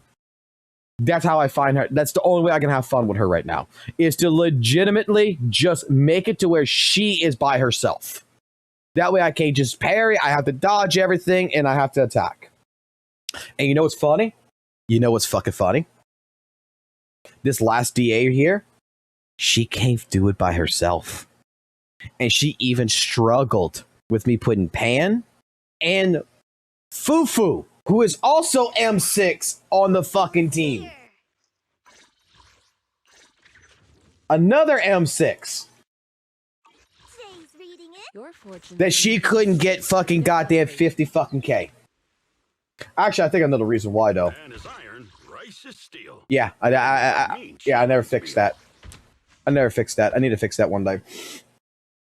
Or I need to replace it with Astra. The anticipation off stage is the perfect prelude. That's a skill issue. That's not a game issue. That's a me issue there. But still, it's not that fun. Struggling for me is fun. Made me play the game. 1.4 was peak ZZ for me, and then it's exactly. Bro, is Dr. HP fucking singing the song? Is bro singing? So far, this is not so bad. Bro was trolling me in Discord, and now he's trolling me fucking in my chat. G fucking G, man. G fucking G.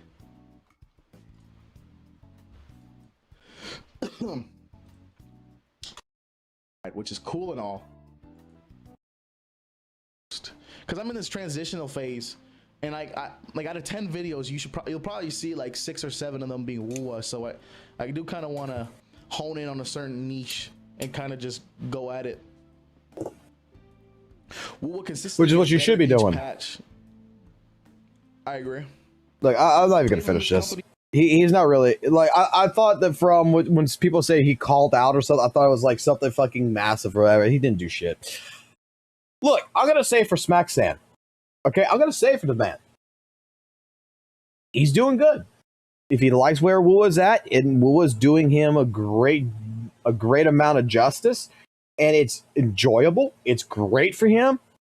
Holy shit. The number 7 Kurobot right here. Congratulations. No hard feelings. Nothing about it. I mean, I think WUWA's a great game too. I still do. I just don't agree that I don't agree with the same opinions as you do about Weathering Waves with the top 4. I don't agree that why Hoyoverse is inevitably going to fall off. I don't agree that the ZZZ community is toxic positive. I don't particularly agree. Because I have a different experience.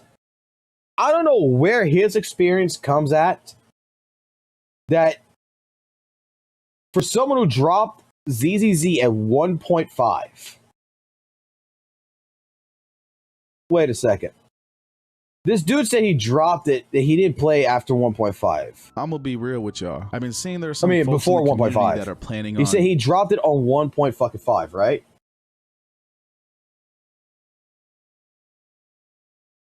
What was his thoughts on 1.5? Yo, what's going on, you freaky fraud? Because 1.5 apparently was the reason why is where he stopped doing ZZZ. So there's no way. This video is over a fucking hour long. I ain't fucking watching a fucking hour long video.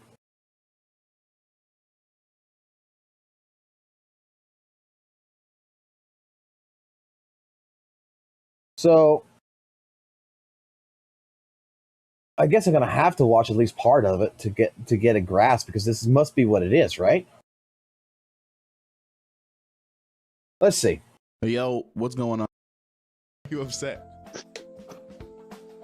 Am I allowed to say swear words here? Can I ask?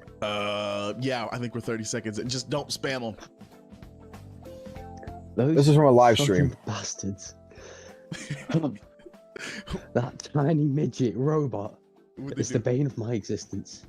I had a plan. I have 300 pulls in my bank right now. I was gonna get more, but 300 pulls deep. It's just a yap session. On spamming them all on you. All right. What's your thoughts on Astro Yao? Maybe he might have said something in here. All right, listen, hear me out. Maybe I was a tad bit wrong about Astra Yao, but I think she's extremely OP, but not quite in the way you think she is. See, I made a previous video about how skipping Miyabi for Astra would be kind of crazy for your account, and I will still stand by that. If you didn't pull Miyabi because you wanted Astra, unless you simply just didn't like Miyabi, you're kind of dumb for skipping. But nevertheless, in the video, I talked about how I myself normally would prioritize DPS over supports in a lot of gacha games because that's how most games warrant it, while noting there are some games like HSR and FGO that are the opposite. But funny enough, I didn't actually have any plans to pull for Astra. I felt like, yeah, her buffs are cool and all, but I can still clear content easily enough without Astra. But I had Miyabi and I wanted to see how even more cracked I could make her since I didn't pull any dupes for her. And I had spare funds on my account, so I decided to pull for Astra, cause why not? Gotta get that rush of dopamine every once in a while, you know? It's been like 6 weeks since Miyabi's banner has been out. I've been fiending for another hit of that gambling on some 2D pixels. But anyway, 170 pulls later. But he said in the live stream that he pulled Astra.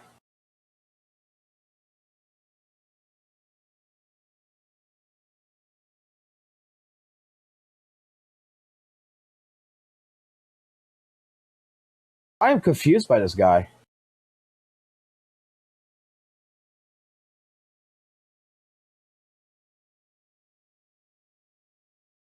What does it excel in?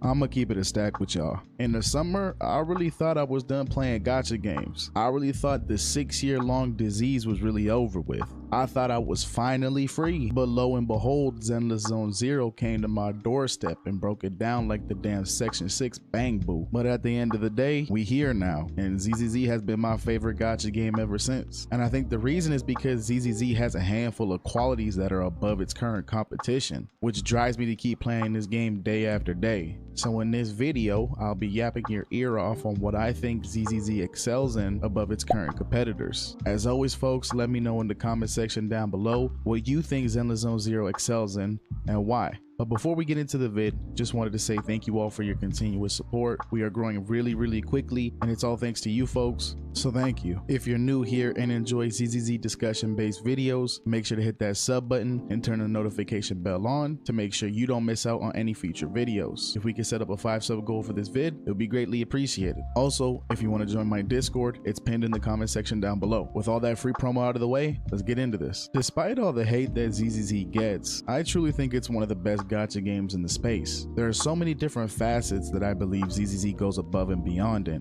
and for the first spot on this list, it shouldn't be a surprise. I think ZZZ has the best combat in its niche. And truthfully, I'll say it, I think ZZZ has the most fun, enjoyable, and interactive, eye-pleasing combat in the space. Now, obviously this is subjective as there are so many different type of combat niches for gacha games, but I believe when it comes to the dodging and the movement in the combat, everything feels so agile and responsive, while also being able to dodge through attacks and have the ability to counter. This just adds more immersiveness to the gameplay. With the addition of everything having fluidity to it, from the fast attacks to the quick transitions, with seamless character swapping to the stylish modern visuals, all of this plays a key part into why I think ZZZ has the best combat in its niche, as well as arguably the whole gacha space. I say this all the time, but as a previous Honkai Impact 3rd enjoyer, I truly think that ZZZ is a modern day Honkai Impact 3rd. And HI3 was very much so well known for its amazing combat experience. There are so many similarities between the two games, it's ridiculous. But I think ZZZ took Honkai Impact 3rd's combat and modernized it and made it more appealing and enjoyable to play through. No game besides maybe, just maybe, Wuthering Waves gives the same combat experience as ZZZ does. All in all, ZZZ's combat truly stands out due to its flashy, high-skill combat with its strategic depth and team-oriented gameplay, honestly ultimately making it one of the most dynamic,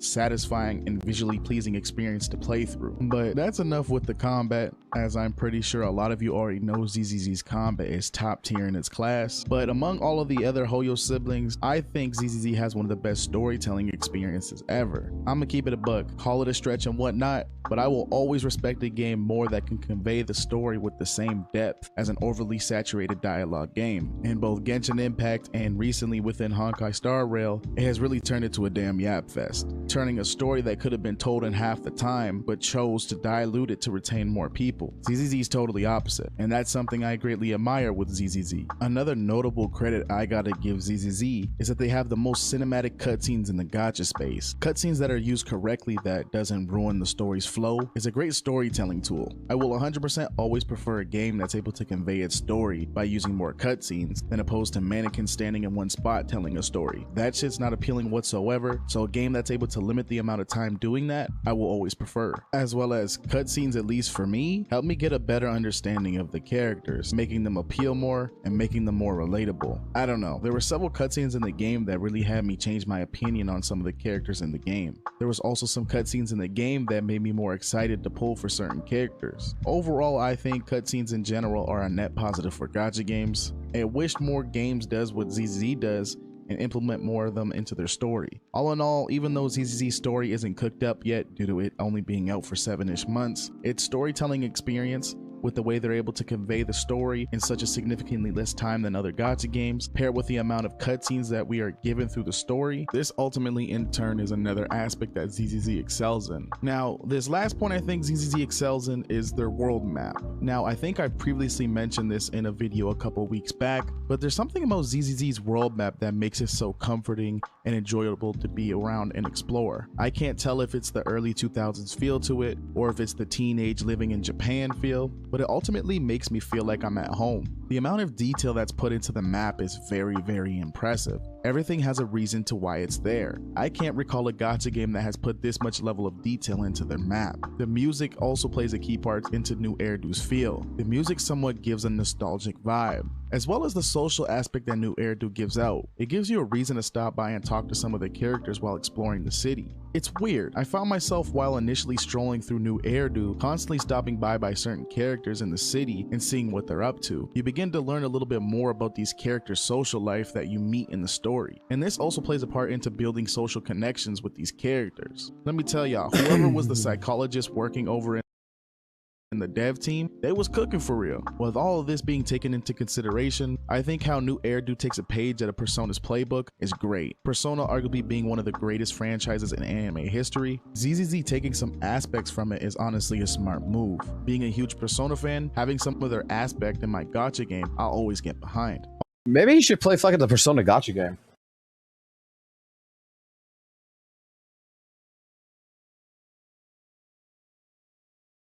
This does actually sound like AI.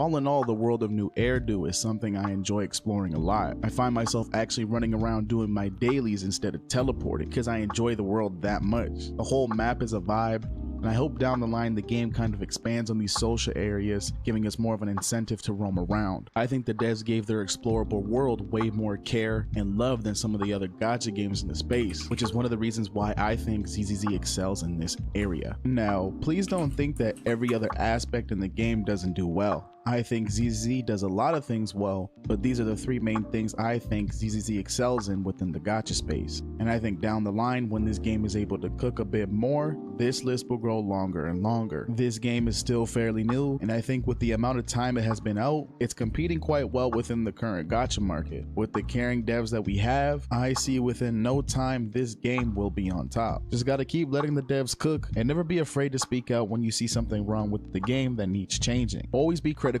ZZZ gets. I truly Hold think on. it's one of the best gacha games in the space. There are so many different facets that I believe ZZZ goes above and beyond in. And for the first spot on this list, it shouldn't be a surprise. I think ZZZ has the best combat in its niche. And true.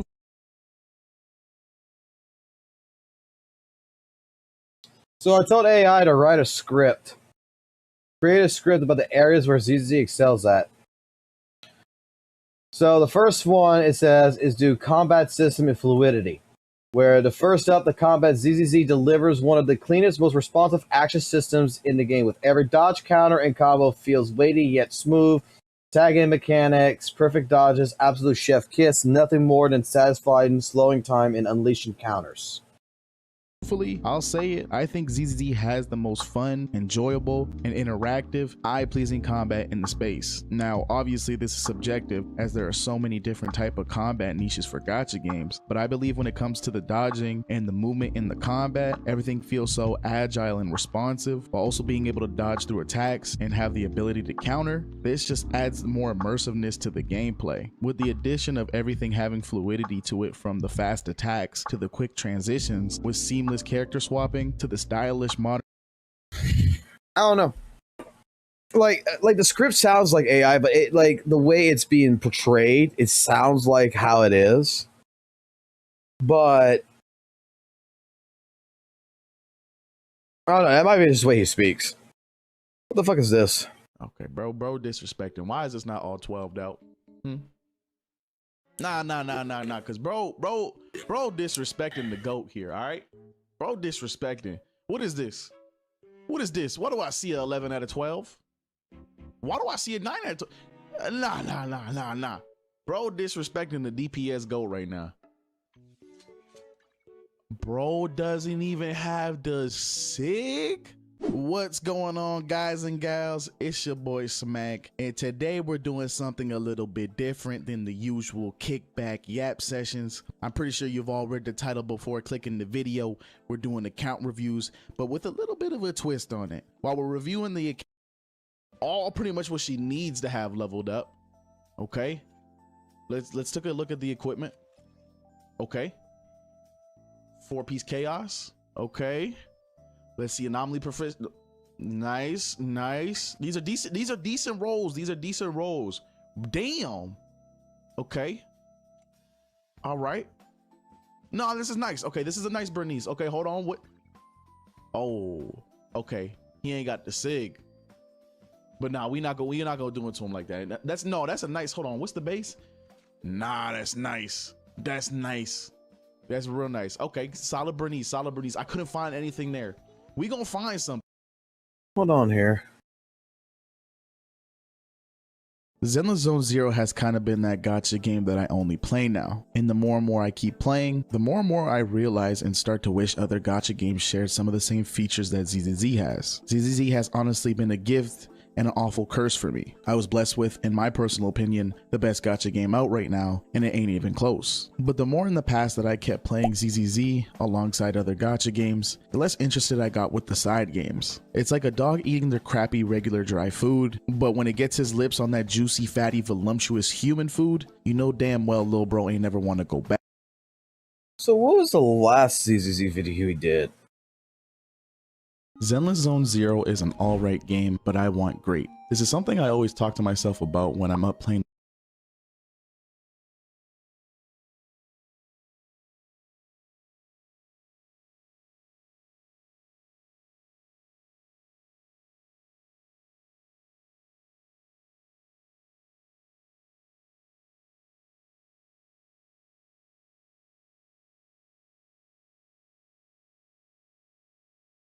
Okay, so before he did the WUWA video, we got a video here where we got people that's actually disagreeing with him about his takes here.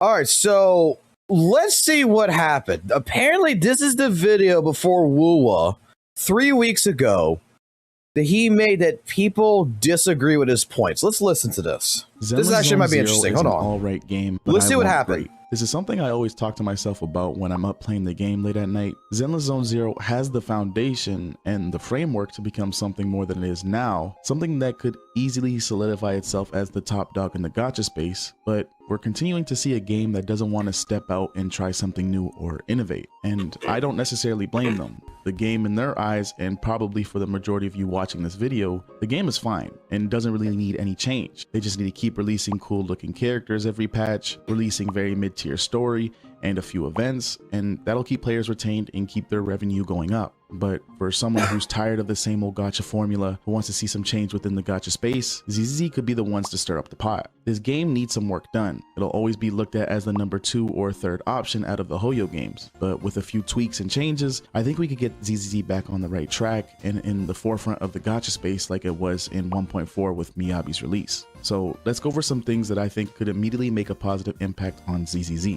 The first one is bold, but it's something that I don't think would take too long to implement, and that's player-driven endgame content. Now, what exactly do I mean by that? I want an endgame content that could be created and shared within the community. Similar to Super Mario Maker, how you can create your own levels and share it, that's exactly what I want to see in ZZZ, and it's honestly easier to implement than what you think it is. The perfect example could be Hollow Zero runs. Introduce a player-generated Hollow Zero mode where people can make it an insanely hard or as goofy as possible, and let their friends or the community tackle it. Let the creators throw in unique modifiers, adjust enemy placements, or even throw in some insane time-based objectives, while also throwing in some rewards for players completing other people's creative modes. And watch how of an immediate positive impact this would make on ZZZ.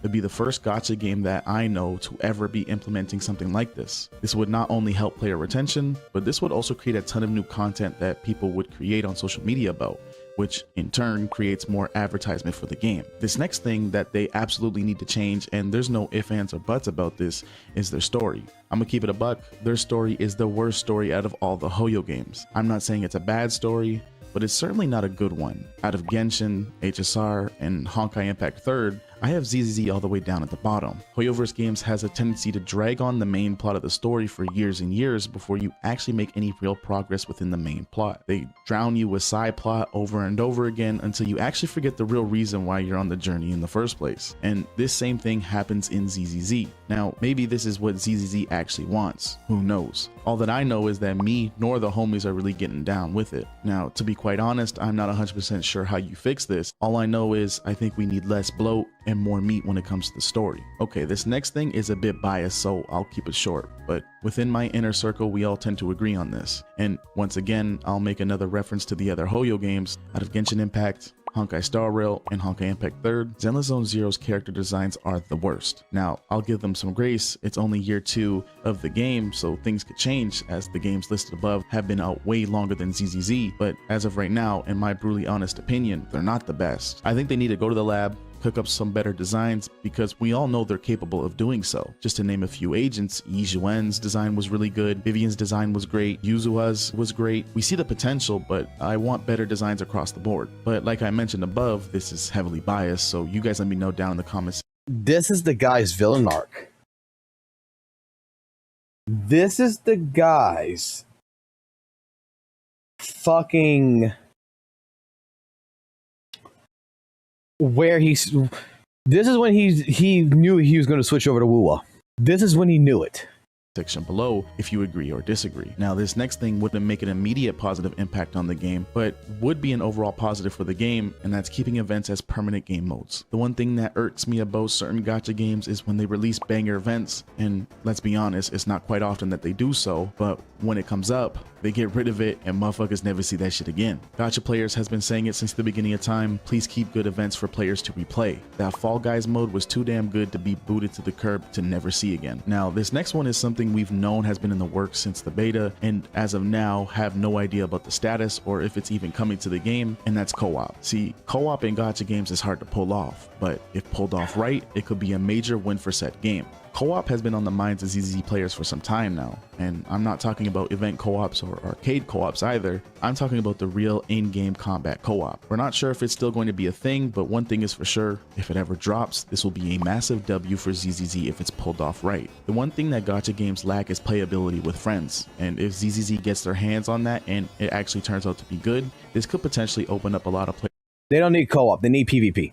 players coming back or giving ZZZ a new try. I love co-op, you love co-op, ZZ devs, make it happen. This next thing is definitely controversial, but we've seen other gacha games do it, so I don't think it would be so far-fetched for ZZZ, and that's to have a skip capability while farming. Me personally, along with friends that also play the game, agree that the game desperately needs to have a skip functionality for you when you are farming. I understand it's a way to keep the player retention, but it's simply just not fun and it's too tedious. If you want players to be retained, add more things in the game such as permanent events as mentioned above, or more endgame modes. It sucks having to farm in this game. I understand runs are only a handful of seconds, but it'd just be much easier and better quality of life if we could just auto it. Now, we've talked about endgame content, we've talked about story, we've talked about permanent events, we talked about multiplayer, we talked about character designs, and we talked about auto farming. So this last Wait, we want to what?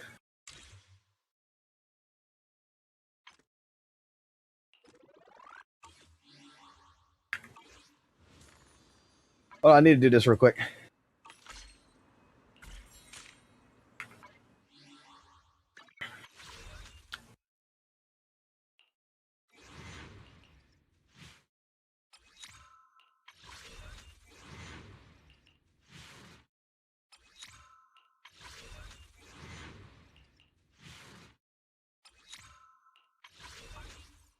Okay. Okay. The dude wants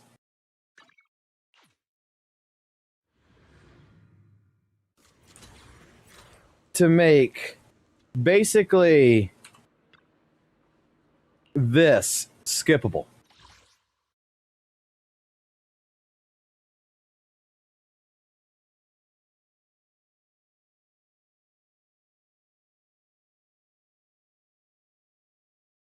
I don't know how I feel about that. Then what's the point of playing the game? Like, what's like? There's, I don't know how I feel about that one. This thing is about its gacha system. We're slowly starting to see very small change within the gacha games and how the gacha system actually works. Games like Wuthering Waves, Reverse 1999, Theory of Restart are adopting. Like this right here, I'll go spend 5 seconds, whatever. I mean, the HDD side of things, we got that fucking shit now that allows you to skip like the HDD stuff. To go ahead and you just like how would you make this skippable? Is my question. Like, you want to make this skippable, right? But how would you make this skippable? Because then at that point in time, you're just making a shop. I just spend my energy in a shop. Like, the only way you can make this like skippable in my mind is if you turn this into a store.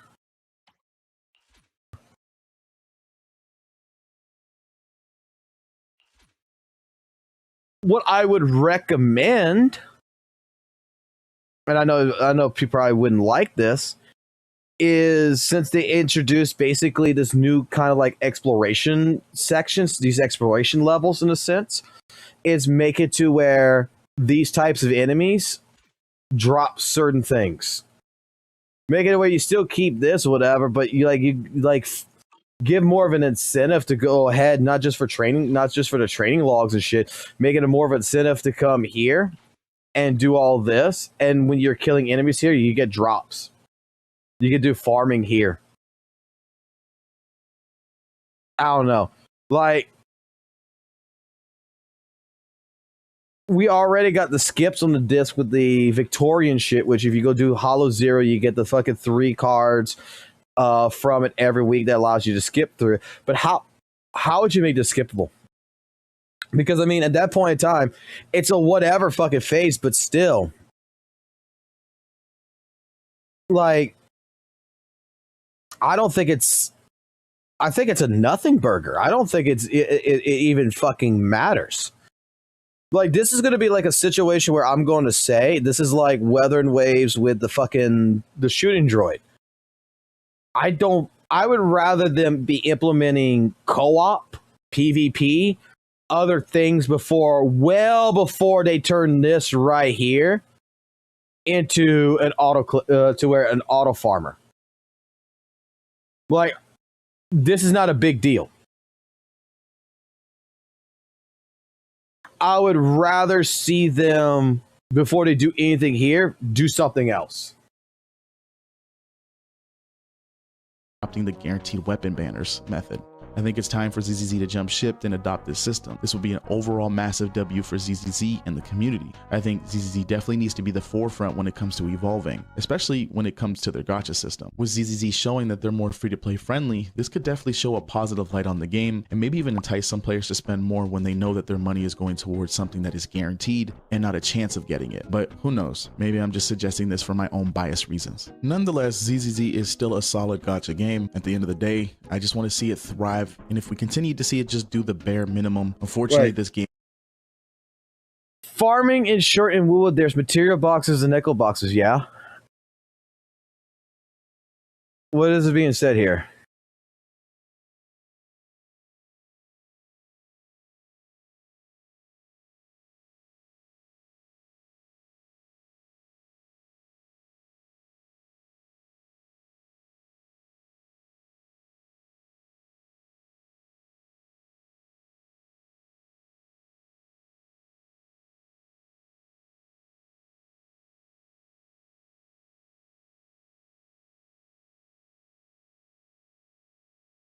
This is true and this is false at the same time, because like some of the echo sets are not going to be in those boxes. Like for Lova sets, not in boxes. And will continue to remain average. You actually gotta go farm and it. Motivated dev team that's dedicated to their player base, which we've seen with their continued. Gus's one did not show up in the box. The Crown of Valor and such, like I have boxes. I have a shit ton of fucking echo boxes in WUWA, and I was going to use that to get her echoes. And like when I went to go use them, they're all for like the previous set above for Lova and higher. There's nothing for the latest.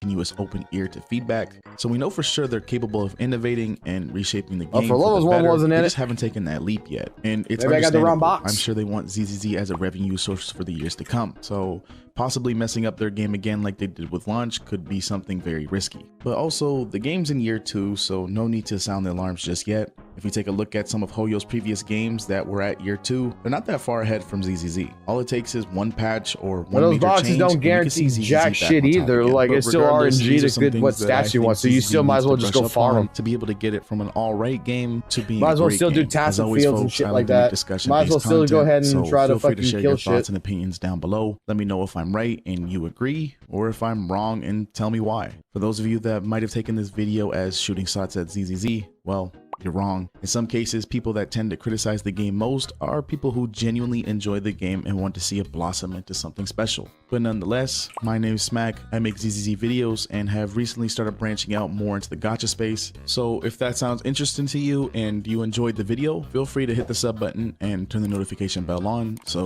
you don't miss out on any future videos. If you enjoyed this video, I'm more than positive you'll enjoy either one of these videos on screen. On the left, I decided to try out Genshin Impact as a reformed hater, and let me tell you, that was very interesting. And on the right, I decided to dump 2,000 battery on Alice, and it definitely didn't go as planned. For all you OGs that's been around, your boy's back and expect more consistent uploads and streams. But for now, thank you all for watching. I hope you all take care, stay safe, stay blessed, and I'll catch y'all on the next one. Peace, peace.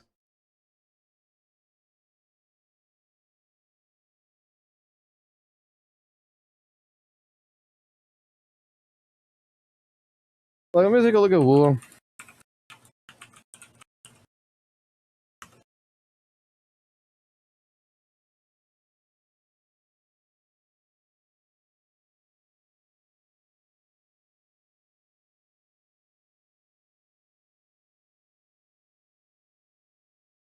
Like, I still don't know anybody who likes fucking grinding and echoes and fucking WUWA.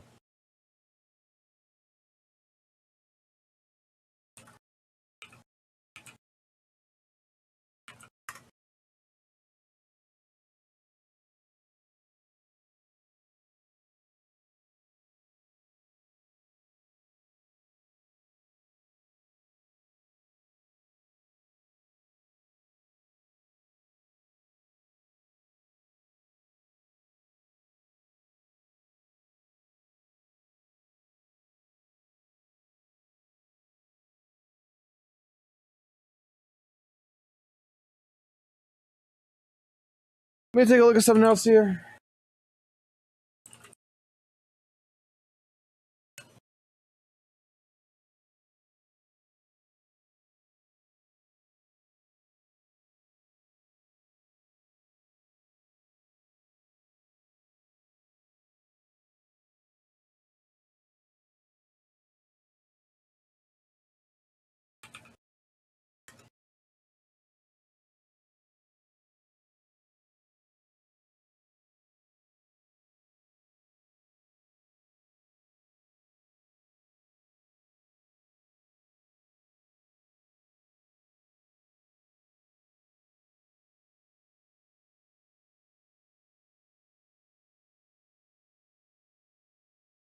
Yeah, all the new Echo sets coming out in the next couple of patches is going to be 3 costs. So the boxes don't even fuck. The boxes for grinding them is not even going to be worth it.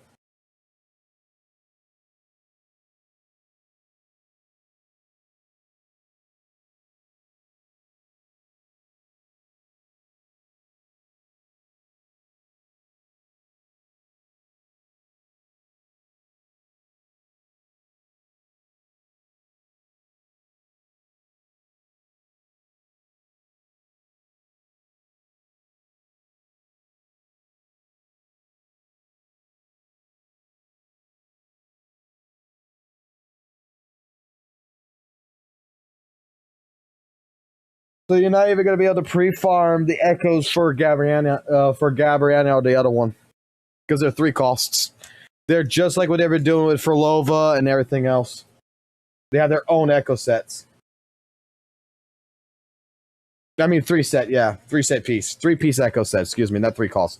3-piece Echo. Basically this. I was going looking at it.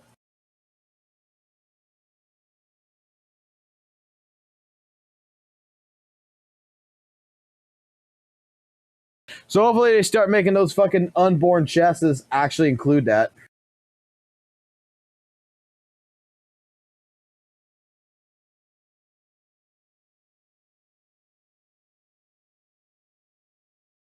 What is this Echo set going to be doing? She's going to gain 16% fusion damage bonus upon casting Resident Liberation and 20% crit rate upon dealing heavy attack damage for Echo skill, lasting for 15.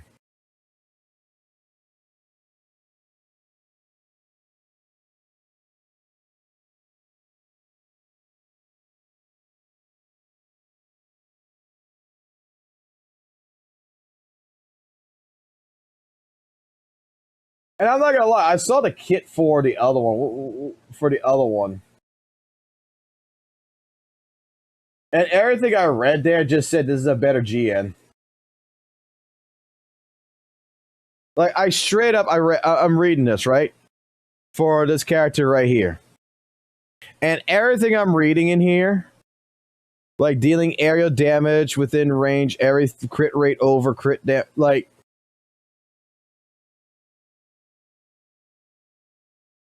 Its area damage is going to be considered heavy attack damage. Consider heavy attack damage. Not sure why you were following me, but thank you, bro. Everything in this kit says, I am just better GN.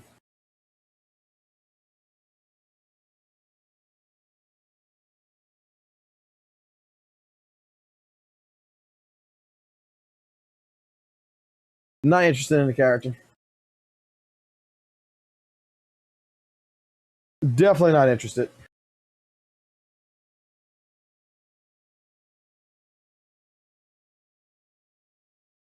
Like I said, I think maybe 3.0 is where I'm going to get back interested in this.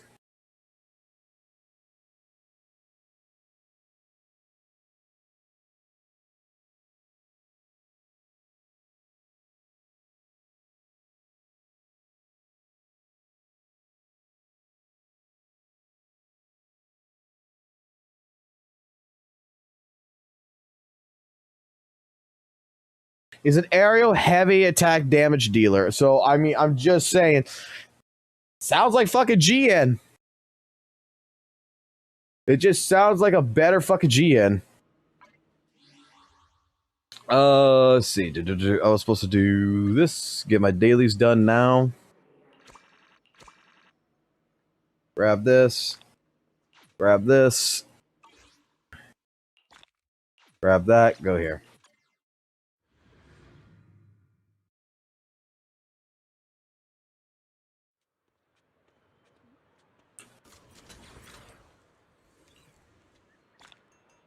Yeah, let WUWA do whatever WUWA wants to do. Like I said, I'm going to wait to see.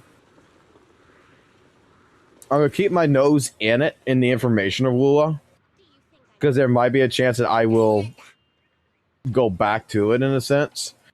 Alright, now it's time to get into the next part of this shit too. You don't know if I can fuck. Alright. Start building up with Bernice. I need flames. Evelyn and Orphe. Start working on them.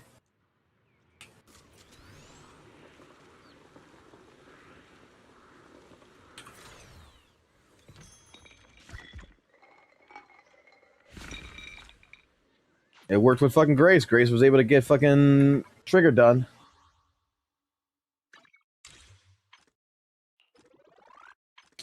Weekly task. 5 times for thing. I'll go do that later on. Complete 1 Lost Void Thunder. Operation Hollow Zero. I could do that later. Spend a total of 1,200 battery charges.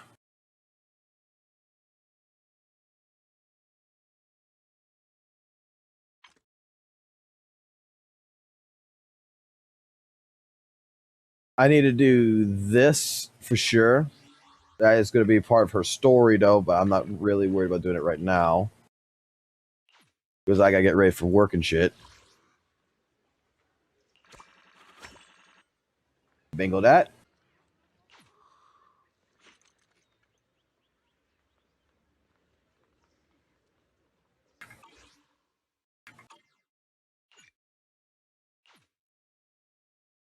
I'll hold on to them batteries. I don't want to fucking make y'all panic.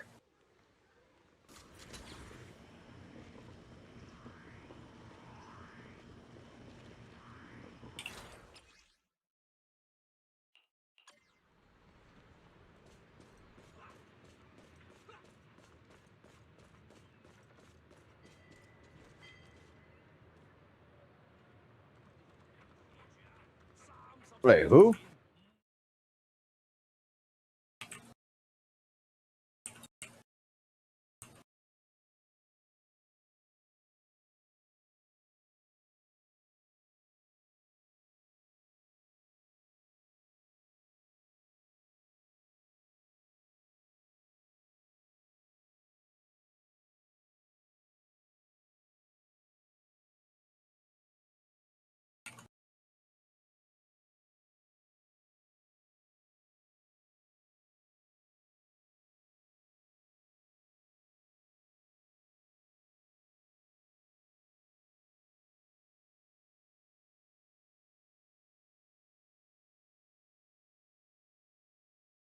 Is that the horse?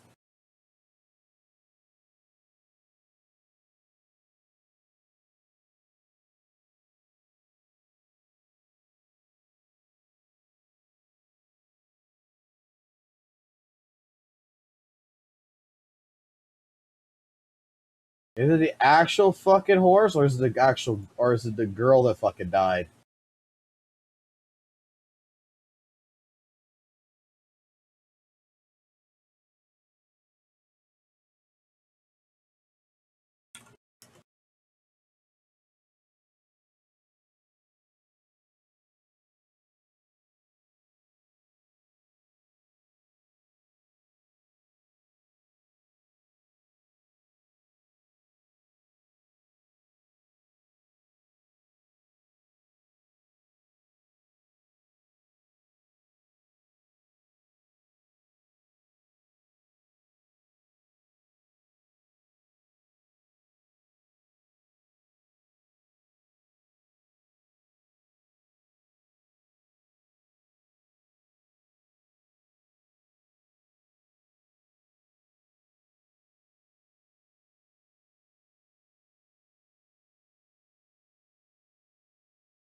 Wait.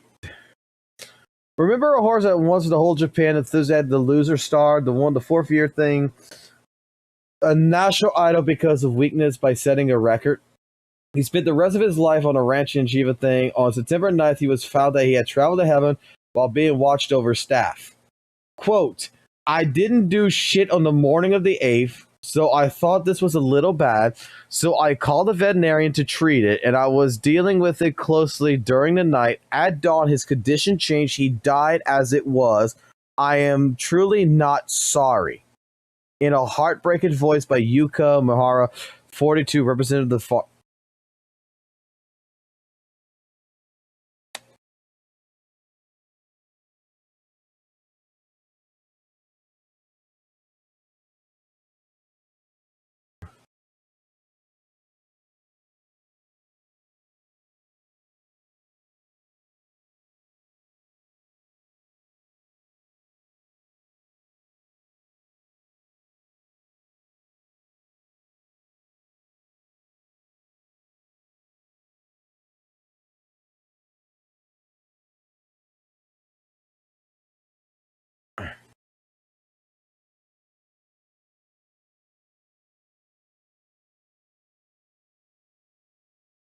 Damn.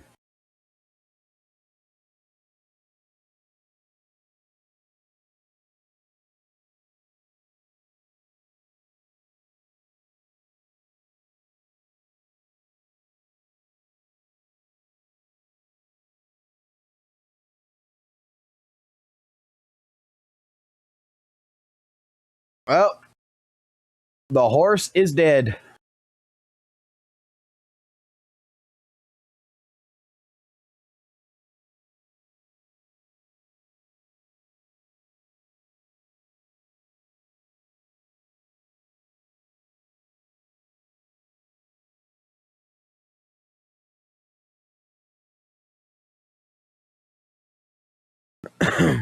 To the great glue factory in the sky.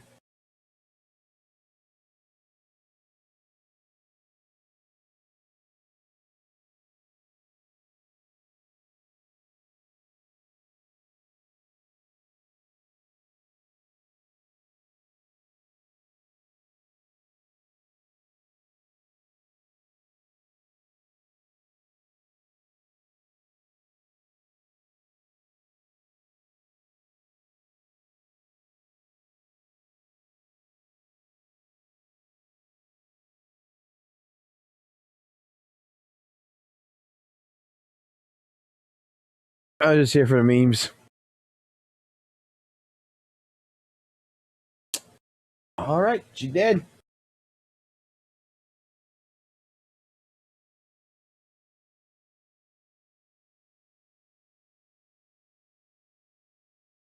What time is it? 4:44.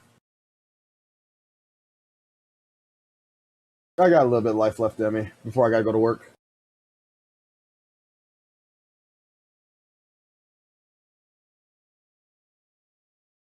Is there any other bullshit to see, real quick?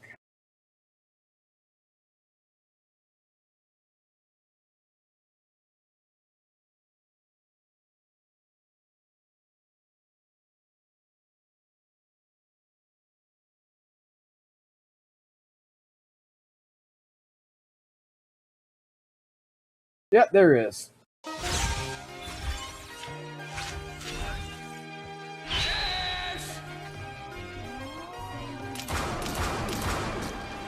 Surprise, motherfucker.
This is not as good as the other ones.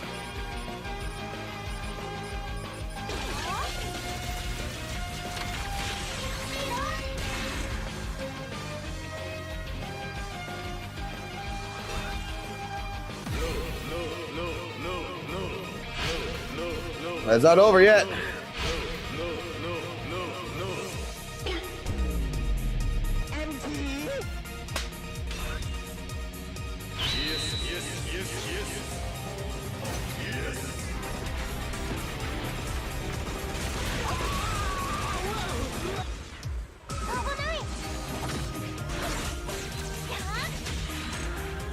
Check this out.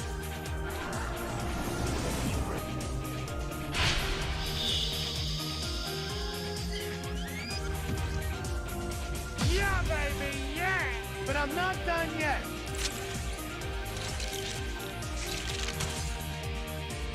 Here we go again. Surprise.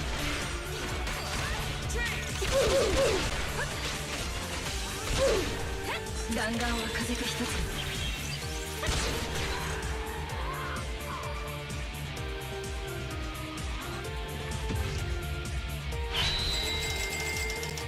But I'm not done yet.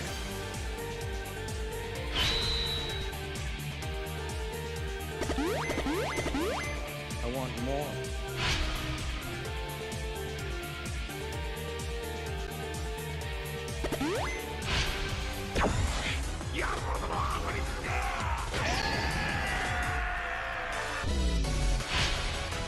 Let's do this. 1, 2, 3, 4. Blue, blue, blue, blue, blue, blue.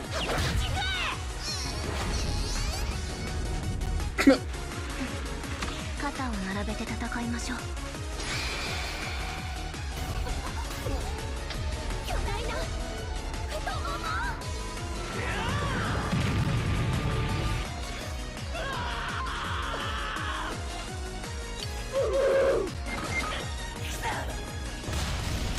One, two, three, four.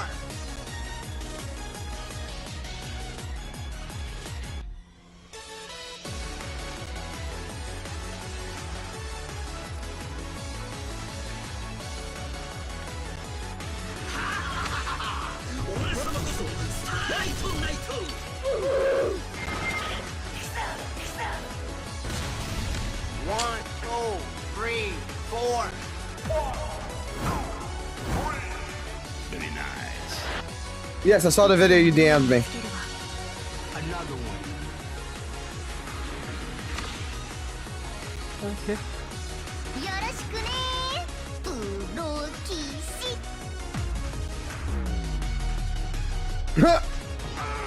It should have been me, not him. It's not fair.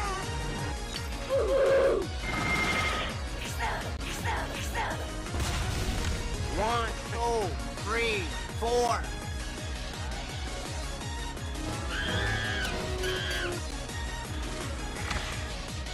Okay.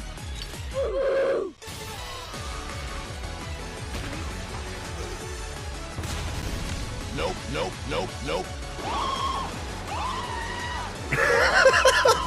This poll is fucking bad. 早く紹介してちょうだい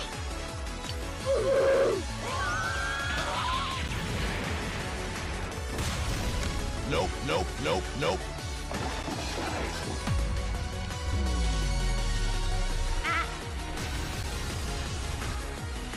よろしくねプロ騎士儲け話ですって早く紹介してちょうだい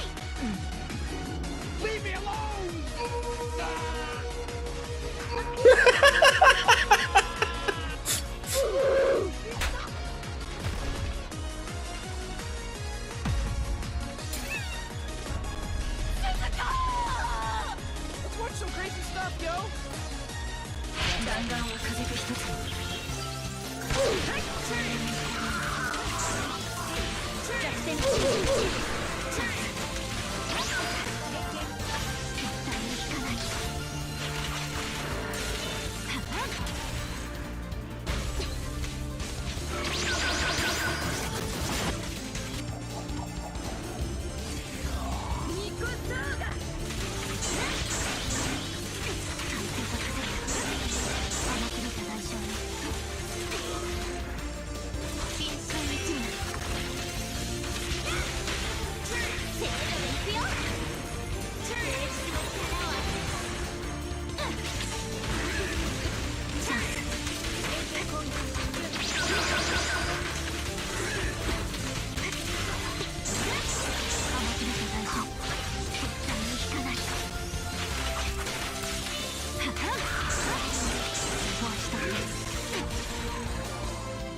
点絶対に引かない。終点へと導く。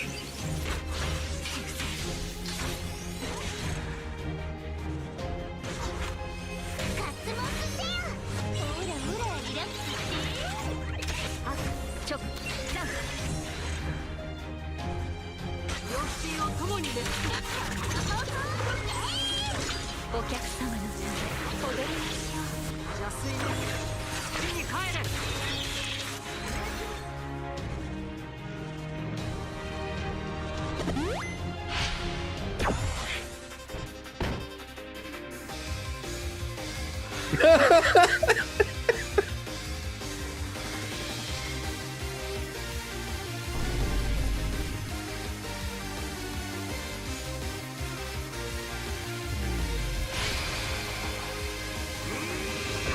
And look, lose a 50-50.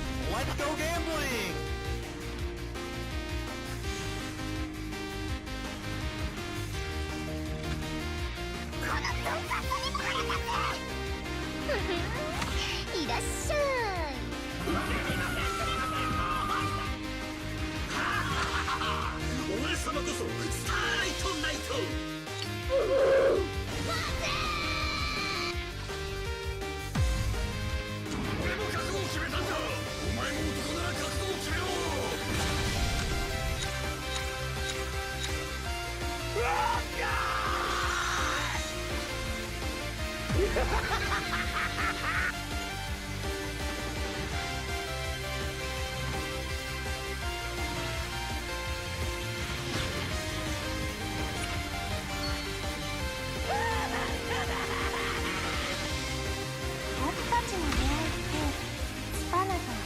It would have been funny if you lost a 50-50.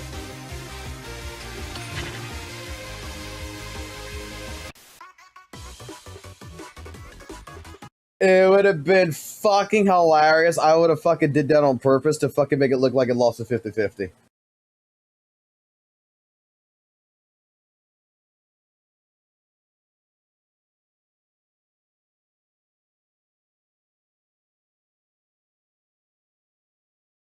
Wait, Saint did a fucking HP inflation video?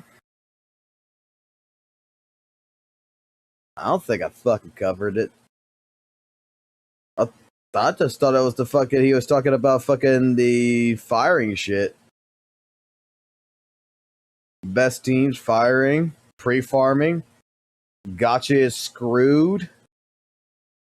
Unless you're talking about this right here, I haven't done this. I seen this on the live stream like the other fucking day or whatever. Like we actually watched it live when he was live and I was live. I could do it later today after work.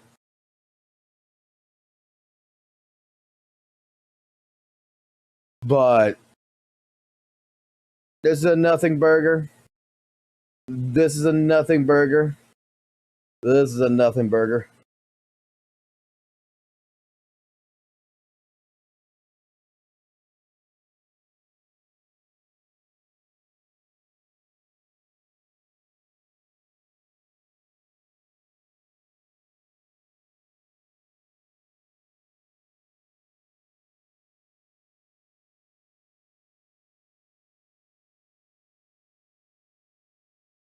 Mm-mm-mm.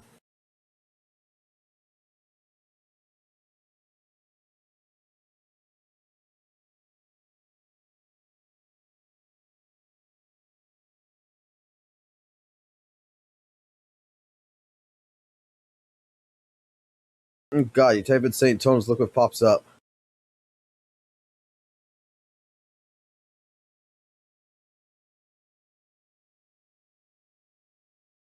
I regret promoting this game. Let me guess. This is the Genshin guy, right? This is the Genshin guy they talk about all the time, right?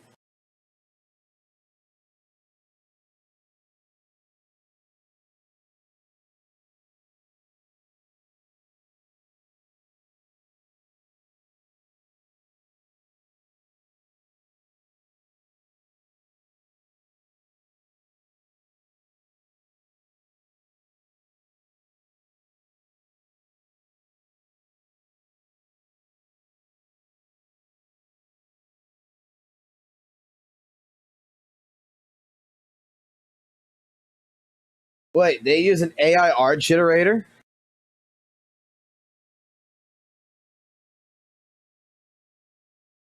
Wait, what? I want to have a real honest discussion with you guys about something pretty important to me, and that is going to be revolving around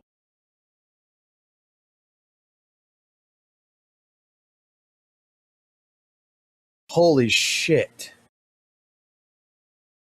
It's Duncan.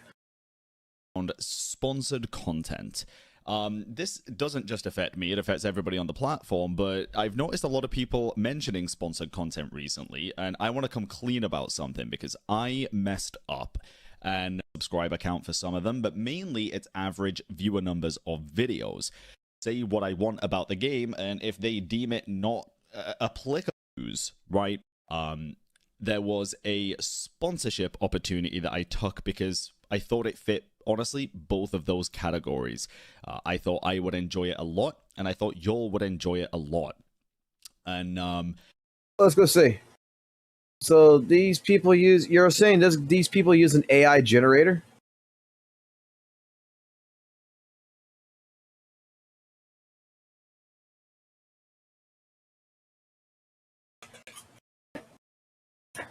What's being accused of? What art is being accused of being AI?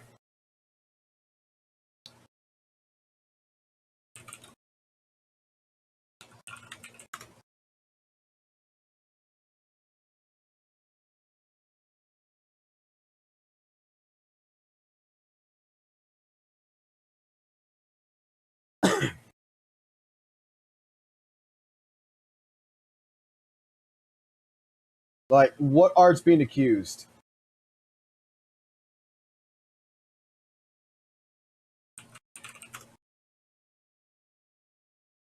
This chick?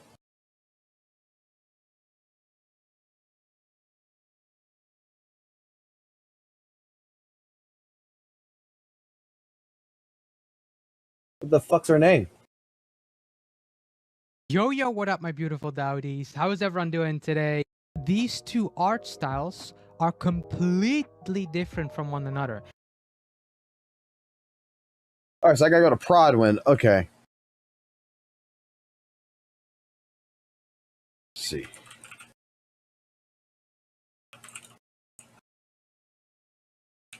Let's do that shit. I'll just go straight to the fucking website. We go straight to the website. Go here. That way I can see the character art. I need the character art.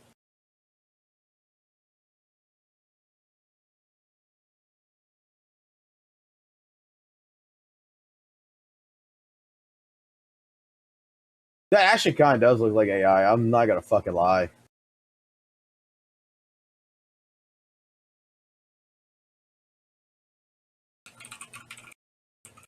But we can find out. Give me the character art. So, this is the character art, right? Save the image as. Put it on the desktop. Let's make a new folder. Art. Enter. Save.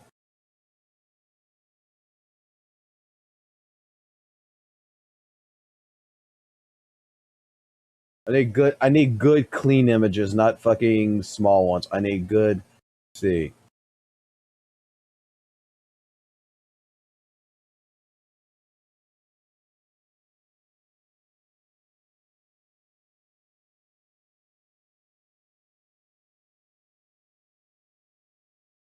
And they need to be in singles. Is there like a fucking place where I could just get the character art? Is it like a wiki or something? I can find out. That's not gonna be really that fucking hard.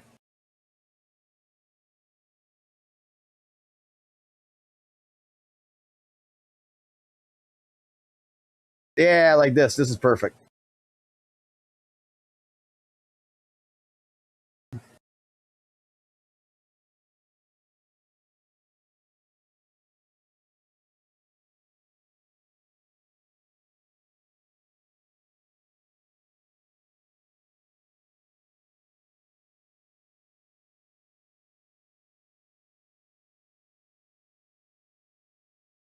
Let's just pull some. I don't know shit about this game. I don't even know if this game's any good or not.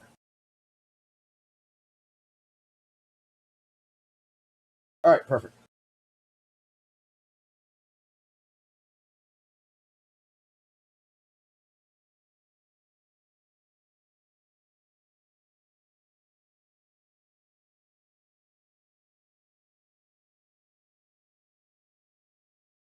Okay.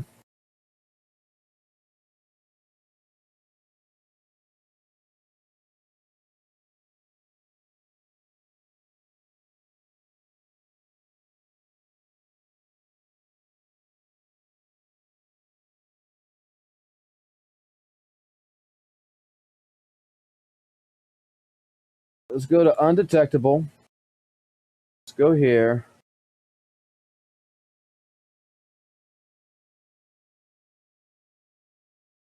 Go to art.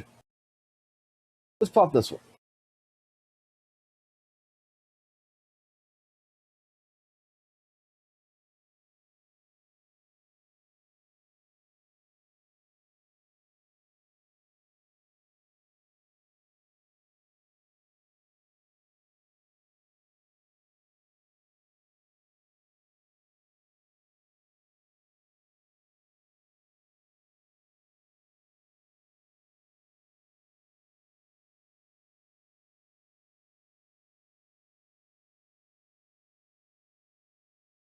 All right. We got one that's likely.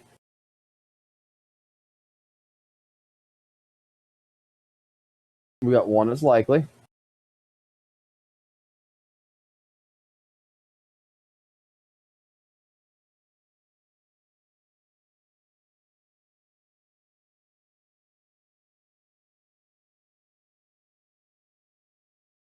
Two that's likely.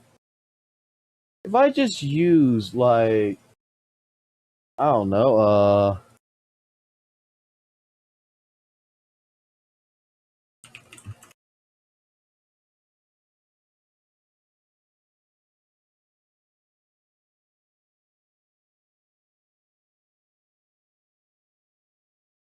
likely.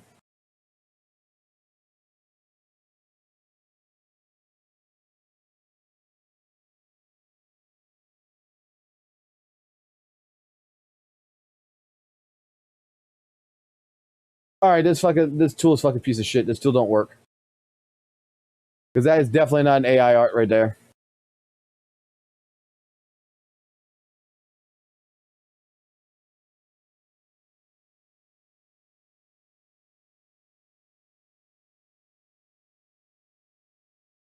All right, this one's saying 100% AI.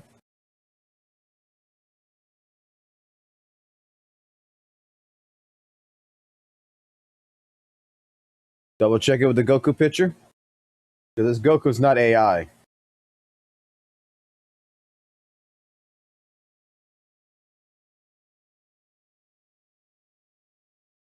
AI. Let me actually produce. Let me actually let's see. Let's get an actual AI image.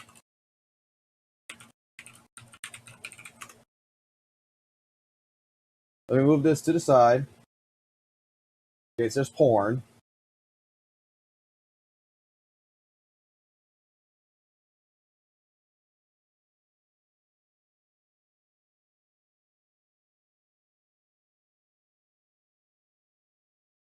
Because these things are saying things.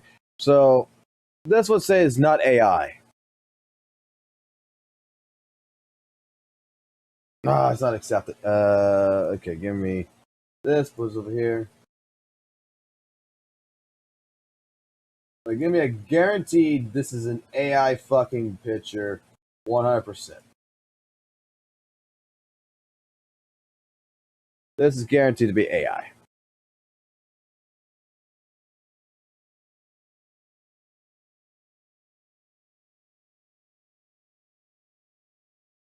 Nope.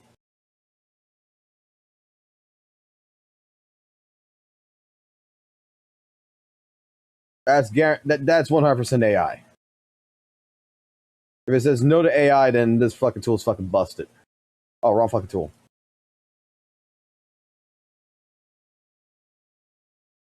See, that one says that's definitely AI. This one's saying everything's fucking AI.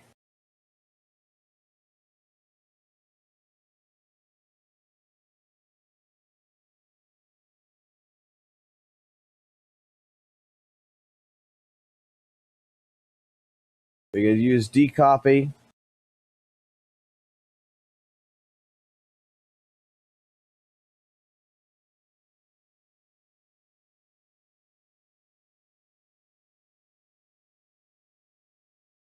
All right, make sure this one says AI.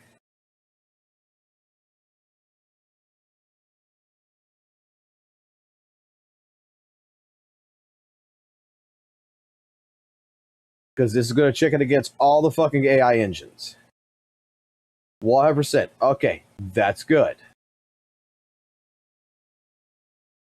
A real picture.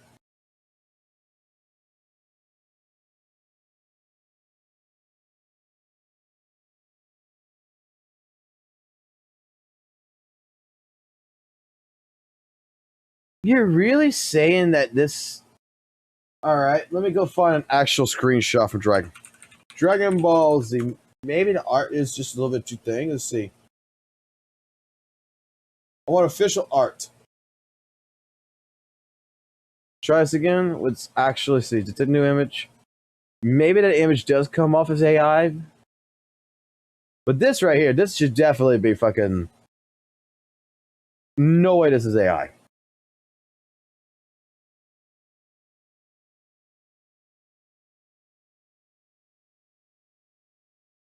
That's better. This is likely human generated. Okay. So the tool is not exactly too fucking thick. Okay, so pop this one.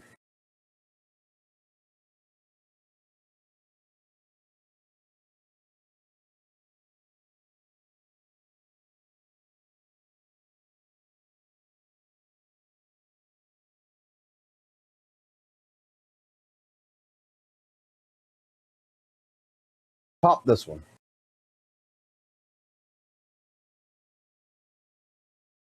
Because so far, majority of the tools I've seen is telling me, except for one, which is fucking detecting everything as AI. This is telling me no. This isn't AI generated.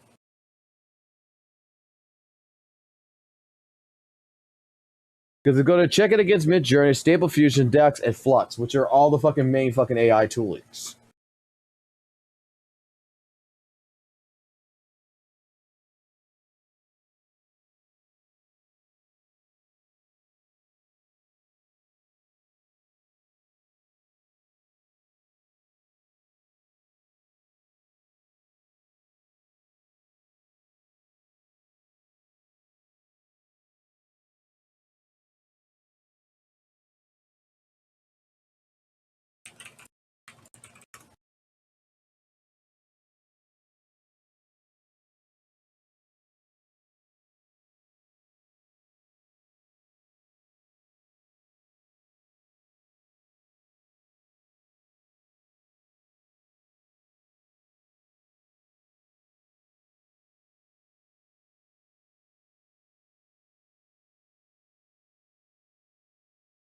Out of curiosity.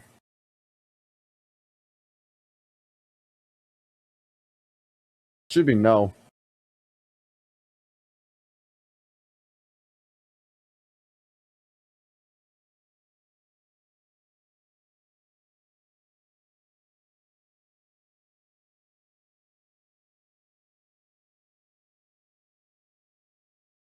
This also should be a no, too. This is one of the very first images. Yeah, those are real.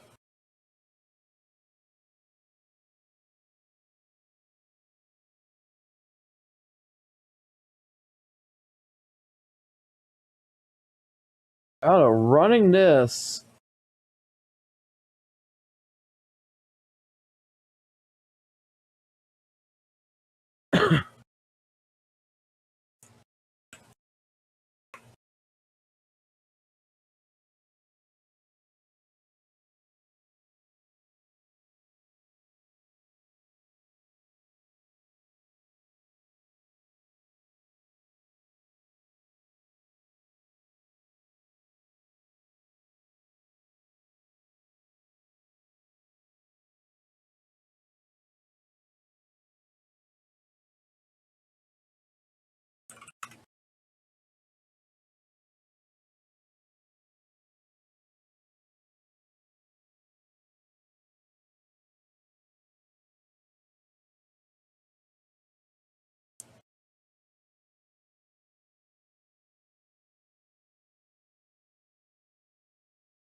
Yo, what up, my beautiful Dowdies? How is everyone doing today?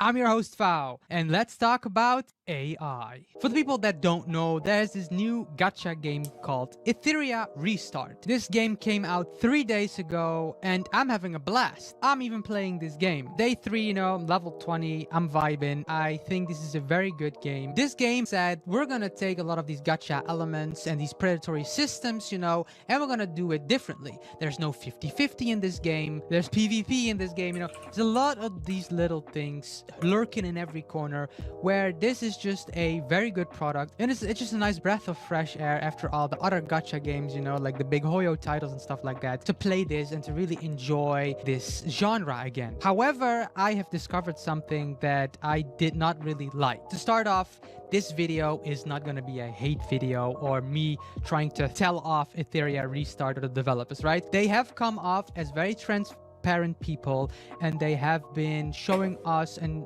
a lot of cool things, right? And they try to stay communicative. I mean, if they're using AI, I mean, I don't see that's like a problem. Very good. Yesterday I was playing, and of course we're going to get a lot of them like with light, right? All the colors are being filled and you don't see them as these dark characters. And I just saw something immediately that I did not like. Something felt off. So I decided to start analyzing and take a closer look. And I found out all of the splash arts of Etheria Restart are AI generated.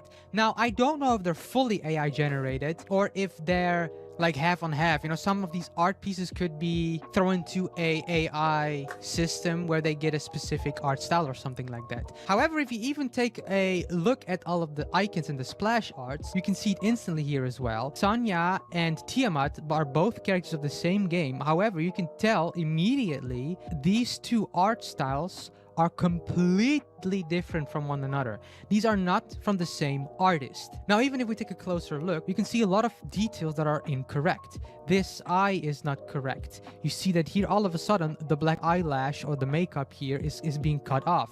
This strain of hair here is going through the eye, and all of a sudden, it's just, this is gone. Here, you see these little wobbly parts where it does not make any sense. And these are clear indicators of that they're using AI. Now, you're asking, Fao, why are you so bothered by AI, right? Why is this so bad? Now, I'm gonna make 2 sections in this video talking about why AI is bad, and then the big thing, you can skip that part if you don't care, on why it's bad that Etheria Restart is using this. First part, why is AI bad? Well, anime games, gacha games, right? They go hand in hand. We play these games, big portion for the characters, the art, and a lot of these people also played for the story, although Etheria Restart is not very hot on the story. You play it mostly for PvP. But we all have these same indicators, right? We like the anime for the story. It could be also image upscaling too, which AI doesn't create art. There is a tool that I use as well on like my layouts and my thumbnails and my videos and everything else too. That it's called AI upscaling, which tries to upscale. And if you do it on like a small picture to try to make another picture upscale to make it look better, blah blah blah. Sometimes it comes out the story and looks fucking like someone fucking AI'd the fucking picture. To be honest, it depends on what the fuck they're working with. I mean, clearly that does look like AI, but I mean, I still don't have a fucking problem with it, to be honest with me. Very big misconception about a lot of people that like AI or work with AI. AI only steals from already existing art piece. This is a very great example, is that humans can get inspired, right? They can create new thoughts, AI can only use these as samples. Without any reference, the AI cannot visualize any ideas. Humans, our brains. Yes, it can steal, but it's gotten better since then. And the thing is that it depends on the way you use it, because there is some AI generators, like I was trying to explain this before. Like, in particular, you could be an artist. Like, I got a friend, Zashu, who pretty much, the dude goes ahead, he has an AI generator, and he works with a company doing this shit, which is, he feeds the fucking AI all his art styles. He has to create, like I think he told me, like, the last time he did it or whatever, that he had to put in, like, 400 or 500 images into the system to learn his art style. And that's where it generates from. Now, he actually gets money from the generation on this, but still, it depends on how you feed it. There is some AI generators like Mid-Journey and such, which goes through the internet and steals other people's artwork and such. There's some of them that does not go searching for the internet, but it's getting fed information by individuals who is perfectly fine with that AI. And there is some AI generators out there. Like, you got to be careful of, like, when you're doing art AI generation, you got to be very fucking careful of what you're pulling from. And that is the one thing that I will say. But because AI is not just going to generate a fucking piece-like thing. You can make AI do this now. Back in the day, you couldn't make it. Like, humans inspired using like different these pieces to create something like this, and not this. You can make this actually now in AI. Back maybe about a year and a half ago, you couldn't. But AI has advanced so much that you can make it actually just take interpretations. We are very cool creatures, right? And our species is allowed to further enhance something. We have the ability to create stuff, think of ideas. AI can only steal. So without any consent or compensation, AI is stealing. So no one not necessarily. Again, and artists all over. Not necessarily. It's not stealing if you're feeding it. Like I said, there's some companies that refuses to use AI, and like Mid-Journey and such does this, but like, they don't want to be like Mid-Journey. They don't want to steal artwork. They want to pay people to feed it and to feed into it, and they actually pay the artists to do this. So that is a misconception. Of the planet are already being not credited, right? There's a lot of people that use art pieces from artists and they don't credit in their YouTube videos or use it for thumbnails and stuff. The art community has it rough already, and AI only made this worse. There's so many cases on the internet where they found out that someone is using their art for AI, right? Because the artist is trying to make you a piece maybe or something, or it's trying to make you a whole painting or whatever it is, and because digital art is very popular now, their work is being stolen. So the AI takes the original image and creates something new, or takes the art style and then puts it over a specific thing that they want to create, right? AI is stealing. So this is already a very controversial topic in internet, you know, or with artists and just people, you know, you have the people that don't care, that think AI is fine, there's nothing wrong with it, or the people that really hate AI. Now we're finally at the part where we've all been waiting for. Why is it bad that Etheria Restart is using AI? What is the problem now, really, right? Fao, tell us, why would this be such a problem? Now, right off the bat, I have played a bunch of gacha games. I have played Honkai Star Rail, Genshin Impact, ZZZ, Wuthering Waves. I've played the big ones, but before gacha became mainstream, I've also played some other ones that I really enjoyed. And I did have a love for these, you know, character building type of games in general. Even that I always stay free to play because I hate predatory systems, I have enjoyed some gacha games. Etheria Restart has not put anywhere or said that they have been using AI. If you secretly use AI without telling, that is already something shady.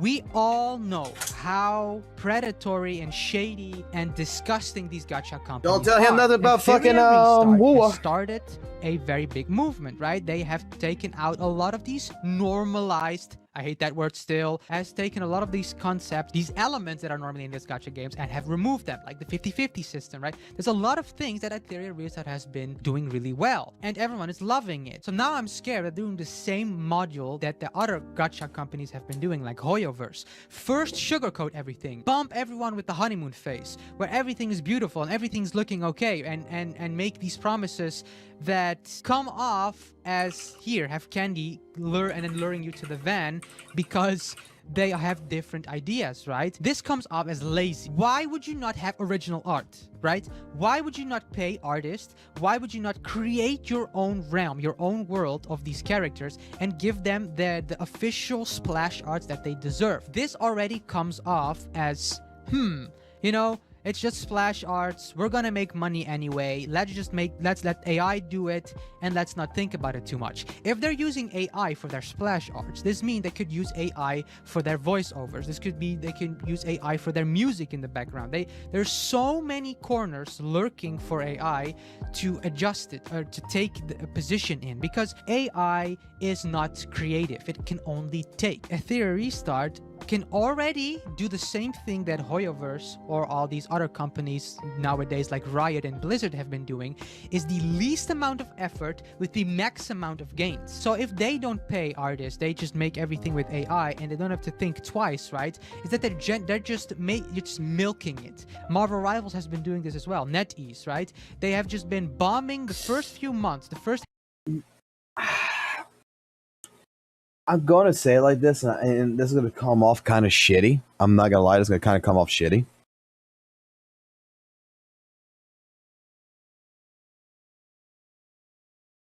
Maybe the fucking reason, like, if they are using AI for their art and shit, maybe that's another reason why they can offer, like, the banners and the systems and everything that seems less predatorial in that regards. Is because, hate to say it this way, but they don't have to put in that cost on, they don't have to pay artists that. Now, generally speaking, like, they got to a point, if they're at a point now where they're making, you know, banking everything, they should stop it. But maybe in the beginning or whatever, since they did it, it's also an indication that's cutting costs, to which if we're cutting costs, we can pass on that savings technically to the customer.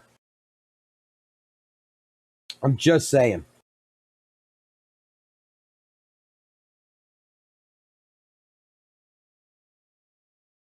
And that's the company's business, whether they disclose it or not.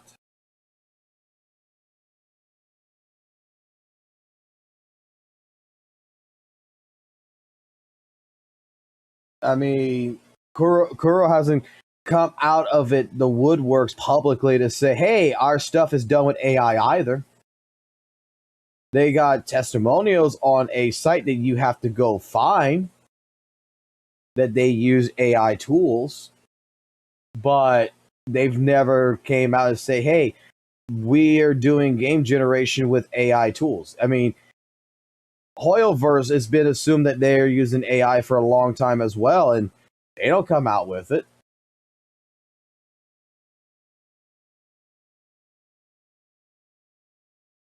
I'm just saying. half a year, the first year maybe, of just taking all the money, making everything look That as would shiny as possible. Because to be honest, that would be a bad publicity if Kuro Games publicly announced tomorrow that they are using AI in helping of the generation of the map of the character models, the cinematics and stuff like that, would be very bad PR. And a lot of people would be upset.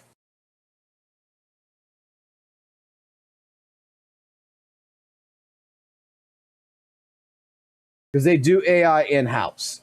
But they would be, relatively speaking, that would be very bad just to go ahead and be that transparent.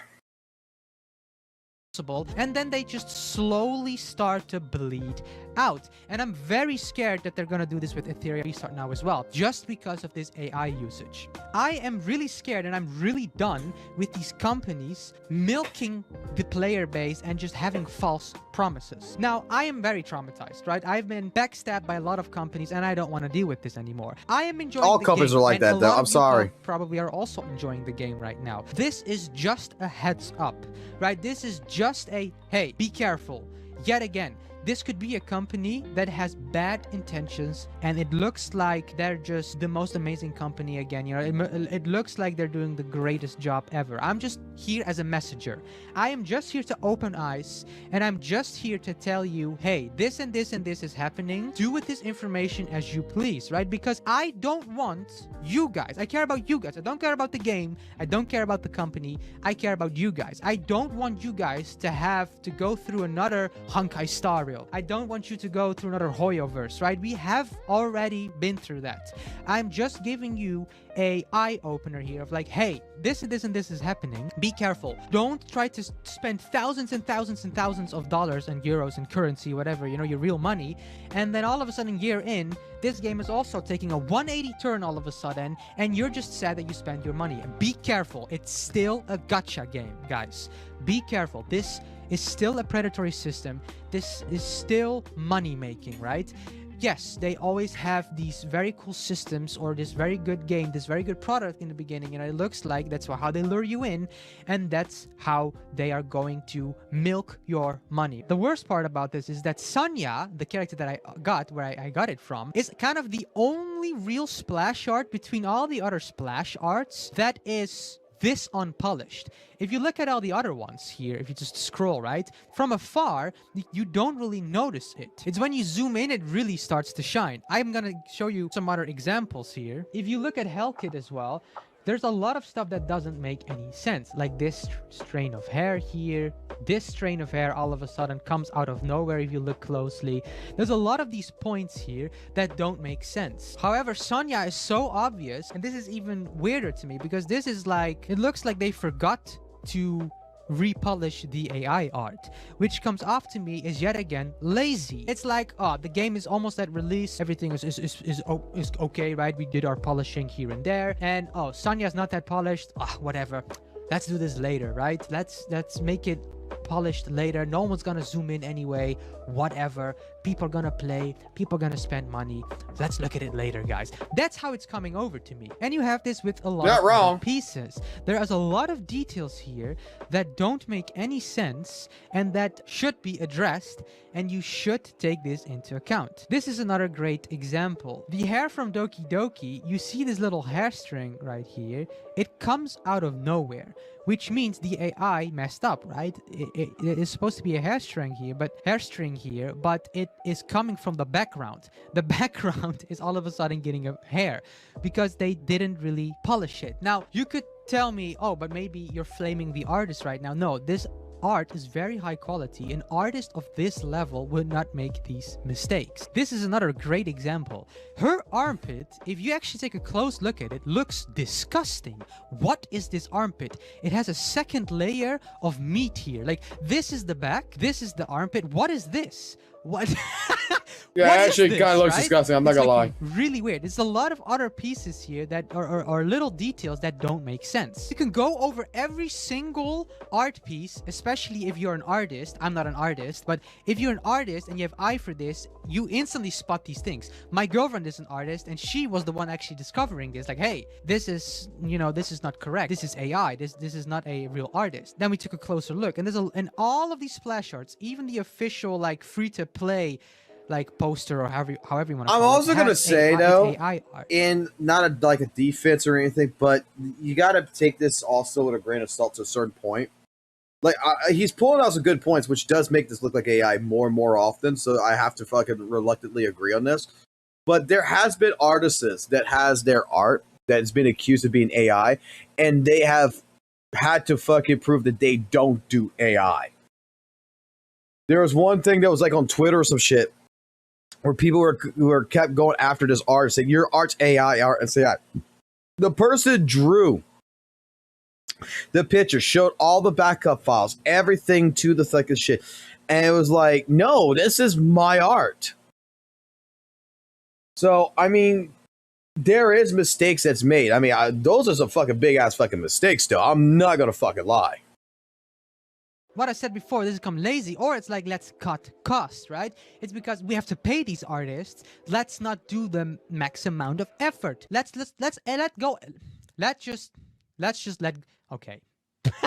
Let's just grab AI. AI can fix it, AI can do it, and if it's a little bit buggy here, whatever, it's good enough. And this is making shortcuts, right? This is not fully maximizing your game's potential. This is not coming over as the new best possible product. No, this is shortcuts, this is lazy, and it's just not a good look. Now, this is where I stand, right? I want you guys to just know this, and I want you guys to just get a heads up. Do with it what you want. Do with the information what you want. You know, this is your decision. I'm just trying to tell you yet again, like many times I did in the past, be careful with your money. Be careful with what you put your time and effort in, right? It's a gacha game. Let's not give them the benefit of the doubt because, oh, they made some cool changes and they're making and they're showing themselves to be a very great company that is responsive and everything. Maybe they are, right? But this is very shady. I am not a big fan of this, and I don't like any type of company that makes shortcuts or makes empty promises in this regard, right? Or they can do better, but they're choosing not to do better. Because why would we deserve to get better, right? We're consumers. We're playing this game. We're enjoying this game. Why do we not deserve to get real art, right?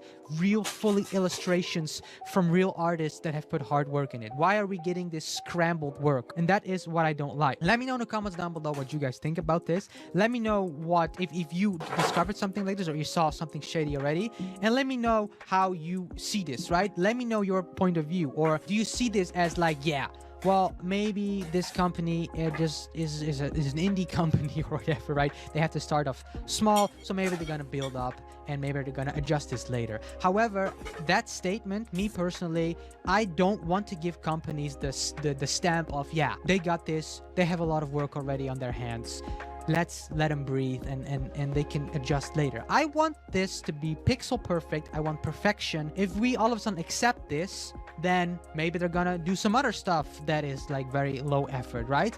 We have to put our foot on the ground, and let's not make this a norm. Let's not make this company, let's not make Ethereum Reset all of a sudden just get away with this and let them put in no effort in or low effort. I want high effort, high polish, and I care about the well-being of the players, and I care about the well-being of the game. I don't want this to ruin fun again, or I don't want this to be a one-year journey and then everyone is going to be sad again. Voice about this, share this, and hate AI or love AI. That's not what it is about. It is about the principles and the actions that they're taking. They're making promises. They're coming off as making good decisions, that they have a lot of communication with us. I want polished stuff, and I don't want this lazy, half-assed stuff out here. I want real care and real passion behind these products and games.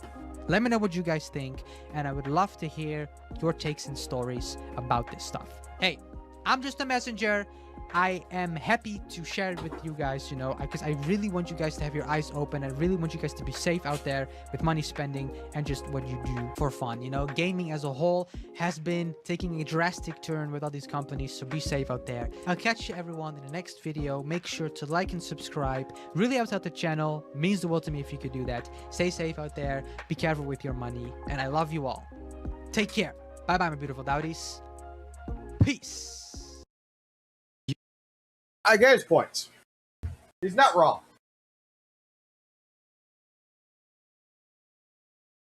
I don't think he's wrong at all. him adding like Hoyo and everything else. This is again. Look, I'm just gonna say because I saw it in the chat earlier and I didn't respond to that with y'all, but I'll say it like this. This is my problem with some of the community. I don't know what part community he is in, but Hoyo bad is always going to be a thing, and you just got to accept it. At this point in time, you just got to accept it, right? Like, we're talking about AI art. We're talking about gacha games in that regards using AI art. And it's for some fucking reason, for some goddamn reason, we have to go ahead and say, in some way, shape, form, something about Hoyo and the practices that they take against you. It doesn't go with the point of, you know, them using AI. He's not describing like they use AI or something to that regards. But you gotta accept it. Look, Hoyo's a fucking bad company. A lot of people fucking apparently feel like they got fucked by Hoyoverse. I get it. Stockholm Syndrome. I get it. I'm not one of those people that got fucked yet. Maybe I'll get fucked later.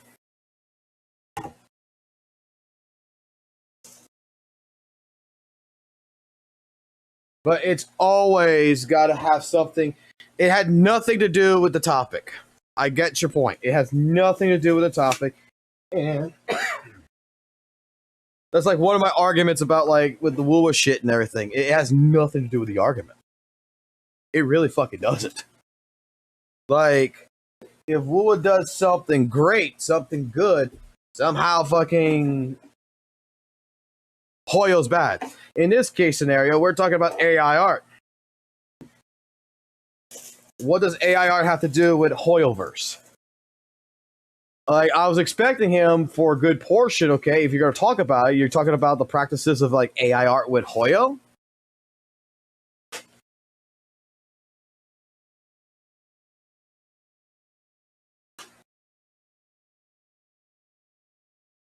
But, reluctantly, he didn't say shit.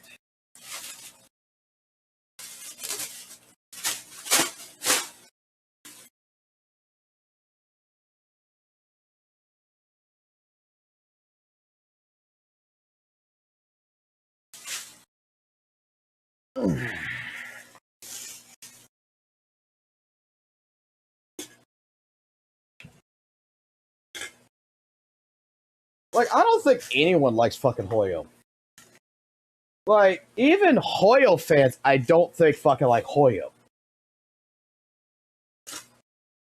That's a fucking statement I think is as accurate as I possibly could make it.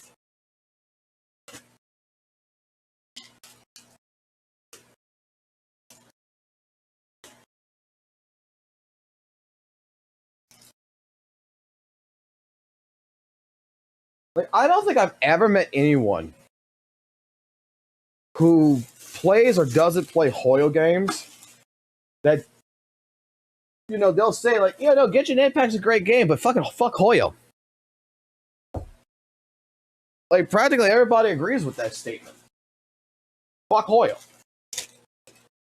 I don't know what Hoyo did so fucking bad, but to these people, but they're all like that. It's the same thing, like, you know, hey, I like fucking Call of Duty, but fuck Activision.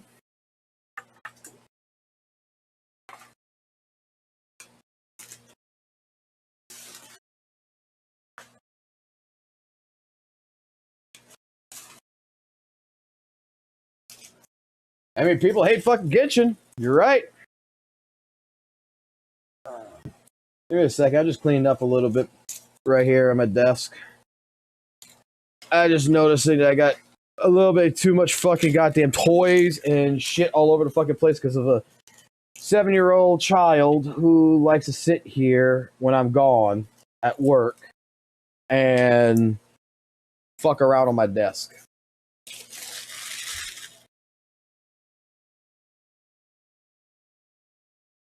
So it's kind. I'm not gonna lie. It's kind of fuck. I'm looking at this, and it's just annoying me.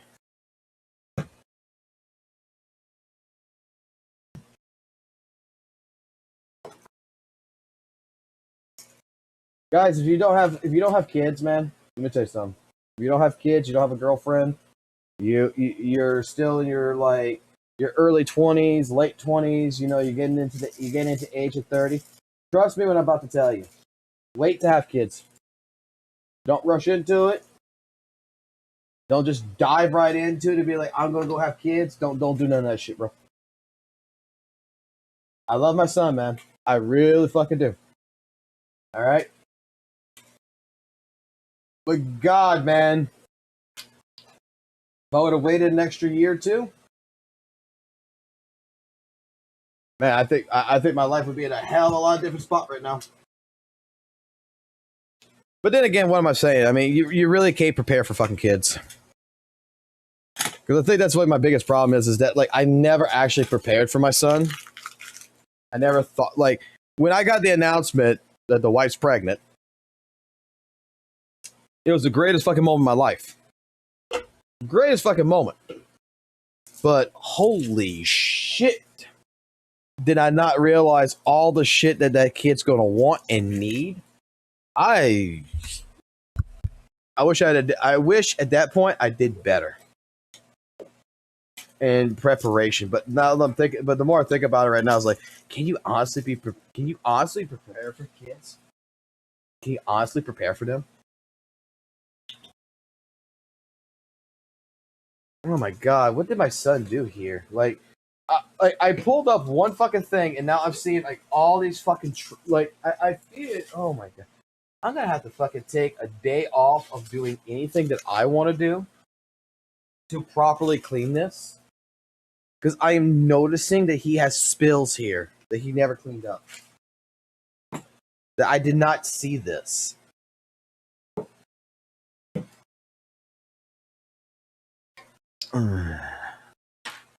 Ay, ay, ay. I love my kid. I love my kid, man. I love him. I love him. I cherish him. He's the best little kid ever. He really is.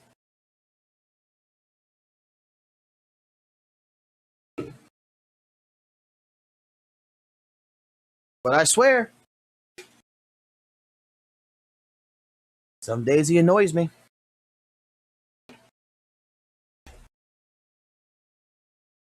With this kind of shit. Oh, yeah.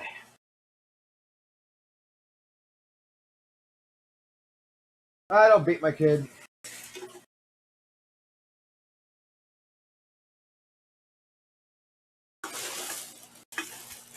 No, I teach my kid a different value. Right now he's asleep, though. If he would be awake right now, it'd be a different story. Because if he wouldn't be asleep right now, his ass would be up right now, and he would be cleaning this mess. I'm just not saving it for tomorrow type deal. I'm doing it now. Because, yeah, I don't wait. I don't like waiting. Like, I'm not OCD. A lot of people think I am, but I'm not OCD. It's like at the fucking office, I am the type of person that I see shit like this, and I gotta fucking immediately clean it. I'm not like that. I'm not OCD. It's just that if I see it and it needs to get done, it's like I try to tell people like, dude, just get it fucking over and done with already.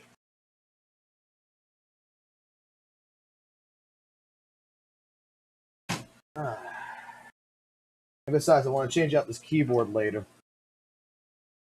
Which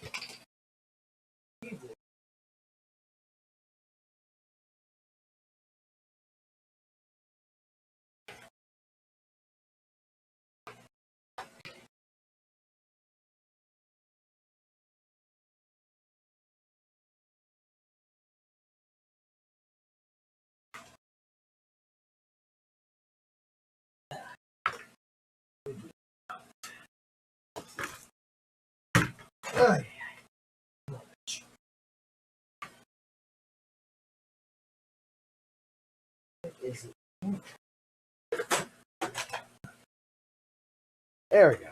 Untangled. I want to swap out the keyboard anyway real quick while I'm doing this. I bought a new mechanical keyboard I have yet to fucking attach.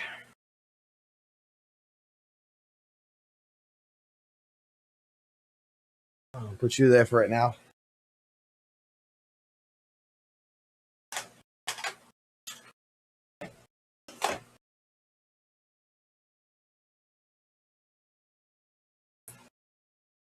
Do that.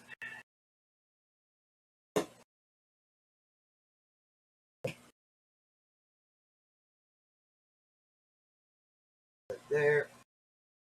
There.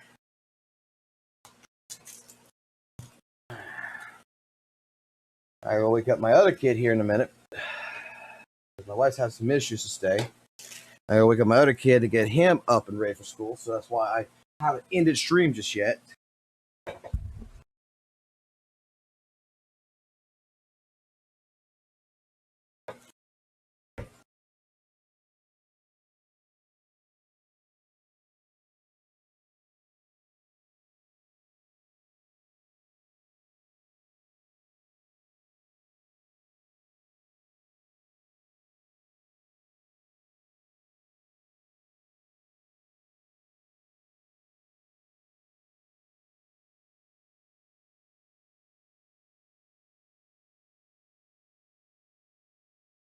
That's better. That is much fucking better.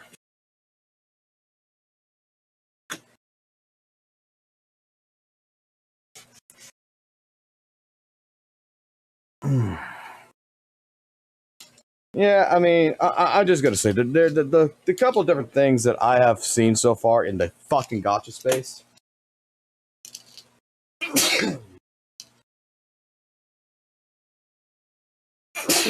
Excuse me.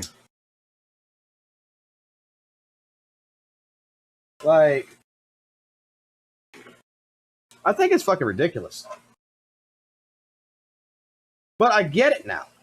Like, when I first saw this shit going down, the St. Tonuses, the type of content creators, I didn't understand it. I just thought it was fucking crazy fucking people, man. Really did.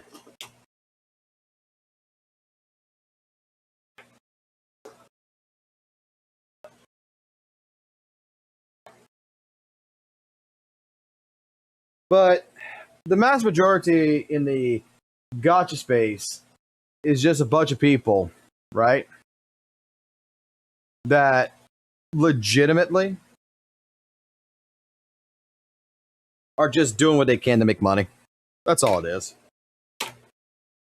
Like I don't think fucking Saytonas actually gives a fuck about WUWA, man.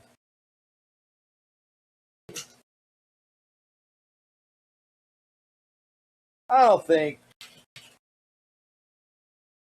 a lot of people even give a fuck about Hoyo or fucking Genshin or fucking ZZZ as much as they claim they do. Like, hell, I could even say for my own fucking personal take on this, right? I mean, I like fucking ZZZ, don't get me fucking wrong, I fucking like ZZZ. I'm not gonna fucking go ahead and be like, I'm fucking absolutely so fucking in love with it, that I'm going to go ahead and have premarital sex with it. Like, I gotta say, it's a good game. It's not the best game I've ever fucking played. ZZ's not the best game. I'll say that right now, it is absolutely one of the more better experienced gacha games that I have enjoyed in terms of actual gameplay. When it comes down to predatorial practices or whatever, yeah, I'll say it like this. Game's shit on Predator. The game is fucking predatorial. It's just as predatorial as Genshin and everything. It's just the same.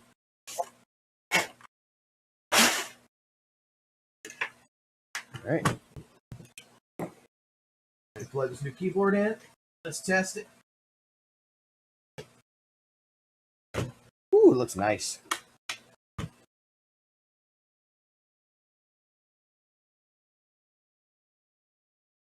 I gotta finish building it though.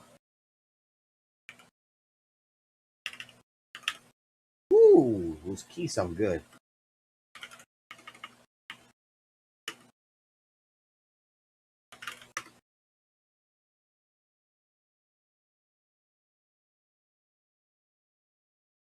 Hold the function key. Where the fuck's my function key? Right here. Oh. Oh fuck, my fucking hard drive space is almost dead in this game. I can fix it. What did I install recently? I installed something recently. I forgot what it was.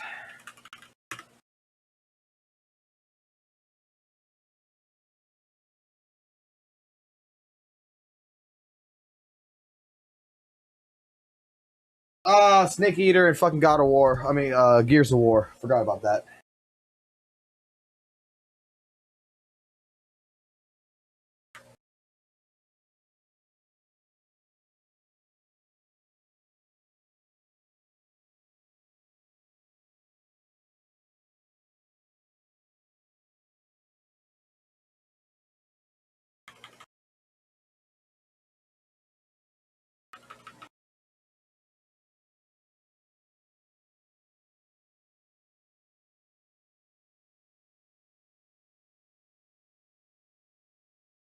Oh, that's what it's called. Okay.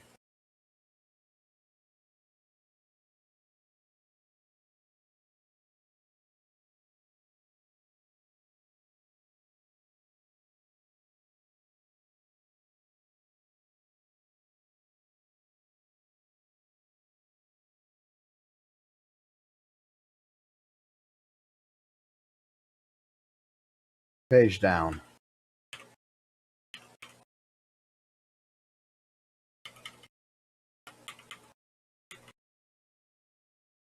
That is that.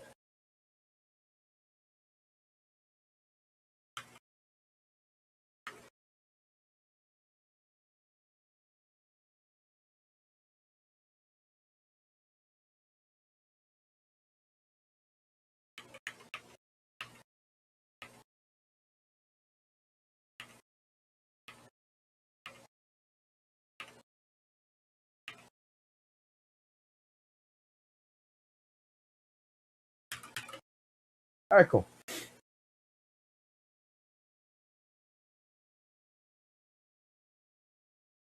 All right, let's get to you guys so that way we can end the stream by talking to you guys for a minute here. So let's see what we got. I think gacha games are actually slightly less predatory than free-to-play MMOs and such. I've come back to accept that free-to-play games inherently need more predatory in monetization. They do feel the thing. I mean, it is what it is.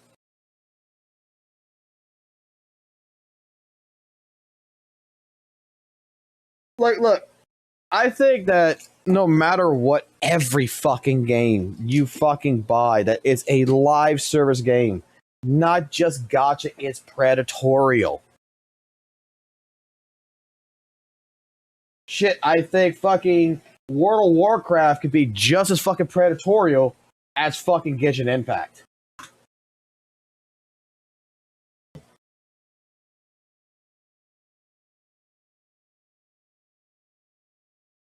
Mainly all these games strive on is for someone to be addicted to them.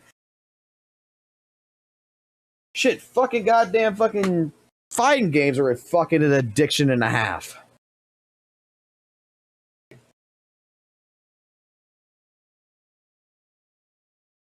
You know how much DLC you could buy? You know how many people just buy fucking colors?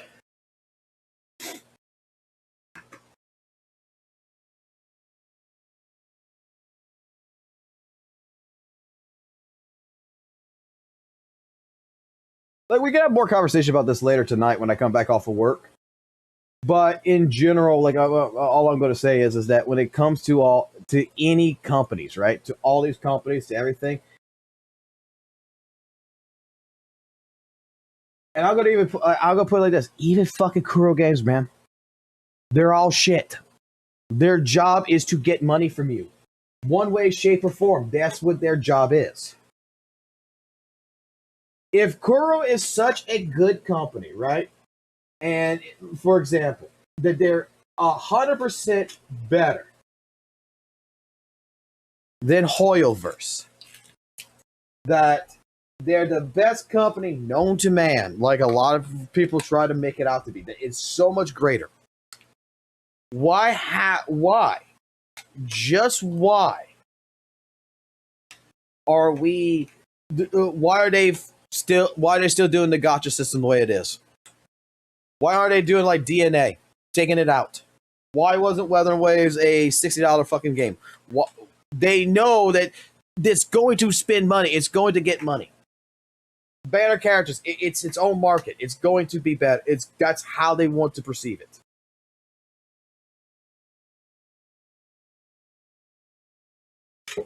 Let's be honest.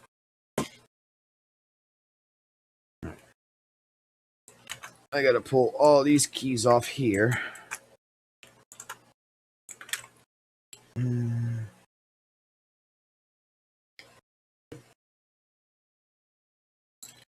gonna soak these. I'm getting ready to build my waifu keyboard.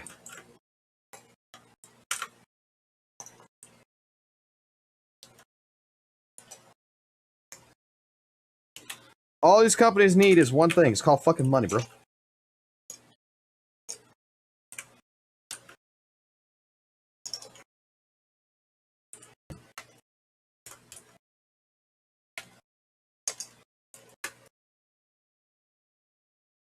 Not a fufu keyboard, a waifu keyboard.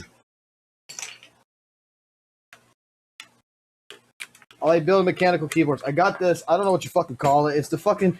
I got a bunch of these keys that a friend gave me a long time ago, which is a bunch of these fucking waifus or whatever that has the fucking face like they're fucking about ready to fucking take a massive load in the fucking throat. That he gave me, and I like the keys, so I'll just go put them on this keyboard.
Oh, yeah.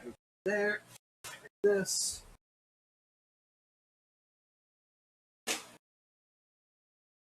Six.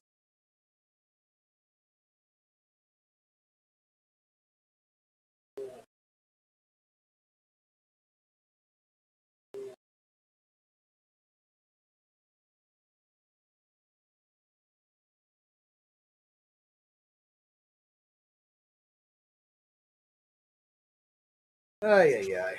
All right, I'm back. Sorry about that.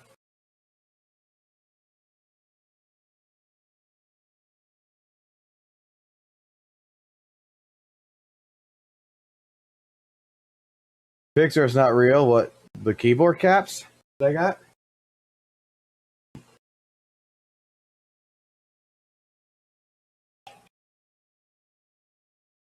that what you're talking about? You need pics of this? I mean, once I built it, I'll give you pictures of it.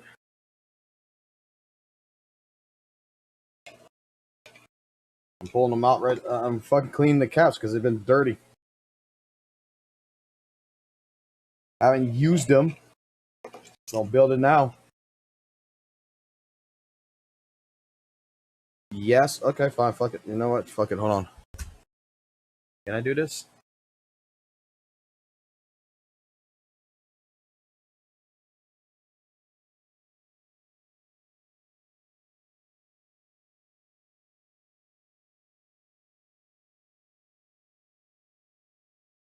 Currently in use right now. Well, of course it's being used. Hey, Google. Change it to HDMI 3.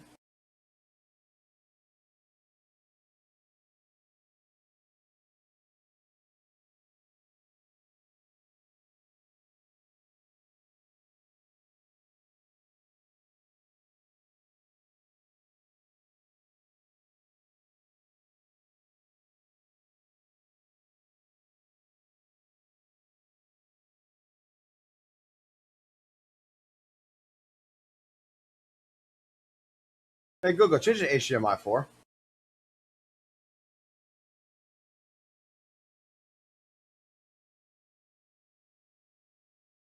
Hey, Google, change the input to HDMI 4.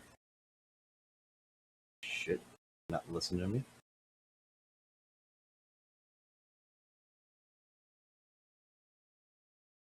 There, now you can be able to see it.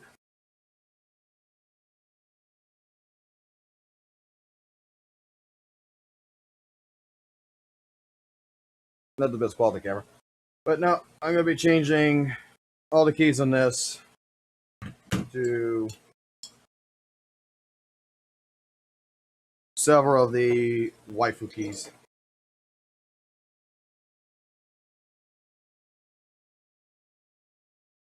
Yeah, I'm fucking bald. Bald man showing up right now.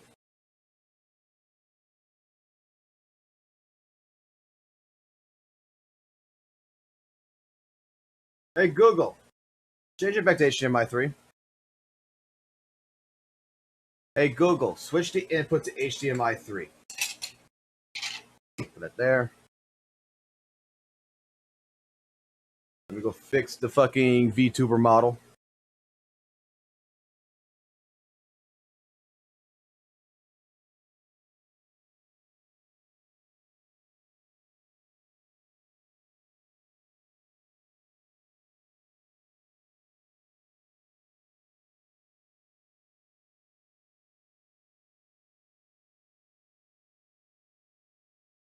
Oh no, did I break the camera?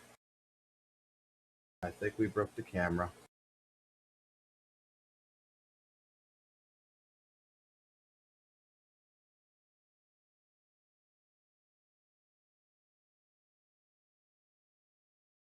Oh well, it's broken for right now. I'll fix it later. Hey Google, change it back to HDMI 4 input.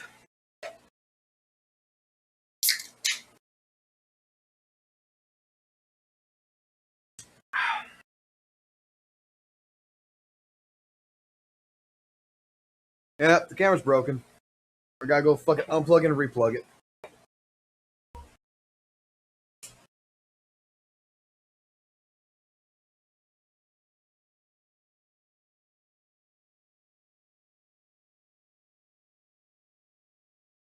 Because swapping inputs does not work properly. Box tone. Yeah, I'm a bald-headed fucking bearded fucking bastard. What's wrong with that? But yeah, guys, for now I'm gonna go ahead and let y'all go. I'm gonna get ready for my work. I gotta leave here shortly anyway.